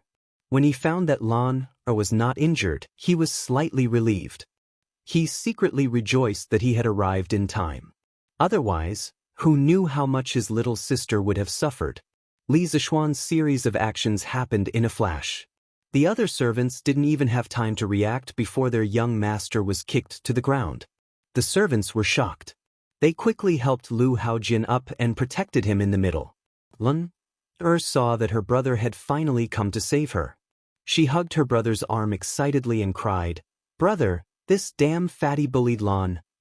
Li Zishuan patted Lan's shoulder and wiped her tears. He couldn't help but feel his heart break. He comforted her in a low voice, "Don't be afraid, Lan. Brother will avenge you." Lu Haojin's face was covered in blood. He looked ferocious. Li Zishuan's kick almost knocked him out. Even if he didn't faint, Lu Haojin was seeing stars. He had never been hit like this before. He shook his head and chased the stars away. He pointed at Li Zishuan and shouted incoherently, "All of you go. Cripple him." Chapter 27. Iron Egg. Suddenly, a sorrowful cry was heard. Han Yushi rushed to Iron Egg, who was lying on the ground and clutching his stomach. She squatted down and helped Iron Egg sit up. Looking at Iron Egg's red and swollen face, Han Yushi couldn't help but cry out, "Iron Egg, how are you? Does it hurt?" "Sister, Iron Egg is fine. Iron Egg doesn't hurt." "Iron Egg didn't hurt, Sister Lan." Hiss, Iron Egg tried hard to squeeze out a smile to comfort his sister, but it affected the wound on his mouth. At this moment, Li Zishuan also saw Iron Egg, who was lying on the ground with red and swollen cheeks, and San Bao, who had blood on the corner of her mouth and her clothes were dyed red. When he heard Iron Egg's weak voice, he guessed that the 2 of them were injured while trying to buy time to protect Lan. His heart ached. He liked Iron Egg, this clever child, very much. He wanted to bring him to his shop to learn something in the future, but he didn't expect him to be so seriously injured today. Sanbao was also loyal to him, but today, she was beaten to the point of vomiting blood to protect Lan. Li Zishuan's anger rose. He stared at the servants and Lu Haojin in front of him with murderous intent. If he hadn't rushed over in time today, the consequences would have been hard to say. They dared to bully Lan and hit the people around him. They must pay the price. The servants saw Li Zishuan's murderous gaze and the blood on Li Zishuan's body. This was the blood from the tiger on the mountain. He didn't even have time to change his clothes. At this moment, Li Zishuan made the servants feel that this person was like a demon from hell. They usually ran amok in the village and had never seen such a terrifying person. Hearing Lu Haojin's roar, the servants didn't dare to step forward. They were just paid to be servants. There was no need to put their lives on the line. At this moment, Lu Haojin's mind was slightly clearer. Looking at the murderous Li Zishuan, he felt that this person was not easy to deal with. Today's matter would not be settled peacefully. He pulled over a servant and whispered a few words into his ear. That servant immediately ran away like a wisp of smoke. Li Zishuan knew that this fatty wanted to call for reinforcements. He looked at them coldly and did not stop them. It just so happened that there were not enough people in front of him to vent the anger in his heart. However, before the fatty's reinforcements arrived, there were many things he could do. Li Zishuan looked at Iron Egg and asked, "Iron Egg, who is this fatty? Why did he hit you?" When Iron Egg saw that Li Zishuan had come to the rescue, he let out a sigh of relief. The task given to him by his father was finally completed. Now that he heard the young master's question, he stood up with the help of his sister and told Li Zishuan everything that had happened in the afternoon. After he finished, he stared at Lu Haojin with eyes full of hatred. After hearing this, Li Zishuan could no longer hold back his anger. He stared coldly at Lu Haojin as if he was looking at a dead man. "Lu Haojin, how do you want to die today?" Lu Haojin trembled under this cold stare. He had never felt that death was so close to him. He did not care about Li Zishuan's scolding and trembled in fear. You can't kill me. I only beat up these two brats. You can't kill me. My father is Lu Shiren. If you kill me, my father won't let you off. Let's see if I dare to do it today. Li Zishuan dodged to the side. Lu Haojin didn't even see his movements clearly. He only heard the miserable screams of the guards protecting him. He saw those guards fly a dozen or so meters away like kites with their strings cut. They crashed heavily onto the ground, unable to crawl back up. Then, Lu Haojin's vision blurred. He only felt a sledgehammer ruthlessly hit the left side of his face. Before he could scream, he was sent flying. Brother hit that fatty's face. He just wanted to tear Lan's mouth. Brother wants to avenge Lan and Brother Iron Egg. Lan jumped up and said to her brother. She was not as scared as before when she saw her brother showing off his power. Young master, you also want to avenge Sanbao. Sanbao was almost kicked to death by this fatty. Sanbao saw that Lan did not mention her, so she quickly added. Li Zishuan naturally wanted to avenge his sister. He went forward and picked up Lu Haojin who was lying on the ground. Lu Haojin shouted in fear. Don't hit me, don't hit me. I'll give you money, a lot of money. Don't hit me. Li Zishuan could not be bothered with him. He used 10 dragon-subduing slaps on his fat face. Li Zishuan's palms flew left and right. It was dazzling. Lu Haojin's head was twisted rapidly. Soon, his cheeks were swollen. His already fat face became even fatter. His face was even taller than the bridge of his nose. Lan, Iron Egg, and Sanbao were watching from the side. They were very satisfied. Lu waved her arms and jumped up. Good hit, brother, good hit. Li Zishuan slapped more than 10 times. He was tired and felt that it was meaningless. The main reason was that these people were too weak. They were not even as powerful as the big tiger on the mountain. If Lu Haojin heard Li Zishuan's words, he would definitely vomit blood. If he was half as powerful as the tiger, would he just stand there and let you hit him? Lu Haojin's face was so swollen that he could no longer speak. Li Zishuan picked him up with one hand and threw him in front of Iron Egg and Sanbao. Iron Egg, Sanbao, how did he hit you just now? Give me 10 times the amount. Young master, what happened to you? A worried voice came from outside. Li Zishuan looked and saw that it was Xiao Shi. Behind her was Wang Zhong. Xiao Shi saw that Li Zishuan was covered in blood and was shocked. She quickly ran over and asked worriedly. Li Zishuan waved his hand and said, I'm fine. The blood on me is not mine. He then looked at Wang Zhong and said, Uncle Wang, why are you here? Wang Zhong was also worried. When he heard that the blood was not his, he was slightly relieved. He said, Young master, we heard that something happened to young miss at Han Lijing's house, so we rushed over. Oh, I also saw a dead tiger at Han Lijing's house. Li Zishuan nodded and said, Uncle Wang, that tiger was killed by me. It is fine now. At this moment, a series of footsteps came from afar. Li Zishuan turned his head to look and saw a chubby middle-aged man leading 50 or so servants to protect the courtyard. Surprisingly, the servant who had just escaped was among them. The group of people rushed over in an aggressive manner. These should be the reinforcements that Lu Haojin had called for. Li Zishuan sneered. They came at the right time. I haven't finished venting my anger. Xiao Shi and Wang Zhong saw that there were so many people coming over aggressively. It was obvious that they did not come with good intentions. They were very worried. Wang Zhong could not help but say, Young master, you should hide in the village first. I have already asked Xiao He to find Han Lijing. Everything will be fine when Han Lijing comes. Xiao Shi also quickly nodded in agreement. Iron Egg, Han Yushi, and Lan were not very worried. They had seen Li Zishuan's martial arts.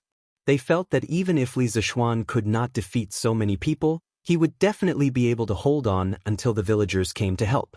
With such a big commotion, the villagers would definitely notice it. Li Zishuan shook his head and said, Uncle Wang, Xiao Shi, don't worry. These dozens of clowns will not be able to hurt me. Stand aside. After saying that, he took the initiative to go up to those people. Chapter 28. Li Zishuan walked a dozen steps towards the group of people and stopped when he was about 20 to 30 feet away from them. He crossed his arms and waited for them to come over. When the distance was about right, Li Zishuan shouted at the group of people, Is Lu Shiren here? If you are, come out and say something. Today, I will turn you, Lu Shiren, into a dead man. Li Zishuan was also speechless at the Lu family's naming skills. The father was called Lu Shiren, and the son was called Lu Haojin. How uncultured. How scary. When Wang Zhong heard Li Zishuan call out Lu Shiren, he was slightly stunned. He was only concerned about his young master and young miss, so he didn't know who the other party was.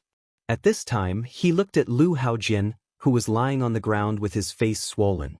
After looking at him for a long time, he recognized that he had seen this person before. His face was ashen. When the leader of the group of people saw Li Zishuan, a 14 to 15-year-old child, speak rudely, he was so angry that he shouted, Where did this stinking child come from? Today, I will teach you a lesson on behalf of your parents. I will teach you how to behave.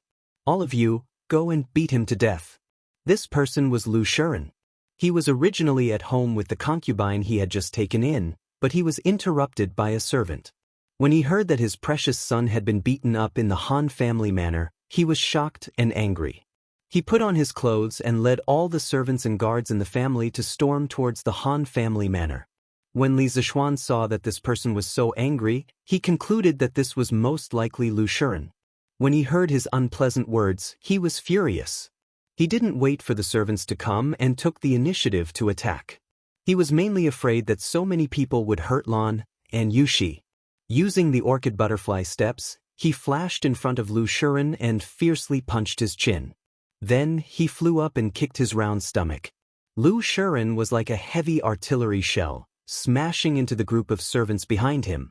The group of servants didn't even have time to dodge and were all injured. When Li Zishuan landed on the ground, his expression was not good. He originally wanted to kick the middle-aged fatty more than 10 meters away to intimidate these people, who knew that he underestimated Lu Shiren's weight and kicked the wrong place.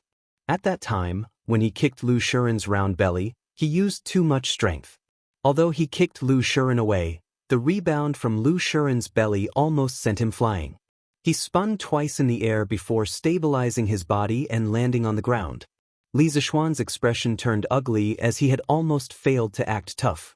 The servant who had gone back to report the news was horrified. It was so fast again. He thought it was a fluke that his young master was kicked away so fast. Now, he kicked away his master who was obviously several tons heavier than his young master. Moreover, the speed was so fast that no one could react. At this moment, even if he was stupid, he knew that he had encountered a legendary martial arts master. At that moment, he didn't care about his master and those servants. He turned around and ran away, wailing in his heart, "Go back to your hometown. I'm not going to be a servant here in Chang'an anymore. Whoever falls in love with this god of killing can have him." Lu Shiren was in so much pain that his face turned the color of pig liver. There was still blood on his chin. After he landed on the ground, he was like a turtle that flipped its shell. He twisted his buttocks a few times but couldn't get up. This made the dozen servants under him suffer. Originally, when he smashed them, a few of their bones were broken. Now that Lu Shiren was twisting his buttocks and trying to get up, they instantly howled in pain. A few servants who were not injured rushed over and spent a lot of effort to pull their master up. Lu Shiren's face was in a mess. The hat on his head was long gone, and his hair was disheveled. Most importantly, his head was bald, and only his hair was around. Lun, who was watching from the side, couldn't help but giggle. Xiao Shi and Yu Shi also couldn't help but laugh. Lu Shiren was furious at this moment. Just as he was about to fly into a rage, he saw Wang Zhong. He was shocked and didn't bother to tidy up his appearance. He staggered over and said flatteringly, "Butler Wang, why are you here?" Wang Zhong's face was ashen. He pointed at Lu Shiren's nose and roared, "Why am I here? Lu Shiren, you have guts. Your son dared to bully my family's young miss, and you brought people to beat up my family's young master. You have guts. Just you wait. My master won't let you off." Lu Shiren was confused at this moment and said, "Ah, that young man just now was your family's young master?" Wang Zhong snorted and said, "What do you think?" Lu Shiren staggered back 2 steps when he heard this, and his face turned even paler. He had met Wang Zhong many times before. Back then, when he sold the Han family manor, he had contacted Wang Zhong. He naturally knew that the master Wang Zhong mentioned was someone he couldn't afford to offend. He was just a landlord in the countryside, but Li Jingma was a tycoon in Chang. He knew many high-ranking officials and dignitaries. He could crush the Lu family with just a finger. Just now, he heard Wang Zhong say that his bastard son bullied Li Jingma's daughter. It's over, it's all over. Lu Shiren sat on the ground in despair. At this moment, there was a rush of footsteps in the village. Li Zishuan saw Xiao He and Han Lijing running over with a group of farmers holding hoes and machetes. Well, Li Zishuan also saw a fool holding a rolling pin. He couldn't help but feel speechless. Damn it, did you come to fight or to roll dough to make dumplings? Before this, Han Lijing had gathered the farmers and told them about the big deal that Li Zishuan had told him.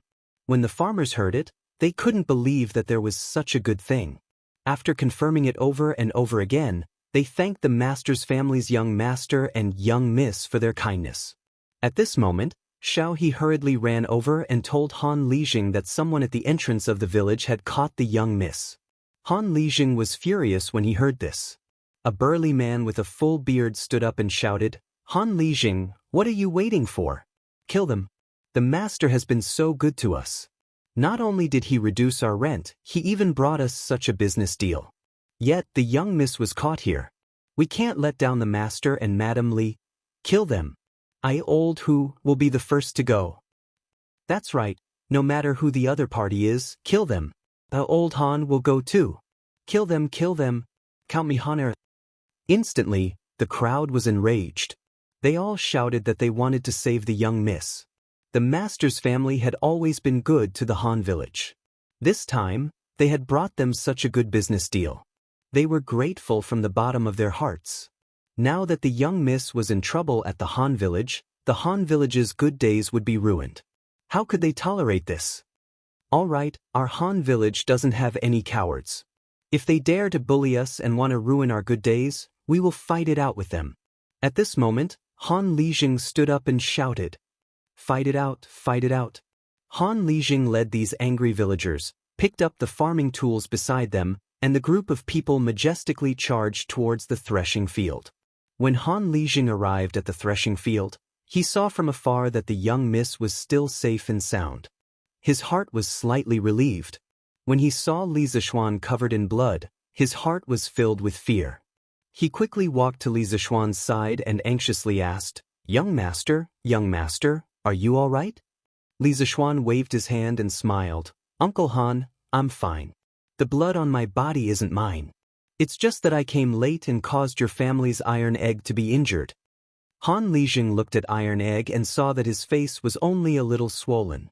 He said, "It's good that young master and young miss are fine. Otherwise, this Han would have died 10,000 times. Iron Egg being beaten up is fine. That stinky brat's skin is thick." When Li Zishuan heard this, the corner of his mouth twitched. He silently mourned for Iron Egg. Was this Iron Egg's father really his own? At this moment, Han Lijing held his sickle and walked in front of Lu Shiren. Facing the dozens of servants beside Lu Shiren, he was not the least bit afraid. Thinking that if the young master had come a little later, the young miss might have been in trouble, the more he thought about it, the more scared he became. A monstrous murderous aura filled the air. This was the murderous aura that he gained from killing a mountain of corpses and a sea of blood. At this moment he really wanted to kill Lu Shiren. The Han family manor had finally welcomed such a kind-hearted master. If something happened to the young master and young miss here, the consequences of the Han family manor could be imagined. Han Lijing coldly said, "Lu Shiren, what do you mean? When you were in the Han family manor, you maliciously bullied us villagers. Now that you've left, you came back to beat up our young master and young miss.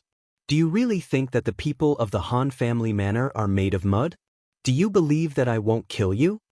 After he finished speaking, he placed the sickle in his hand in front of Lu Shiren's throat. At this moment, Lu Shiren's heart was filled with fear and grievance. He brought so many people here, but before he could even say a few words to Li Zishuan, he was already beaten up. Who was the one bullying who? "Kill him, kill him." The surrounding villagers all waved the farming tools in their hands and roared angrily. Lu Shiren was scared out of his wits by the angry roars of the crowd in front of him. He fearfully said to Han Lijing, "I was wrong, I didn't know that this person was your young master.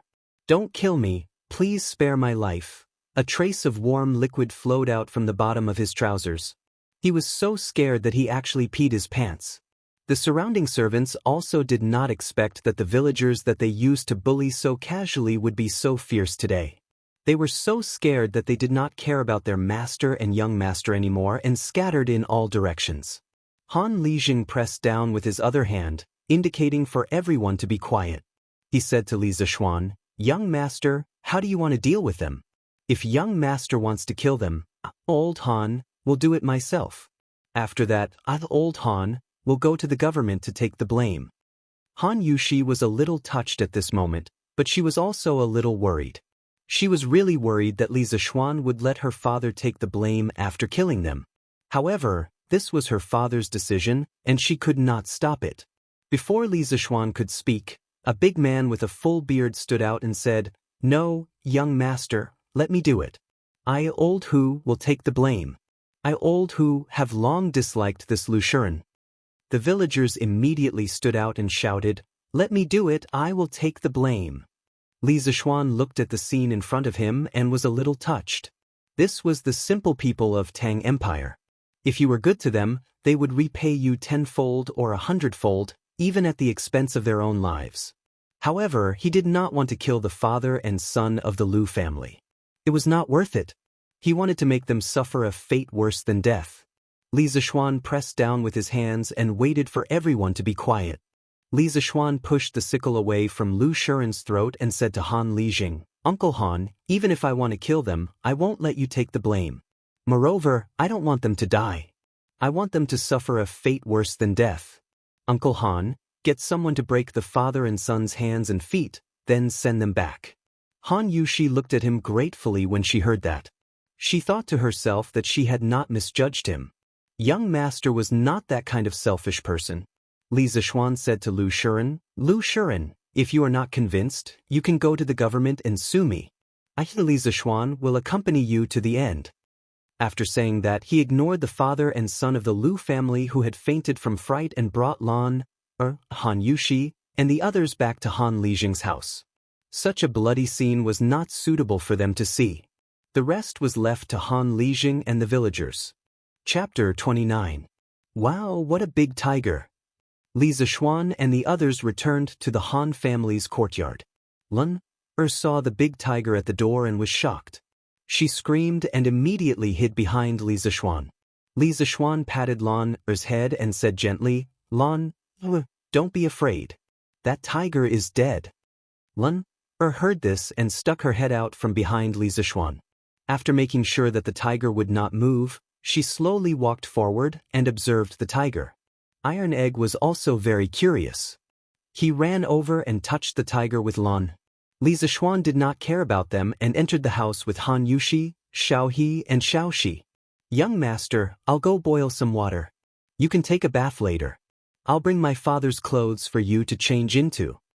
Han Yushi suggested when she saw Li Zishuan covered in blood. Li Zishuan looked at his dirty body. It was indeed time to take a bath. If he went home like this, his mother would faint from fright. He nodded and said, okay, then I'll have to trouble Yushi. Xiao He, go and help Yushi. Xiao He had already noticed that the young master had changed the way he addressed Han Yushi from Miss Han to Yushi. The little girl looked at the young master suspiciously. When she heard the young master instructing her, she quickly agreed. She did not dare to ask the young master face to face.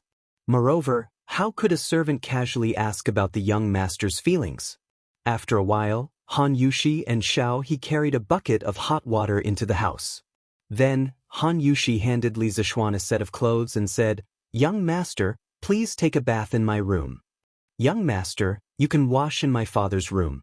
These are my father's clothes when he was young. They might not fit you well. Young master, please wear them first. Li Zishuan looked at her beautiful little face and smiled. Okay, Yushi, it's been hard on you. You must have been frightened today. At this moment, there were only the two of them in the room. It was a little ambiguous. Han Yushi blushed and said, young master, what are you saying? Young master, quickly take a bath. Yushi will go out first. After saying that, he hurriedly ran out of the door. Li Zishuan closed the door, took off his clothes, and sat in the bathtub. He shook his head and said to himself, I didn't ask you to take a bath with me. Why did you run away so quickly? Could it be that this young master is not handsome? This shouldn't be the case. Li Zishuan finished showering, put on his clothes, picked up the bathwater, walked out of the door, and poured it out. Then he walked back into the house. Han Yushi happened to see Li Zishuan wearing clothes that were obviously one size bigger than his body. He looked quite funny as he walked. She couldn't help but laugh. Li Zishuan turned around when he heard the sound. He knew what Han Yushi was laughing about. There was nothing he could do. He was only 14 years old. He would definitely look big in Han Lijing's clothes. So be it if she laughed. It was a good opportunity to admire the smile of a beauty. Han Yushi was shy from his stare. She quickly stopped smiling and her little face was a little red. She went forward to help Li Zishuan tidy up his collar. As Li Zishuan was taller than her, she was tiptoeing and tidying up the collar behind Li Zishuan's neck with both hands. This posture was very ambiguous. Li Zishuan looked at her lively eyes, white nose, and red lips. His Adam's apple bobbed a few times. He was very tempted. Han Yushi saw Li Zishuan staring at her. She smelled the strong masculine scent on his body and thought about how he flew over to save her from the tiger's mouth on the mountain. For a moment, she was also a little moved. Li Zishuan was about to lower his head and kiss her when he heard a child's voice. Wow, brother, sister Yushi, what are you playing? Lan wants to play too. Lan finished touching the tiger and was looking around for her brother. When she came to the room, she saw her brother and sister Yushi hugging each other. She shouted excitedly. When Han Yushi heard that, she immediately pushed Li Zishuan away as if she had been electrocuted. She retreated to the corner and blushed. She lowered her head and did not speak. Li Zishuan was helpless. he said to Lan. Your sister Yushi is helping brother tidy up his collar. Lan, why didn't you knock when you came in? Aren't you afraid of the door demon? When Han Yushi heard Li Zishuan mention the door demon, she raised her head and looked at him curiously. She did not know what story was inside. Lan, said a little fearfully, but brother didn't close the door. Do I have to knock? Li Zishuan was stunned. He had made a mistake. He had actually forgotten to close the door. After a long time, Han Lijing finally came back. Wang Zhong and San Bao followed behind. Li Zishuan did not ask how Han Lijing had handled it. He stood up and said goodbye to Han Lijing. Uncle Han, sorry for disturbing you today. It's getting late. We should go back. Oh, right, you need money to buy the mountain fruits. Uncle Wang, how much money did we bring this time? Young master, we only brought 10 strings of cash. Okay, then give it all to Uncle Han. If Uncle Han doesn't have enough money in the future, you can ask Uncle Wang for more. This money can be deducted from the money from selling alcohol in the future, Li Zishuan said. Han Lijing did not expect his young master to be so thoughtful. He took the money and said gratefully, "Thank you for your trust, young master." Li Zishuan waved his hand and looked at San Bao. San Bao, how are you? Can you still walk? I'll give you a raise when we go back this time. Previously, Wang Zhong had brought San Bao to the village doctor for some simple treatment. After such a long time, she had recovered. When she heard her young master's question, she felt warm in her heart. Young master, San Bao is fine. San Bao is strong. After saying that, he even showed off his biceps. Li Zishuan smiled and said, "Okay, then let's go. Lan, let's go home." Coming. Lan ran over. Li Zishuan clasped his hands and said to Han Lijing, "Uncle Han, we'll meet again someday." He turned back and looked at Han Yushi deeply. Li Zishuan would be lying if he said that he was not moved by this gentle, brave, and fairy-like girl. Although they had only known each other for a day, Han Yushi had left an impression on him that could not be erased for the rest of his life. Li Zishuan waved at her and said, "Yushi, goodbye." After saying that, he turned around and prepared to leave. Han Yushi silently watched Li Zishuan's back from the side. She was very reluctant to part with him, but so what? God could not help her make him stay. Perhaps God had heard the call in her heart. At this moment, the wind and clouds suddenly changed. A muffled thunder came from the sky. Wang Zhong looked at the dark clouds in the west and said worriedly, "Young master, I'm afraid that the rain is not light. We can barely make it back by horse, but it's very dangerous for a carriage to take the mountain road in this weather." Li Zishuan remembered the bumpy mountain road when he came back. He also felt that it was dangerous to take the mountain road in the rain. He hesitated and joked to Han Lijing. "Uncle Han, it seems that we have to keep guests in this weather. We can only trouble Uncle Han for one more night. We'll leave tomorrow when the rain stops." After saying that, he was secretly happy. Was it because he could stay with Han Yushi for one more night? He could not explain it. Han Lijing laughed heartily and said, "Young master, what are you saying? It's my honor that you can stay in my house. I still need to trouble Uncle Han with one more thing. Uncle Han, find a strong man with good skills to go to Jianghu city and tell my mother that I'll be back tomorrow. I'm afraid that my mother will be worried." Li Zishuan suddenly thought of his mother and quickly told Han Lijing. "Yes, young master, don't worry. I'll arrange it." Han Lijing nodded and replied. Han Yushi was still sad about parting. When she heard them talk, she was happy. She thanked God in her heart for letting Li Zishuan stay. She even thought that it would be great if the rain never stopped. Chapter 30. After dinner, Han Lijing brought Iron Egg, San Bao, and Wang Zhong out. There were only 3 rooms in his house, and they definitely couldn't fit so many people. He had no choice but to bring the 3 of them to another house to sleep for the night. He had already made arrangements with those families. When they heard that they were the young master's people, they welcomed them with open arms. The rain outside was getting heavier and heavier. Li Zishuan tossed and turned, unable to fall asleep as he listened to the pitter-patter of the rain. Moreover, it was too early now. It was almost 6 o'clock in the evening in the modern world. In his previous life, he would only sleep at 11 or 12 o'clock at night. However, in this era, There were no cell phones or computers. There was nothing else to do other than sleep at night. Brother, are you asleep? Lan knocked on the door. Li Zixuan got up and opened the door. Lan squeezed in agilely. Li Zixuan looked at her and said, Lan, why aren't you asleep? Lan and Han Yushi slept in one room while Xiao He and Xiao Shi slept in another room. Lan came over and held her brother's hand. Brother, we can't sleep. Why don't you come over and tell us a story? Li Zixuan was puzzled. You guys? Lan nodded. That's right. Sister Yushi, Sister Xiao He, and Sister Xiao Shi can't sleep. We're all in Sister Yushi's room waiting for you to come over and tell us a story. Li Zixuan was really tempted. He also wanted to go to Han Yushi's room to take a look. To be exact, he wanted to go to Han Yushi's room to see how charming Han Yushi looked when she was lying on the bed. Just thinking about it made him look forward to it. Lan didn't wait for her brother to agree. She pulled her brother's hand and dragged him out of the room.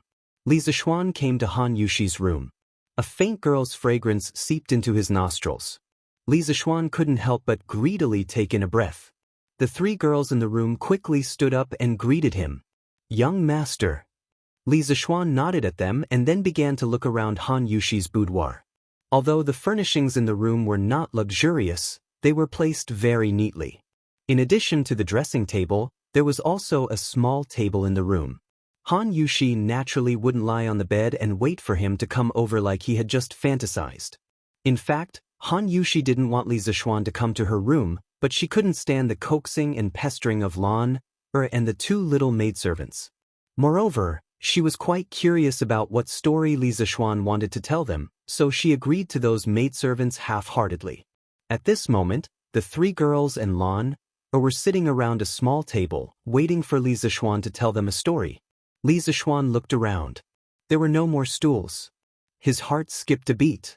He sat on Han Yushi's fragrant couch without any trace of politeness. When it was time to make a move, he had to make a move. There were no extra stools in this room. Han Yushi had no reason to blame him for sitting on the bed. Of course, he had to take advantage of this. When Han Yushi saw Li Zixuan sitting on her bed, she blushed shyly. She also realized that there were no other stools in the room. She couldn't help but blame herself for being too careless. Lan didn't notice the small movements of the two. When she saw her brother sit down, she said excitedly, Brother, quickly tell me. Lan was almost taken away by bad people today. Brother, quickly tell Lan journey to the west, to calm Lan down. When Han Yushi and the other two heard this, they couldn't help but laugh. No one had ever taken the initiative to ask others to calm them down. Li Zixuan was also very speechless. Lan-er's lively and excited appearance didn't look like she was frightened at all. Han Yushi was frightened on the mountain today. Since they were here, the story still had to be told. He shook his head and said, Let's not talk about Journey to the West tonight. Your sister Yushi hasn't heard of many of the previous stories. Today, let's talk about another story. Lan wasn't disappointed. Anyway, since her brother made it, it must be the best.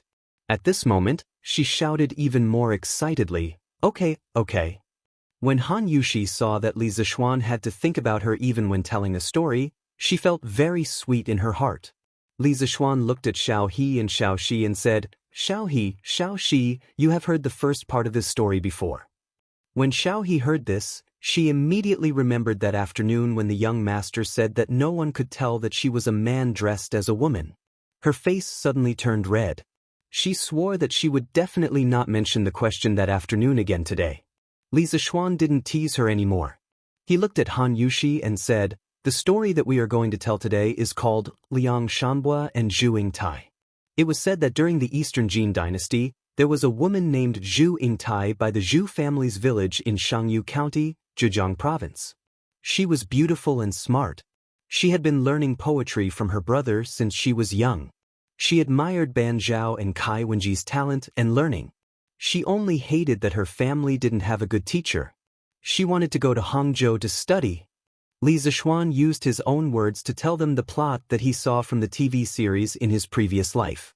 Although the words weren't beautiful, the story was beautiful and touching. As Li Zishuan told the story, Han Yushi, Xiao He, and Xiao Shi were all immersed in the story. Zhu Yingtai disguised herself as a man to study. Liang Shanhua didn't find out that she was a woman after sleeping with her for 2 years. Zhu Yingtai returned to her hometown to visit her relatives and was forced to marry by the Ma family. With the story's twists and turns, the hearts of the 3 girls rose and fell like a boat on the sea. Very quickly, Li Zishuan reached the climax of the story. Zhu Yingtai's bridal sedan was carried halfway when a gust of wind suddenly blew. The people carrying the sedan couldn't move anymore. At this time, the servant girl told Zhu Yingtai that Liang Shanhua's grave was in front of them. Zhu Yingtai didn't care about other people stopping her and walked out of the sedan. She insisted on going to Liang Shanhua's grave to mourn. Zhu Yingtai came to Liang Shanhua's grave and cried loudly. She was in so much pain that she wanted to die. She threw herself onto the grave. In a split second, lightning flashed and thunder rumbled. The wind and rain raged. A big crack suddenly appeared in the grave. Zhu Yingtai shouted Liang Shanhua's name and jumped into the grave. Then, the grave automatically closed. After a while, the rain stopped. The clouds parted and a rainbow appeared in the sky. A pair of beautiful butterflies flew up from the grave and danced around the grave. People said that this pair of butterflies was Liang Shanhua and Zhu Yingtai. When they heard the part where Liang Shanhua and Zhu Yingtai turned into butterflies, Xiao He and Xiao Shi both burst into tears. Han Yushi's eyes were wet. She looked at Li Zishuan with a complicated expression. She thought, although Zhu Yingtai and Liang Shanhua's love life was bumpy, they had lived happily together for 2 years. Although they didn't have the same quilt, they died in the same cave in the end. Wasn't that a kind of happiness? However, her status was so different from the young masters. Could they really be together in the end? After Li Zishuan finished telling the story, he stood up and said, "All right, it's late. Let's go to bed early." Said unhappily, "Brother, the story you told today wasn't good." Didn't understand love, so she naturally felt that this story wasn't as good as Journey to the West. Li Zishuan smiled and said, "Then I'll tell Journey to the West tomorrow. It's time to sleep now." He turned his head and waved his hand at Han Yushi and said with a smile, "Yushi, rest early." Han Yushi's mind was still in the story. She forced a smile and said, "Young master, you should rest early too." Chapter 31. The next morning, Li Zishuan woke up from his sleep. He pushed open the window and found that the rain that had been raining all night had stopped. The fresh smell of the soil after the rain hit him in the face. He immediately felt refreshed. After practicing the Sutra of Supreme Mystery for a while, Li Zishuan walked out of the room. In the front room, Han Lijing, Wang Zhong, and the others had returned and were chatting. Li Zishuan went forward to greet them and went to wash up. After eating the breakfast that Han Yushi had carefully prepared, Li Zishuan said goodbye to Han Lijing in the yard. "Uncle Han, sorry for disturbing you these 2 days. Uncle Han, please pay attention to the business. If you have any problems, please find Uncle Wang or go directly to Chang, and to find me. I'll be waiting for your fruit wine in Chang." "Young master, don't worry. I'll take care of the fruit wine. The road is slippery after the rain. Young master, please be careful." "Well, it's okay." Li Zishuan turned around and looked at Han Yushi, who was leaning against the door frame and silently watching him. This girl had noticed that her eyes were red since she saw her in the morning. Could it be that the story she told last night was too sad and she cried all night? He was also reluctant to part with this beautiful girl, but he had to go back. This was not his home. Li Zishuan actually enjoyed the quiet and elegant feeling when talking to Han Yushi, but he didn't know what Han Yushi thought of him. Maybe she had a little affection for him. He had a lot to say to her at this moment, but it was obviously not the right time.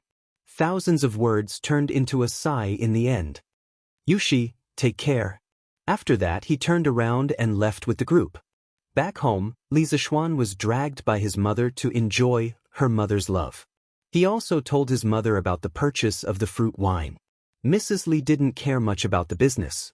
Since her son felt that it could make money, she would certainly support him. She gave Li Zishuan 1,000 strings of cash for him to use first. As for his father, his mother would talk to his mother. Li Zishuan was very happy to receive 1,000 strings of cash from the chairman of his family. It was good to be a rich second generation. If he liked a business, he could just ask his mother for money to invest. It was not like the time travel novels he read in his previous life. Some protagonists traveled to ancient times and had no money. They had to work hard to make glass and perfume to get their first venture capital. Li Zishuan said that it was too brain-intensive. He didn't want to do it for the time being. His family was already so rich. He didn't need to invent those inventions. What he needed to do now was to think of ways to spend money. A few days ago, his mother was still encouraging him to be a prodigal son. He had a long way to go. When he arrived at the West Court, he was about to go back to the study to plan the modification of the fruit wine when he found Lan waiting for him in the side hall of the West Court. What's in the thing you're holding? Li Zishuan pointed at a thick bamboo tube in Lan Er's hand and asked. This is Lan Er's general, Wei Qing. He's amazing. Brother, let me show you. Er handed over the bamboo tube in her hand as if she was presenting a treasure. Li Zishuan was puzzled. Wei Qing? What the hell? He took the bamboo tube and lifted the lid slightly. When he looked inside, he saw a green locust. Only then did he remember that the source of the conflict in the threshing field of the Han family village yesterday was the few of them fighting the locust. He didn't expect Lan Er to name this locust Wei Qing. Li Zishuan couldn't help but find it funny. However, Li Zishuan's smile froze on his face before it could bloom. Then, his expression changed slightly. The way he looked at Wei Qing became a little uncertain. Li Zishuan didn't study the history of the Tang dynasty in detail in his previous life. However, he still knew some of the major events that happened in the Tang dynasty. Some of them were from novels, and some were from television dramas. Li Zishuan remembered that in the second year of the Jianghu era, the Tang dynasty had an unprecedented locust plague. At that time, the locusts covered the sky and swept across the entire Guangzhou plain. The locusts covered the sky and poured down in torrents. Everywhere they passed, the land was barren. Even the trees and weeds couldn't escape from the locusts, not to mention the crops. Last year, Li Ergang and Shelley of the Turks had signed the humiliating Wei River Pact precisely to buy time for the Great Tang to breathe. The people of the Great Tang had just welcomed the peace that they had longed for. Who would have thought that they would have to face this apocalyptic disaster? In his previous life, Li Zishuan saw on some forums that when the locusts came, there were rumors among the people that this was God's punishment for Li Ergang killing his brothers and imprisoning his father to seize the throne. Li Ergang couldn't defend himself. The history books recorded, Taizong entered the garden to inspect the crops. When he saw the locusts, he plucked a few of them and cursed, "Man's life is the grain. If you eat it, you will harm the people. The people have sinned. You have spirit, but when you eat my heart, you will not harm the people." When he was about to swallow the locusts, he admonished him to the left and right, "I am afraid it will become a disease." "You must not." Taizong said, "I hope to remove the disaster. Why should I avoid the disease?" When Li Zishuan saw this, he was quite shocked. It was not without reason that Li Er had become an eternal emperor. His breadth of mind, his bearing, and his charisma were things that ordinary people could not hope to achieve. Li Zishuan remembered that under the post, there were some keyboard warriors who commented that Li Ergang swallowed the locusts for show, to show that he loved the people like his own children. Li Zishuan snorted at this. Li Ergang swallowed the locusts despite the danger. No matter what his purpose was, he was worthy of respect. Li Zishuan asked himself if he was himself, he wouldn't dare to swallow the locusts. Although the Tang dynasty was beginning to show its prosperity, with the current foundation of the Tang dynasty, it obviously couldn't withstand this catastrophe. Once the locusts came, starving people would be everywhere. There might even be a tragedy of people swapping their children for food. Then the question was, before the locusts came, what could he do for this era? Although he hadn't been in this world for long, there were already many people who cared about him and the people he cared about. For example, his family, Han Lijing, Han Yushi, and the simple and adorable villagers of the Han family village. At this moment, he realized that he had fallen in love with this era and the people of the Tang dynasty. Brother? Lan Noticed that Li Zishuan was staring at her, Wei Qing, without moving. She pushed his arm. Oh, go play with Xiao He and Xiao Shi first. I have something to do now. I will tell you a story tonight. Li Zishuan was interrupted by Lan and said to Lan, "Oh, then you must remember to tell Lan a story tonight." Lan was a little unhappy. She wanted to come over to show off her invincible general, Wei Qing, to her brother, but now that her brother seemed to have something to do, she could only leave. Inside the house, Li Zishuan was alone, frowning. He was thinking about how the main characters of the novels who had transmigrated to the Tang dynasty solved the locust problem. He remembered that some people had brought potatoes with them when they transmigrated and promoted potato farming in the Tang dynasty. This helped the people of the Tang dynasty survive the locusts. This was a good idea. But he had transmigrated. Before he transmigrated, he couldn't have brought potatoes with him. What should he do? Should he tell Li Er directly and ask him to prepare in advance? No, first of all, he couldn't even see Li Er now. Even if he saw him and told him, he wouldn't believe him. Instead, he would be charged with the crime of misleading the public. Secondly, even if Li Er believed him, other than stockpiling food in advance, there were limited ways to do so. Li Zishuan rubbed his head in frustration. After thinking for a long time, he still couldn't think of a practical solution. Forget it, let's think about it slowly. After all, there was still more than a year before the locusts. Chapter 32. This morning, Li Zishuan was practicing his sword on the lawn of the West Courtyard. Yes, he was practicing his sword. Not only did spiritual master Ling Su teach him internal strength, he also taught him sword skills. Taoist sword skills were quite diverse, and there were many powerful sword skills handed down from generation to generation. But spiritual master Ling Su was afraid that he would bite off more than he could chew, so he only taught him one sword skill, which was what Li Zishuan was practicing now. It was called the 9 Taishin swords. 9 swords didn't refer to 9 swords, but this sword skill contained 9 consecutive sword moves. The 9 Taishin swords was a supreme sword skill derived from Li Zishuan's internal strength. When it was used, the 9 consecutive moves were like a violent storm. The 9 moves connected in an endless stream, making people unable to cope.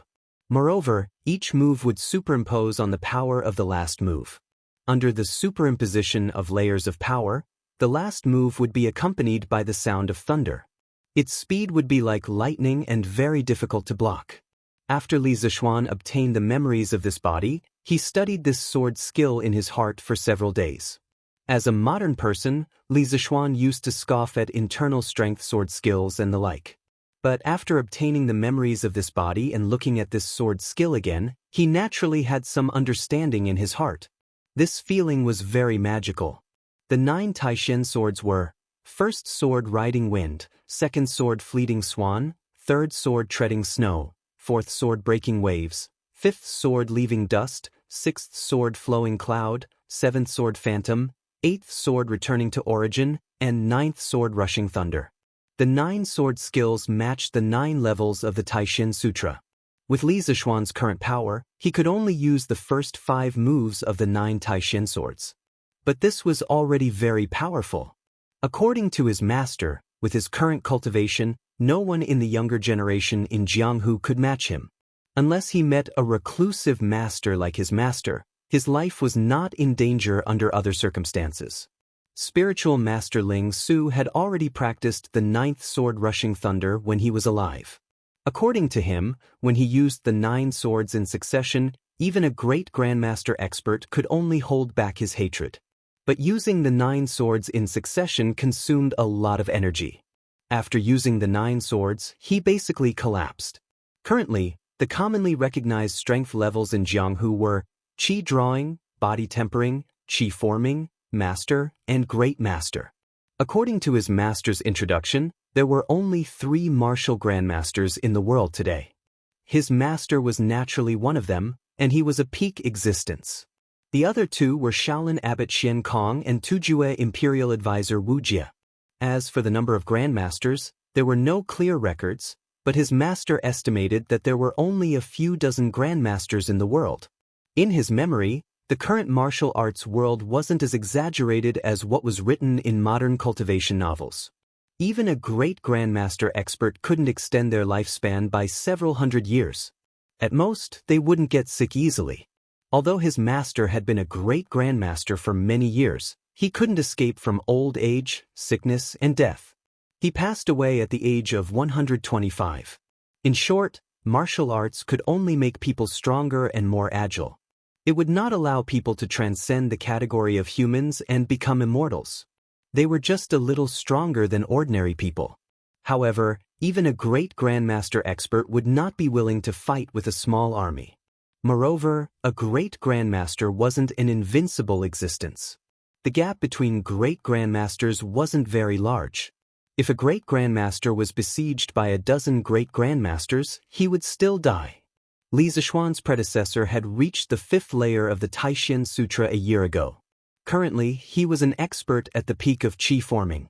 When he reached the 6th layer of the Taishan Sutra, he would enter the ranks of great grandmasters. The Taishan Sutra had 10 layers, but the Taishan 9 swords only had 9 sword moves. In his memory, his predecessor had asked his master why. Spiritual Master Ling Su only said that in the 1,000-year history of Taoism, no one had practiced the Taishan Sutra to the 10th layer, so at present, there was only the Taishan 9 swords. At this moment, in the west courtyard, Li Zishuan's figure changed. The 5 major sword moves, wind riding, graceful grace, snow treading, wave breaking, and dust parting, were used one after another. The grass around him swirled. Even the peach blossoms that had just bloomed on the 2 peach trees next to him were swept away by the strong wind brought by his sword qi. For a moment, the courtyard was filled with sword light and the falling petals were a riot. It was very beautiful. Wow, brother is so powerful. Lun also wants to learn swordsmanship. Lun saw her brother flying around in the field with sword light shining in all directions. He was like a peerless sword immortal. She jumped and jumped around excitedly, shouting that she also wanted to learn this handsome swordsmanship. Xiao He and Xiao Shi's eyes were also filled with extraordinary splendor. They knew that their young master knew martial arts, but they didn't expect him to be so powerful. Especially when their young master was dancing with the sword, he was so handsome that their hearts were beating wildly. After practicing these 5 sword moves, Li Zishuan was also sweating slightly. He took the silk handkerchief that Xiao Shi handed over and wiped the sweat on his forehead. Then he said to Lan, practicing martial arts is very tough. Do you really want to learn? Li Zishuan didn't want to teach his sister martial arts because it was too troublesome. This girl was obviously only enthusiastic for a short period of time. Moreover, to practice martial arts to his level, one must suffer a lot. He couldn't bear for his sister to suffer. Lan wants to learn. Lan is not afraid of suffering. Lan seemed to be very determined as she nodded her head. She was just captivated by her brother's handsome swordsmanship and really wanted to learn this swordsmanship. But to learn this swordsmanship, you have to wake up at 3 in the morning to practice. Moreover, you have to continue practicing regardless of whether it's winter or summer. When that time comes, our cute little Lan will become a tan girl. Lan, do you still want to learn? Li Zishuan said in distress. Lan was a little hesitant. Which girl didn't want to be beautiful? Although Lan wasn't even 7 years old, this little girl had already started to want to be beautiful. She often asked Xiao Shi for advice on how to dress up. When she heard that practicing martial arts was so scary and that she had to get tanned, Lan was a little scared. Although the swordsmanship was handsome, she would become ugly if she got tanned. No matter how good the swordsmanship was, it was useless. Seeing that Lan was a little scared, Li Zishuan was a little proud. Just as he was about to turn around and return to his room, he heard Lan shouting. No, smelly brother, you are lying. You wake up at 3 in the morning every day. You wake up later than Lan. Also, brother, your face is so white. You didn't get tanned at all. After Lan reacted, she immediately grabbed onto Li Zishuan and didn't let go. Damn, I didn't expect to be used as a model by my sister because I slept in.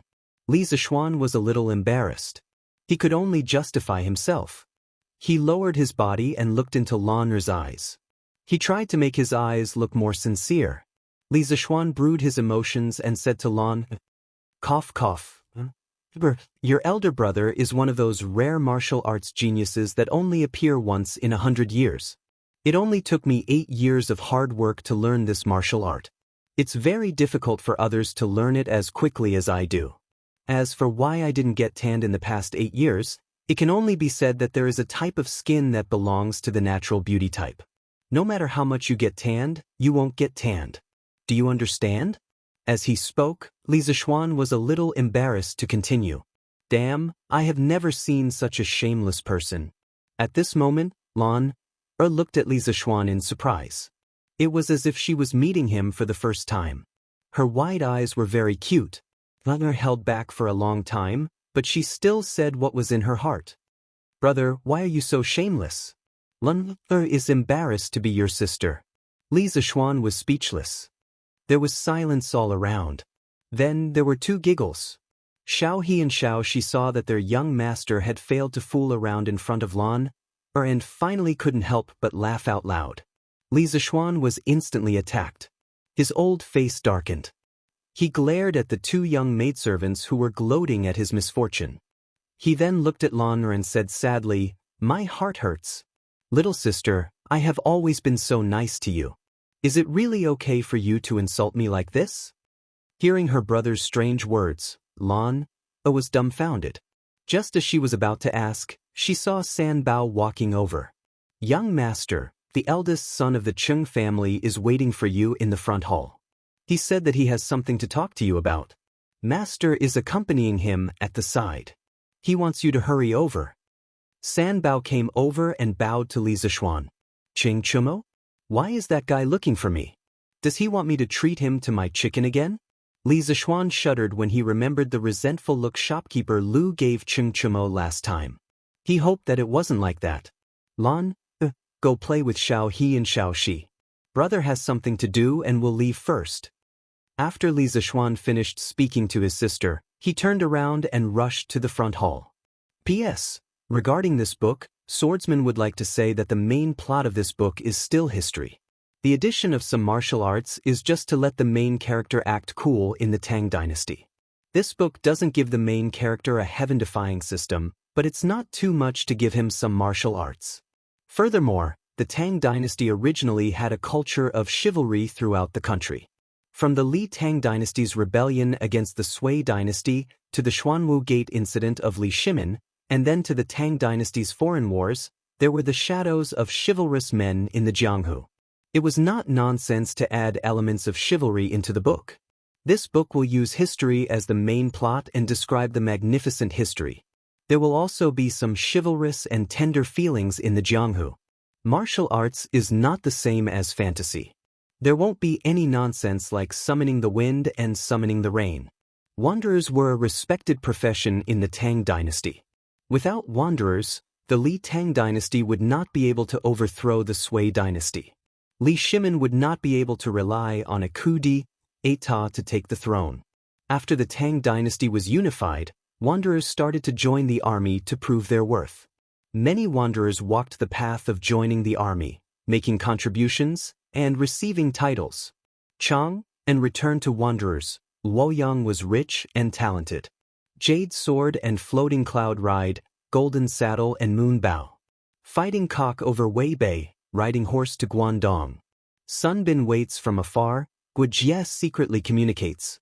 Without 1,000 gold titles, who would talk about 10,000 miles of merit? The general descends from the sky, riding into the clouds. The fire of the beacon is like the moon at night. The aura of the soldiers is like a rainbow at dawn. Running amok with friends, carrying feathers to join the army. Dragon banners dim the fog, bird formations sweep up the cold wind. Chasing to the Hanhai Pass, after the battle the mountains are empty. Returning to thank the Son of Heaven, why not ride a horse? One of the 4 heroes of the Tang dynasty, Lu Xiaolin's journey to the youth field was the most realistic portrayal of the Tang dynasty wanderers joining the army to defend the country. It reproduced the heroic scenes of wanderers fighting on the border, fighting on horseback, and not fearing death. Apart from that, Wanderers were also a spiritual idol with symbolic meaning in the Tang dynasty society. In the strong and prosperous Tang dynasty, the chivalrous spirit of the people who worshipped martial arts was in line with the spirit of the times. Hence, it was not surprising that there were many wanderers in the Tang dynasty. Adding martial arts elements in this book was also reasonable. As for the division of martial arts in this book, it was purely made up. Scholars should not take it seriously with the swordsman. Chapter 33. In the front hall, Li Jingma was chatting with Cheng Chumo. He was quite happy that his son was able to make friends with the son of Duke Lu. It wasn't that he liked to cling to the rich and powerful, but that his son had Cheng Chumo as a friend. His son's safety would be much better in the future. However, Cheng Chumo felt like he was sitting on pins and needles. Although Li Jingma was only a merchant, he had a wide range of knowledge and experience, and his style of conversation was quite good. Cheng Chumo was an old man with a rough temperament, and was not suitable for such a scholarly conversation. "Nephew, is Duke Lu still in good health?" Li Jingma asked gently. In fact, he was also anxious. After chatting with Cheng Chumo for so long, he was almost done with all the polite greetings. Why was that brat still not here? He was really itching for a beating. He would teach him a lesson later. Cheng Chumo tried his best to pretend to be a well-read and modest young master. He replied politely, "Thank you for your concern, uncle. My father is well. As long as he's healthy." Li Jingma stroked his short beard and nodded with satisfaction. Then he didn't know what to say. This was the first time he had met Cheng Chumo. He had already said everything he needed to say. Father Li was secretly anxious. Finally, at this moment, footsteps came from outside the door. The two of them heaved a sigh of relief. Cheng Chumo thought to himself, "I'm finally free. If it were anyone else who dared to dawdle with me for so long, I would have beaten them up long ago. Unfortunately, this is my good brother's father. I can't beat him up." Li Zishuan walked through the door and greeted his father first. Old man Li nodded, stood up, and smiled. "Since you're here, Xing, treat nephew Chonyo well. You mustn't be rude. You youngsters should have a good chat. This old man won't be an eyesore here, he." The two of them stood up to send Li Jingma off. After he left, Cheng Chumo sat down on a chair and crossed his legs. He didn't seem to be sitting upright at all. Li Zishuan did not care about these things. He asked, "Brother Chonyo, why are you looking for me today?" Knowing that Cheng Chumo didn't like beating around the bush, Li Zishuan simply asked directly. A trace of helplessness flashed in Cheng Chumo's eyes as he said, "My father wants to see you. He wants you to come to my house for a meal." Li Zishuan was a little suspicious. "Why would Lu Guogong want to see me? Could it be that you said something bad about me in front of him?" Then he silently stared at Cheng Chumo. Cheng Chumo felt a little guilty under his stare, but he still stiffened his neck and said, "What are you talking about? How could I, Cheng Chumo, harm my own brother? It's really just a meal." Li Zishuan stared at Cheng Chumo for a long time.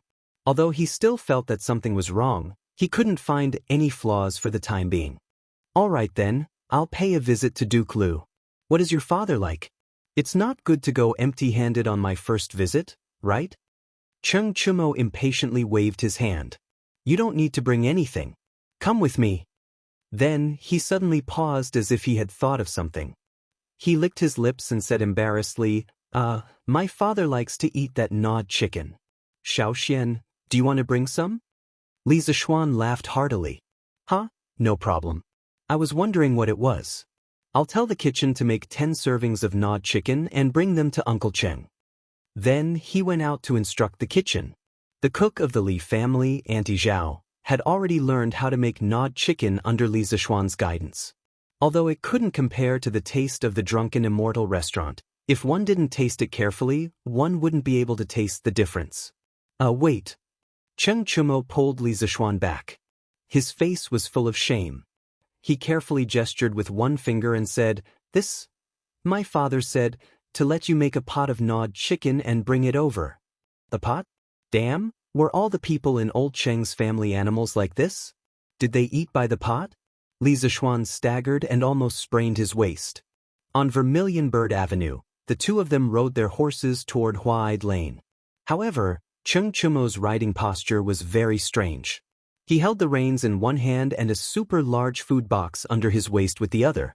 Under the strange gazes of the passers-by, he used his leg to lightly kick the belly of the black horse under him, urging it to go faster. There was no other way. Cheng Chumo felt a little embarrassed for his father, who would invite someone to a meal and then plunder a pot of delicious food from someone else's house. It was so embarrassing. Li Zixuan looked at Cheng Chumo from behind. It was rare to see the usually carefree Cheng Chumo embarrassed. He found it quite interesting. The two of them, one in front and one behind, urged their horses forward. Soon, they arrived at the gate of the Qing mansion. Looking at the two majestic stone lions and a pair of drum stones in front of the gate of the Qing mansion, Li Zixuan felt a little envious. Previously, he also wanted to get two stone lions in front of his house, but he was scolded by his father when he found out. These things could not be bought with money. Although the Li family was rich, they were still businessmen and did not have the qualifications to buy such things in front of their house. Walking into the Qing mansion, Cheng Chumo pulled a servant over and asked where his father was. Then he turned to Li Zixuan and said, "Xiaoxian, my father is now practicing martial arts in the backyard. It's still early for lunch. Come with me to pay a visit to my father." Li Zixuan nodded and agreed. "Well, there's no hurry to eat. We should pay a visit to the old duke first." He was also very curious about the famous historical figure Qing Yaojin. He had seen many versions of Qing Yaojin on TV, but he had never seen the real person. Li Zixuan felt a little excited that he was about to meet this amazing person who had left a deep mark in the history of the Great Tang Empire. Although the Qing mansion was not luxurious, it still occupied a large area. The two of them passed through several pavilions and buildings before arriving at the backyard of the Qing mansion. Contrary to Li Zixuan's expectations, the backyard of the Qing family was rather large. There was even a martial arts stage in the middle of the lawn. On top of it were 18 different types of weapons. A black-clothed brawny man with a full beard was currently wielding a pair of giant axes. He was swinging them up and down in a vigorous manner. Even from afar, Li Zixuan could feel the strong wind coming from the axes. An expert. This was an expert whose skills were at least not below his own. Li Zixuan instantly made this judgment. Seeing that the black-clothed man's face was somewhat similar to Cheng Chumo's, Li Zixuan guessed that this man was most likely Qing Yaojin. Following Cheng Chumo, he walked towards the man. When the burly man sensed someone approaching, he put down his axe and turned his head to look. He saw his son and a tall and handsome young man walking over. Qing Yaojin laughed heartily and jumped down from the martial arts stage. His voice could be heard even before he reached the stage. "Ha, you must be the new brother that my Chonyo has been talking about. Not bad, not bad. Your body is strong and healthy, and you are born with good looks." When Qing Yaojin came forward, Cheng Chumo called him father.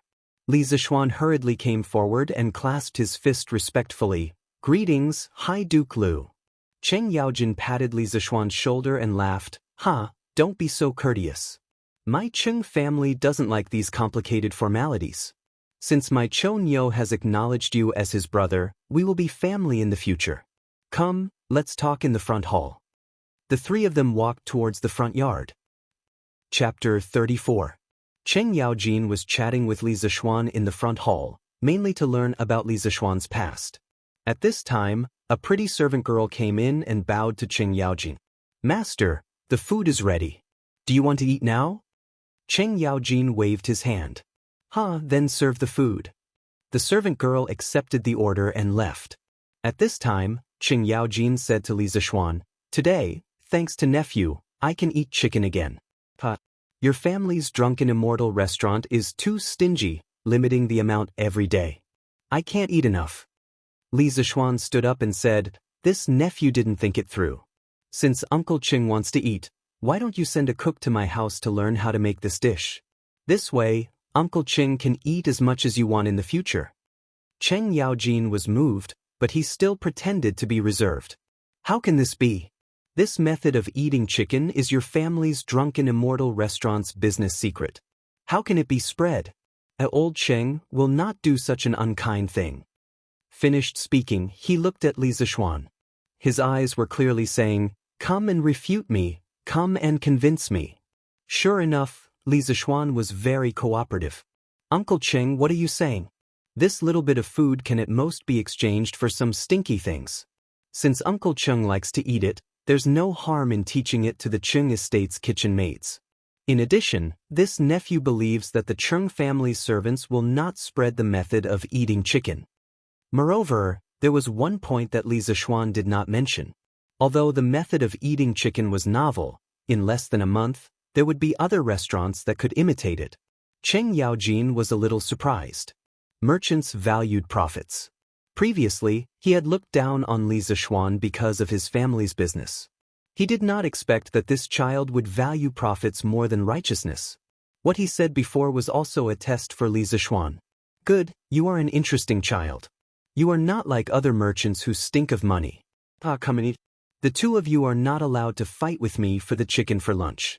You must have eaten enough before, Cheng Yaojin saw the servant girl bring in the dishes. He happily patted Li Zishuan's shoulder and invited him to the table to eat together. Li Zishuan only felt a huge force on his shoulder. If it wasn't for his good martial arts, with Li Zishuan's physique in modern society, Cheng Yaojin's slap would definitely have slapped him to the floor. As for Cheng Yaojin's shameless words, he didn't care at all. He was indeed a little tired of eating chicken. However, Cheng Chumo was not tired of eating it. On the way back, he was carrying a big box of food. Although he was a little embarrassed, he was still secretly happy. He thought that his father would not be able to finish all the chicken and that he would be able to get a share. He did not expect that before the chicken was even served, his father would mercilessly extinguish his hopes. He did not dare to argue with his father. Old Cheng would not reason with him and would only talk with his fists. Cheng Chumo sat next to Li Zishuan and ate the rest of the dishes fiercely while looking at his father eating. Delicious. Little Xian, you don't have to be polite. Other than this, you can eat whatever you want. Cheng Yaojin stuffed a mouthful of chicken meat into his mouth and chewed as he called out to Li Zishuan. Then he felt that his mouth was a little dry, so he poured himself a bowl of wine and ate the chicken meat while drinking by himself. He even forgot to call out to Li Zishuan to drink. Li Zishuan's mouth twitched. However, he was happy that Cheng Yaojin did not persuade him to drink. Otherwise, if Cheng Yaojin insisted that he drink, he really could not think of an excuse to refuse. He definitely could not use the excuse he used to fool Cheng Chumo.